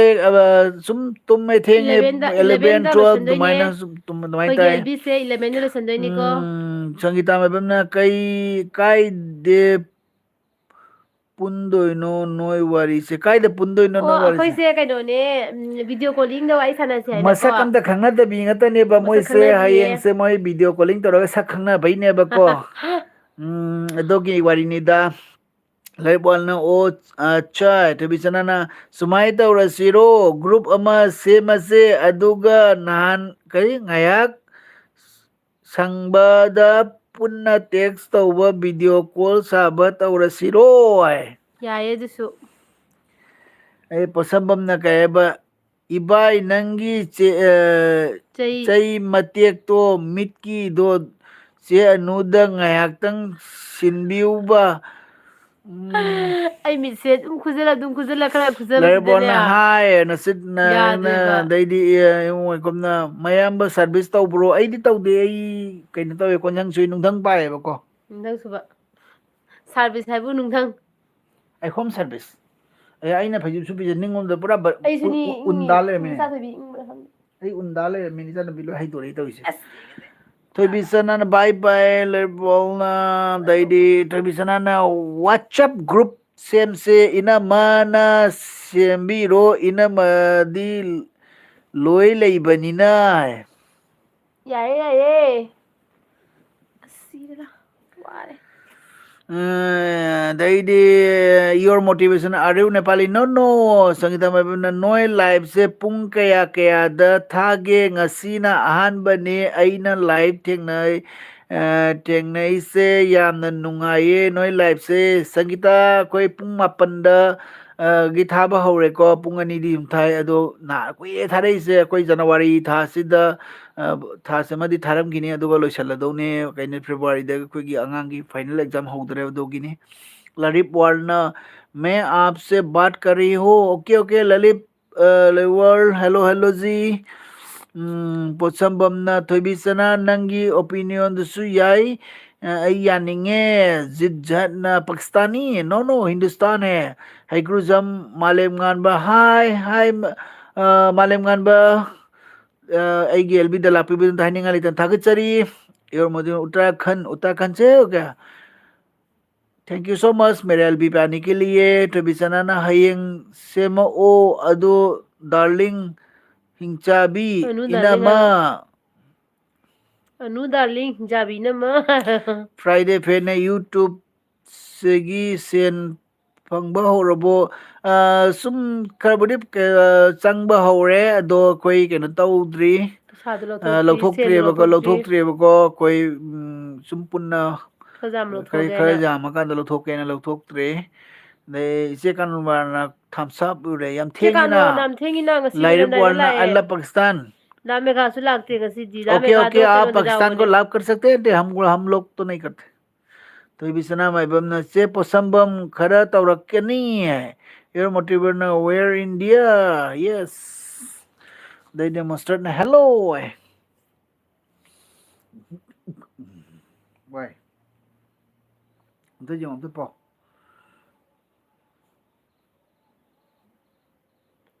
तेरा प्यार ꯁꯤ ꯐꯖꯅ ꯁꯛꯈ꯭ꯔꯦꯍꯦ ꯃꯥꯏꯗ याद आ रहा है Sariwalna and I like India okay Soriana subscribe adagi sweet Angina hello bro hi bro adagidi maibam Sangita maibamna ising thakchalo bro hai adagidi Friday fetna jaribon chatlu bro hai da meghana mayam चत्रिये thengkhare जारीबोन da चत्रिये megha nang kaching sani gida LB jawado ai urame adagidi karana sweet nice song hai thank you adagidi Pakistan ka are you how are you ana bangka keno hai Anjali मोरंग थीमना चे नुंसिबी chakchara bo Anjali jarake इचे कनु malem मालेम गानबसे base ngasai ngasai Loktak रेडियोदा लाकपदो नत्रो दिसना करेब वरिंगिन जैचाने यो ये जो गाना गाना है पाकिस्तान पाकिस्तानी ही अपी है अभी करी है सुमित सिंह हेलो बब्बी जी हेलो जी hello ji तभी सनाना इनमा अइना हाइदु यानिंगबा यानिंगदबदी खंगद्रेको खंगद्रेको अइगी ओइबा वखलने okay ai puspaga so nagi ke ko Ranjita Singh हाय अंजलि मोरंगथेम चारे चे And the name the main world very cool water weather. Oh, Anjali madam, Chedi Charabu, Chare Chare, sweet Anjali. Nagina Gaba, nice song, nice couple. Thank you so much. Thank Sumit you Singh, so hello. much. भैया कैसे हो? हम लोग अच्छे हैं सुमित. दैदी मोसर्ट नगमनेगी मखोंदो याम फजये इसैदो है. Thank Resan partner you. India, Gujarat, Ahmedabad. Okay, they Oza Meghana ke Diamond TV da isai yauru badai thokpa yadre ngasi hai. The meme world na very cool waiter Anjali Moirang team like na कीजिए please, मेरे Anjali FB पे Moirang like team कीजिए chain number am da और मेरे piro na channel को support कीजिए please. Anjali na number am da piro hai. Anjali ya live ta di pi ba nungaite ko. Anjali Daidi से काय की होइदोइनो? Anjali Moirangthem live to DP ba nungaite ko. Anjali से कदाई की होइदोइनो Anjali? The meme world very cold weather sweet na give hello Z wajamangan like the na thank you so much Friday na YouTube video se editing kana tauri matam kaya change hai. Sum tawe aina sum tawe matam change do yam kanna budi koi yam kanna phajana budi tawdre kai gi matam phangdaba na ko sum yam cham asam mong da sum tawre Ramendra Singh na bro hi bro they Lisbon and India Gujarat Ahmed okay okay Z sangina na ing bro aduda inge sangita sangita sa kaidagi oidoino Ramendra Singh na sis sai ise kanumar na anu ngasigi नंगी फीदो फजइये हाँ फजबने इसे कानून. सुनने के ने बहुत सुंदर लग रही है ब्रदर आप दोनों थैंक यू सो मच तभी सनाना इमा इनम ऐसे हमता they Oman कैसे सक्सी के हेरो? Kutnamna where do you live we are from Silchar Zaidna Reni Devi na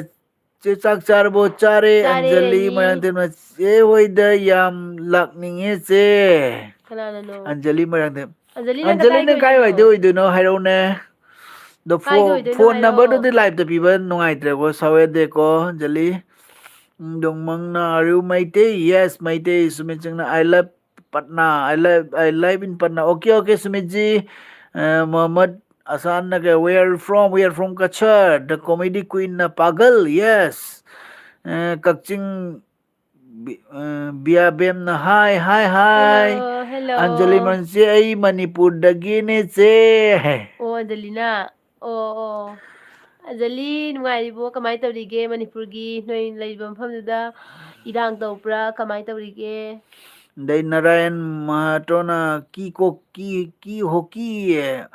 dai di Oman kutpan na lapsan pe ise kan mana thoibi kuman laktro ai लाए लाए थोबी dai ise लाइए nita lai ngसाइदगी nita लाई production मादी. hello Anubung hello ise Senita nita guire ai thoibi sanana kainodaka video ka handak se jengba sangdre iche Anita. Iche Nita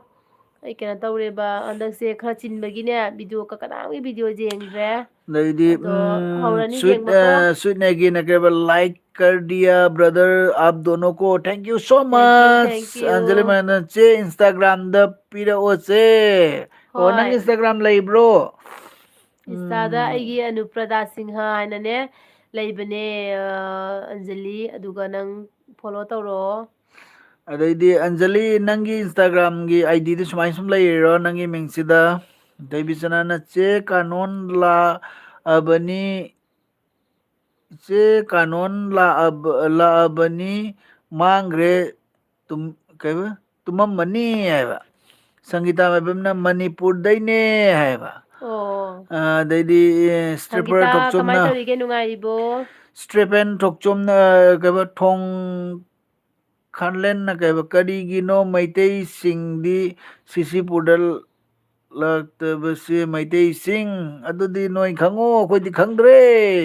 Sumit ꯁꯤꯡꯅ beautiful ꯕꯥꯕꯤꯖꯤ serious ꯁꯩꯇꯦ Thank hello you. ꯅꯤꯇꯥ production ꯑꯩ ꯅꯨꯃꯤꯠ ꯈꯨꯗꯤꯡ ꯂꯥꯛꯄ ꯉꯝꯗꯦ ꯋꯥꯔꯧꯒꯅꯨ ꯀꯩꯁꯨ ꯀꯥꯏꯗꯦꯗ Kasu ꯏꯆꯦꯅꯤꯇꯥ kai Chinita. ꯑꯩꯈꯣꯏ ꯃꯁꯦꯟꯗꯤ ꯀꯅꯦꯛ ꯂꯩꯅꯔꯕꯅꯤꯅꯀꯣ ꯀꯩꯁꯨꯝ ꯀꯥꯏꯗꯦ ꯁꯨꯝ ꯋꯥꯔꯤ ꯑꯋꯥ ꯅꯨꯡꯉꯥꯏ ꯋꯥꯔꯤ ꯁꯥꯕ ꯈꯛꯇꯅꯦꯕꯀꯣ ꯀꯩꯁꯨ ꯀꯥꯏꯗꯦ ꯀꯛꯆꯤꯡ ꯕꯤꯌꯥꯟꯅ ꯏꯅꯃ ꯗꯗꯥ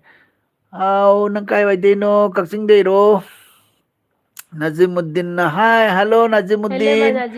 Nazimuddin Nijimuddin naira hmm dai oza me gana oza bung chak charbo chak se afau sana chara helure do chak mu lamak po ni chak thongandre ina aduga Friday fena Assamgi mapan chalurabo Assamgi mapan se ai keno bauta di Kolkata hai di Kolkata keno nante Nabadip tang chachari atai di mapan chatri sweet na negi na kaya bro where you from Silchar DJ boy na all is gold thank you so much mayan sapam na kachar che haujik ing bro inge Inge khoi yam sidadi yam Inge inge सिदा याम इंगे darchan problem na oai dai di ha Friday na khema chalurabo कना khema chaluraba asam ge mapan chaluraga khema chaluraba kuhima ro khema ro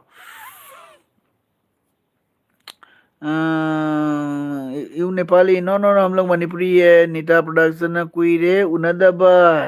चेनिता दुने come ऐसु video on the येंगदब science कुइरे teaching hello DJ बने hi Nita जी सुमित सिंह आप दोनों बहुत अच्छे हो अच्छा हो हाँ हाँ थैंक यू सो मच उका कैबा उसका निंथौजम ना कब हाय तोम्बा यादरे हाय तोम्बा यादरे ऐसे कहे Jigas Sahana, love you videos. Thank you so much. Rajesh Dolanaru, where from you? Aniket Gamana Gokha. And begin to say, you can do the Parudana. To be Sanana Inama Wari Laitre. Hello, Rizana Mental. इसे कारण तुम लगे वारेंग असिदी कोई bye होय होय चे कनो Hello, Kakching Bamna, Manipur, Kakching Dagine, Assam Dagiro Yanungsiye, Quick Asadagine, Kakching Bijabem, Quick Kakching the Quick, Dagin Kasadagine go. कसादगिने Thank you so much. I could like to lapid the Mota Takasari. Res Dolani, please say Hindi. Okay, okay. Akasin na ay amugla eh.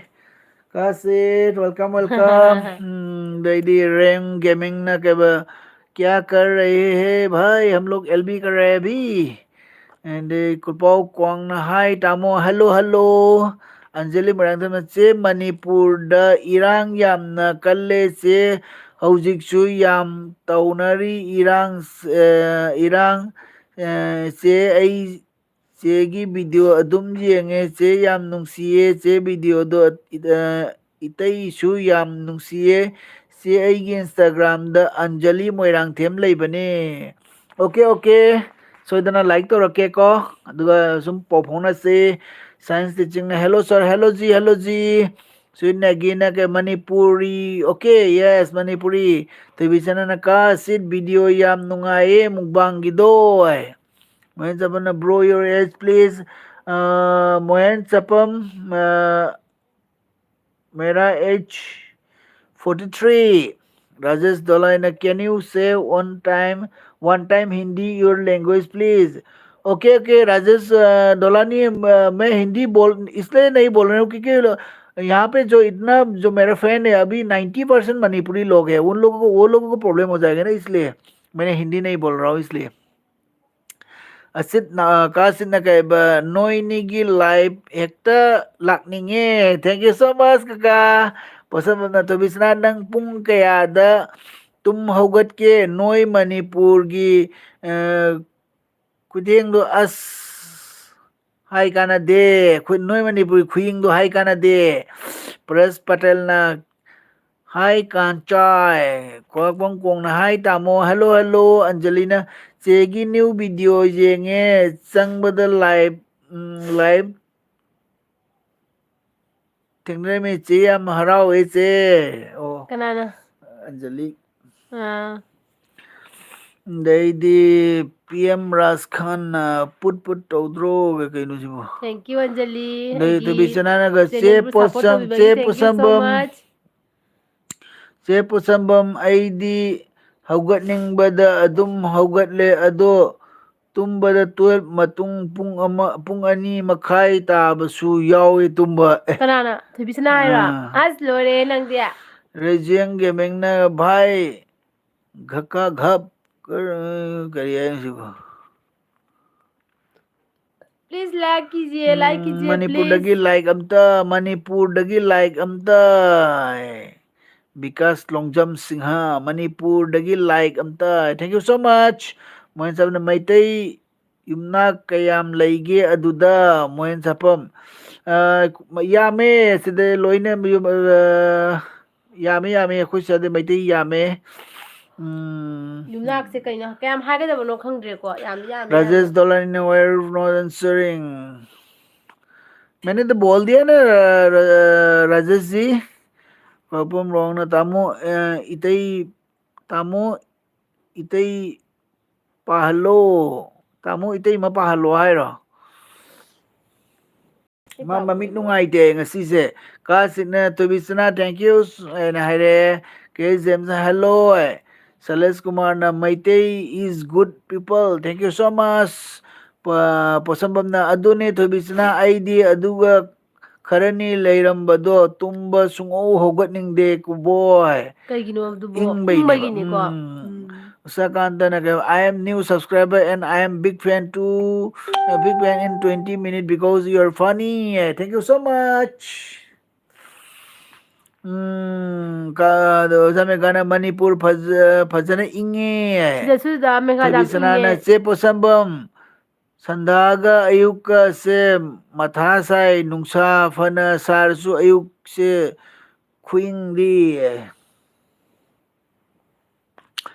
जस्मिन बेगम तुम्निंद्रिबो कक्सिंगना ꯑꯩꯒꯤ ꯄꯥꯗ꯭ꯔꯦ ꯑꯣ ꯃꯃꯥꯡ ꯊꯥꯗꯣꯛꯑꯝꯃꯕ ꯁꯣꯔꯤ ꯑꯗꯩꯗꯤ ꯑꯟꯖꯂꯤꯅ ꯀꯩꯕ ꯆꯦ ꯏꯟꯁꯇꯥꯒ꯭ꯔꯥꯝꯗ ꯆꯦ ꯀꯩ ꯍꯥꯏꯅ ꯂꯩꯒꯦ ꯆꯦ ꯑꯝꯇ ꯍꯥꯏꯕꯤꯔꯛꯑꯣ ꯑꯅꯨꯄ꯭ꯔꯗꯥ ꯁꯤꯡꯍ ꯍꯥꯏꯅ ꯂꯩꯕꯅꯦꯀꯣ ꯐꯣꯂꯣꯋꯔꯁꯇꯣ ꯍꯥꯏꯀꯣ ꯐꯣꯂꯣ ꯏꯟꯁꯇꯥꯒ꯭ꯔꯥꯝꯗ. ꯑꯅꯨꯄ꯭ꯔꯗꯥꯗ ꯑꯦꯀꯥꯎꯟ ꯑꯅꯤ ꯂꯩꯕꯅꯦꯕ ꯐꯣꯂꯣꯋꯔꯁ 5,000 ꯂꯩꯕꯗꯣ ꯑꯗꯨꯒ ꯑꯣꯏꯅ ꯇꯧꯔꯣ ꯑꯟꯖꯂꯤ ꯑꯅꯨꯄ꯭ꯔꯗꯥ ꯁꯤꯡ ꯍꯥꯏꯅ ꯂꯩꯕꯅꯦꯀꯣ ꯑꯗꯩꯗꯤ ꯕꯤꯀꯥꯁ ꯆꯣꯡꯖꯝ ꯁꯤꯡꯅ ꯃꯩꯇꯩ ꯄꯣꯛꯄꯤ ꯏꯃꯥꯅ ꯌꯥꯏꯐꯔꯦ ꯑꯗꯣꯅꯦ ꯃꯩꯇꯩ ꯄꯣꯛꯄꯤꯅꯤ ꯏꯃꯥꯅ ꯌꯥꯏꯐꯔꯦ ꯀꯥꯁꯤꯅ ꯂꯥꯏꯛ ꯉꯁꯥꯏꯅ ꯇꯧꯈ꯭ꯔꯕꯅꯦ ꯊꯦꯡꯛ ꯌꯨ ꯁꯣ ꯃꯆ ꯀꯥꯆꯤꯟ ꯖꯁꯃꯤꯟ ꯕꯦꯒꯝꯅ ꯏꯪꯗ꯭ꯔꯣ ꯏꯪꯉꯦ ꯏꯪꯉꯦ ꯌꯥꯝꯅ ꯈꯨꯜꯄꯥꯎꯅ ꯁꯤꯗ. ꯇꯥꯃꯣ ꯑꯩ ꯀꯞꯅꯤꯡꯉꯦ ꯀꯩꯒꯤꯅꯣ ꯃꯣꯍꯦꯟ ꯁꯤꯡꯅ ꯀꯩꯕ धर्मनगर कयाम लापके धर्मनगर से कयाम लापके लापे धर्मनगर अखोइगदि लापे किलोमीटर फना लापे किलोमीटर 100 मया मुक लेने 100 हेंगनिदा किलोमीटर अदैदि निंथौजम अंजुना कयबा कका नेने कइंजांग चारगे ngasidi khongdum chaye kakching bijay bemna kayba aigi pabira oi amathak yaukhra mare ko nangido bijay bem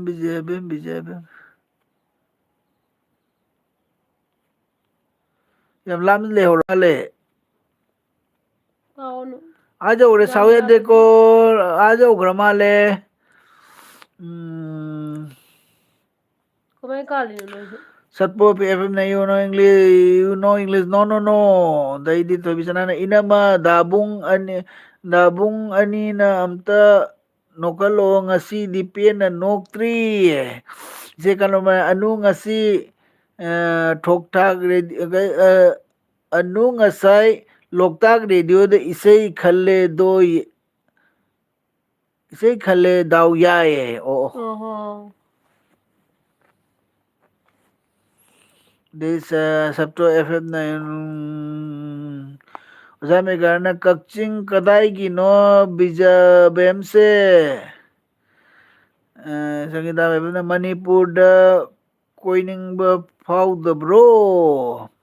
फाउनिंगे निथौजम Anjuna Kangleipak इमाने फरे कंगलेपाक इमाने फरे where from came from we are from India dai kasina kaiba anu comment paba matamda chosma upaga pau tungda mit yamna soklakani ꯑꯗꯨꯅꯦ nang ꯀꯥꯁꯦ. mumda pause ai yadre ꯑꯩ ꯉꯝꯃꯣꯏ kanau ꯉꯁꯤ ꯄꯥꯕ ꯑꯃꯨꯛ ꯉꯝꯃꯣꯏ. ꯉꯁꯤ ꯌꯥꯝ ꯅꯨꯡꯉꯥꯏꯇꯦꯕ. ma ai bura yadre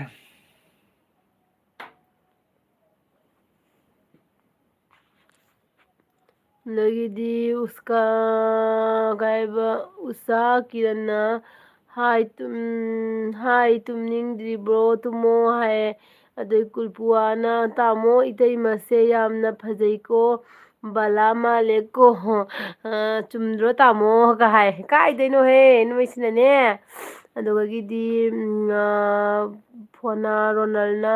Satya ꯅꯨꯡꯉꯥꯏꯔꯤꯕ꯭ꯔꯣ ꯍꯥꯏ ꯅꯪ ꯈꯪꯕ ꯃꯤꯅꯤ ꯍꯥꯏꯔꯤꯁꯦ ꯁꯇ꯭ꯌ ꯅꯨꯡꯉꯥꯏꯔꯤꯕꯣ ꯌꯥꯝ ꯐꯖꯅ ꯍꯥꯏꯔꯦ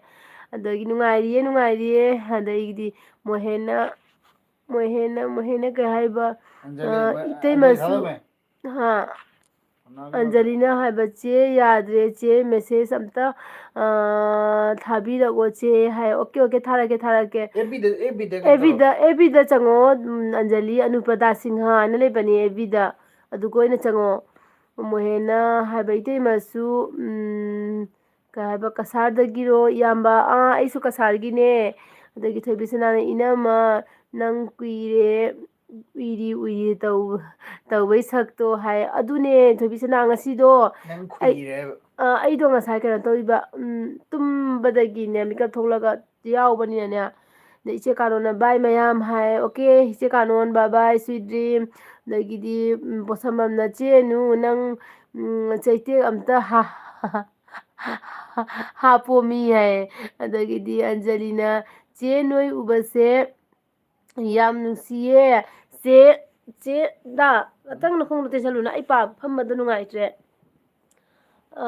ꯅꯨꯡꯁꯤꯌꯦ ꯍꯥꯏꯕꯀꯣ ꯑꯁꯨꯛ ꯂꯥꯞꯅꯔꯒ ꯃꯩꯇꯩ ꯆꯦ ꯑꯃ ꯎꯕꯁꯦ ꯆꯦ ꯌꯥꯝꯅ ꯅꯨꯡꯁꯤꯌꯦ ꯆꯦꯆꯦ ꯁꯣꯏꯗꯅ ꯂꯥꯛꯀꯅꯤ ꯖꯤꯔꯤꯗꯁꯨ ꯑꯩꯈꯣꯏ ꯃꯔꯤ ꯃꯇꯥ ꯂꯩꯌꯦ ꯆꯦ ꯍꯥꯏ ꯑꯣꯀꯦ ꯑꯟꯖꯂꯤ ꯂꯥꯛꯑꯣ ꯖꯤꯔꯤꯗ ꯂꯥꯛꯄꯗ ꯑꯗꯨꯝ ꯎꯅꯕ ꯌꯥꯏ ꯖꯤꯔꯤꯒꯤꯗꯤ ꯑꯩꯈꯣꯏꯒ ꯌꯥꯝ ꯂꯥꯞꯅꯗ꯭ꯔꯦꯀꯣ ꯑꯗꯒꯤꯗꯤ ꯀꯛꯆꯤꯡ ꯕꯤꯖꯌꯥꯕꯦꯝꯅ ꯀꯩ ꯍꯥꯏꯕ ꯃꯦꯘꯥꯆꯟꯗ꯭ꯔ ꯀꯩꯔꯛ ꯑꯩ ꯁꯨꯃꯛ ꯑꯩꯗꯒꯤꯅꯦꯕ꯭ꯔꯣ ꯃꯦꯘꯆꯟꯗ꯭ꯔ ꯀꯩꯔꯥꯛ ꯑꯩ ꯁꯨꯃꯛ ꯂꯩꯀꯥꯏꯗꯒꯤꯅꯤꯕ꯭ꯔꯣ ꯍꯥꯏ ꯑꯗꯒꯤꯗꯤ ꯎꯁꯥ ꯀꯤꯔꯅ ꯒꯨꯗ ꯅꯥꯏꯠ ꯍꯥꯏ ꯒꯨꯗ ꯅꯥꯏꯠ ꯑꯩꯁꯨ ꯂꯣꯏꯁꯟꯗ꯭ꯔꯣꯕꯅꯦ ꯑꯩꯁꯨ ꯃꯤꯅꯤꯠ ꯑꯅꯤ ꯑꯍꯨꯝꯇ ꯉꯥꯏꯔꯦꯀꯣ ꯑꯗꯨꯒ ꯂꯣꯏꯁꯤꯜꯂꯅꯤ ꯑꯗꯩ ꯀꯛꯆꯤꯡꯅ ꯑꯩꯒꯤ ꯀꯩꯕ ꯑꯃꯨꯛꯀꯁꯨ ꯄꯥꯗ꯭ꯔꯦ ꯍꯥꯏ ꯂꯩꯍꯧꯔꯕꯣ ꯑꯃꯨꯛꯀ ꯃꯊꯛꯇ ꯄꯥꯈ꯭ꯔꯦꯀꯣ ꯑꯗꯨꯗꯒꯤꯗꯤ ꯈꯨꯜꯕꯨꯋꯥꯅ ꯏꯇꯩꯃ ꯃꯁꯛ ꯌꯥꯝꯅ ꯐꯖꯩ ꯀꯣ ꯕꯂꯥ ꯃꯥꯜꯂꯤꯀꯣ ꯍꯥꯏꯌꯦ ꯀꯥꯏꯗꯩꯅꯣ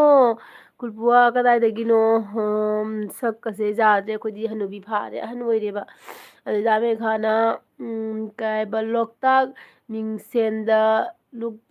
ꯃꯤꯡꯁꯦꯟꯗ ꯑꯩꯁꯨ ꯏꯁꯩ ꯈꯜꯂꯤ ꯑꯩꯅ ꯈꯟꯕꯅ ꯍꯦꯟꯅ ꯐꯖꯩ ꯃꯌꯥꯝꯗꯒꯤ ꯍꯥꯏ ꯑꯗꯩ ꯀꯛꯆꯤꯡꯅ ꯀꯩꯕ ꯍꯟꯖꯤꯟ ꯍꯟꯖꯤꯟ ꯊꯥꯕꯅꯦ ꯍꯥꯏ ꯑꯗꯒꯤꯗꯤ ꯐꯣꯅꯥ ꯔꯣꯅꯥꯜꯅ ꯁꯇ꯭ꯌ ꯍꯧꯖꯤꯛ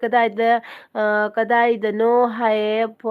ꯔꯣꯅꯥꯜ ꯑꯩꯈꯣꯏ ꯍꯧꯖꯤꯛ ꯌꯨꯝꯗꯅꯦ ꯆꯥꯟꯗꯝ ꯂꯩꯀꯥꯏꯗꯅꯤꯀꯣ ꯌꯨꯝꯗ ꯂꯩꯌꯦ ꯑꯩꯈꯣꯏ ꯑꯗꯒꯤꯗꯤ ꯊꯣꯏꯕꯤꯁꯅꯥꯅ ꯏꯅꯝꯃ ꯍꯥꯏꯅ ꯋꯥ ꯆꯠꯂꯦ ꯇꯨꯝꯅꯤꯡꯉꯕꯣ ꯊꯣꯏꯕꯤꯁꯅꯥ ꯂꯣꯏꯁꯤꯟꯗ꯭ꯔꯣꯕꯅꯦ ꯑꯩ ꯄꯨꯡ 11 ꯇꯥꯕꯒ ꯂꯣꯏꯁꯤꯜꯂꯅꯤꯀꯣ ꯀꯥꯁꯤꯅ ꯑꯣꯀꯦ ꯑꯩ ꯒꯨꯗ ꯅꯥꯏꯠ ꯑꯣꯏꯔꯒꯦ ꯅꯣꯏꯁꯨ ꯒꯨꯗ ꯅꯥꯏꯠ ꯑꯣꯏꯊꯣꯛꯑꯣ ꯅꯦꯛꯁ ꯂꯥꯏꯐꯇ ꯐꯪꯅꯔꯁꯦ ꯑꯣꯀꯦ ꯀꯥꯁꯤ ꯒꯨꯗ ꯅꯥꯏꯠ ꯁ꯭ꯋꯤꯠ ꯗ꯭ꯔꯤꯝ ꯃꯪ ꯐꯔꯁꯦ ꯑꯗꯒꯤꯗꯤ ꯖꯦꯁꯃꯤꯟꯅ ꯆꯦꯅꯨ ꯀꯩꯒꯤꯅꯣ ꯍꯥꯏ ꯀꯩꯒꯤꯅꯣ ꯍꯥꯏꯁꯦ ꯀꯩꯅꯣ ꯖꯁꯃꯤꯟ ꯑꯩ ꯈꯪꯗ꯭ꯔꯦ ꯄꯣꯠꯁꯝꯕꯝꯅ ꯂꯣꯏꯔꯁꯦ ꯆꯦꯅꯨ ꯕꯥꯏ ꯑꯣꯏꯔꯒꯦ ꯑꯩꯁꯨ ꯍꯥꯏ ꯑꯣꯀꯦ ꯄꯣꯠꯁꯝꯕꯝ ꯕꯕꯥꯏ ꯒꯨꯗ ꯅꯥꯏꯠ ꯁ꯭ꯋꯤꯠ ꯗ꯭ꯔꯤꯝ ꯍꯌꯦꯡ ꯑꯃꯨꯛ ꯂꯥꯛꯑꯣ ꯍꯌꯦꯡ ꯑꯃꯨꯛ ꯎꯅꯔꯁꯤꯀꯣ ꯑꯗꯒꯤ ꯔꯦꯅꯤꯅ ꯆꯦꯅꯨ ꯒꯨꯗ ꯅꯥꯏꯠ ꯃꯣꯍꯦꯅ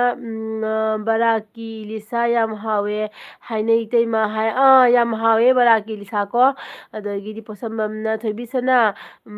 ꯃꯪ ꯐꯔꯁꯦꯀꯣ ꯍꯥꯏ ꯑꯗꯒꯤꯗꯤ ꯈꯨꯔꯄꯨꯋꯥꯅ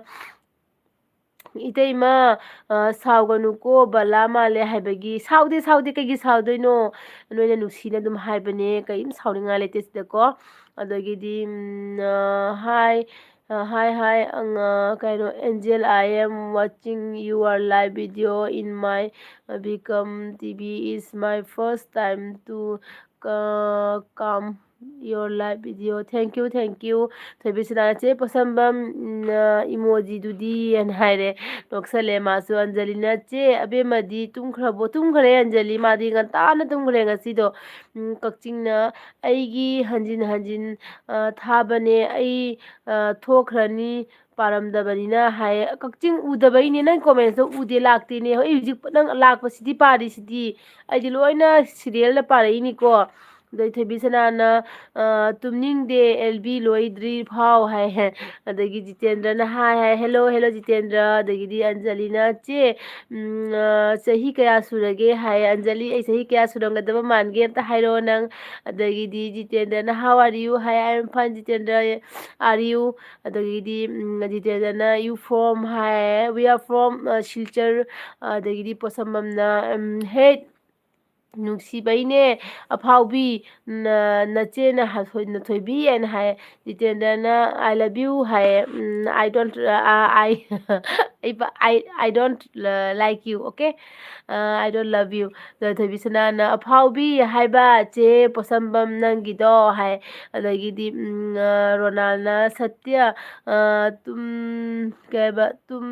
nangi mito yadre tumo hai Satya tumo nangi mito yadre tumo hai tumningmana su loire isu adai Sangita na good night hai good night Jitendra na you pick kai okay thank you so much adagidi Anjalina che kari insang charage hai ngasido Anjali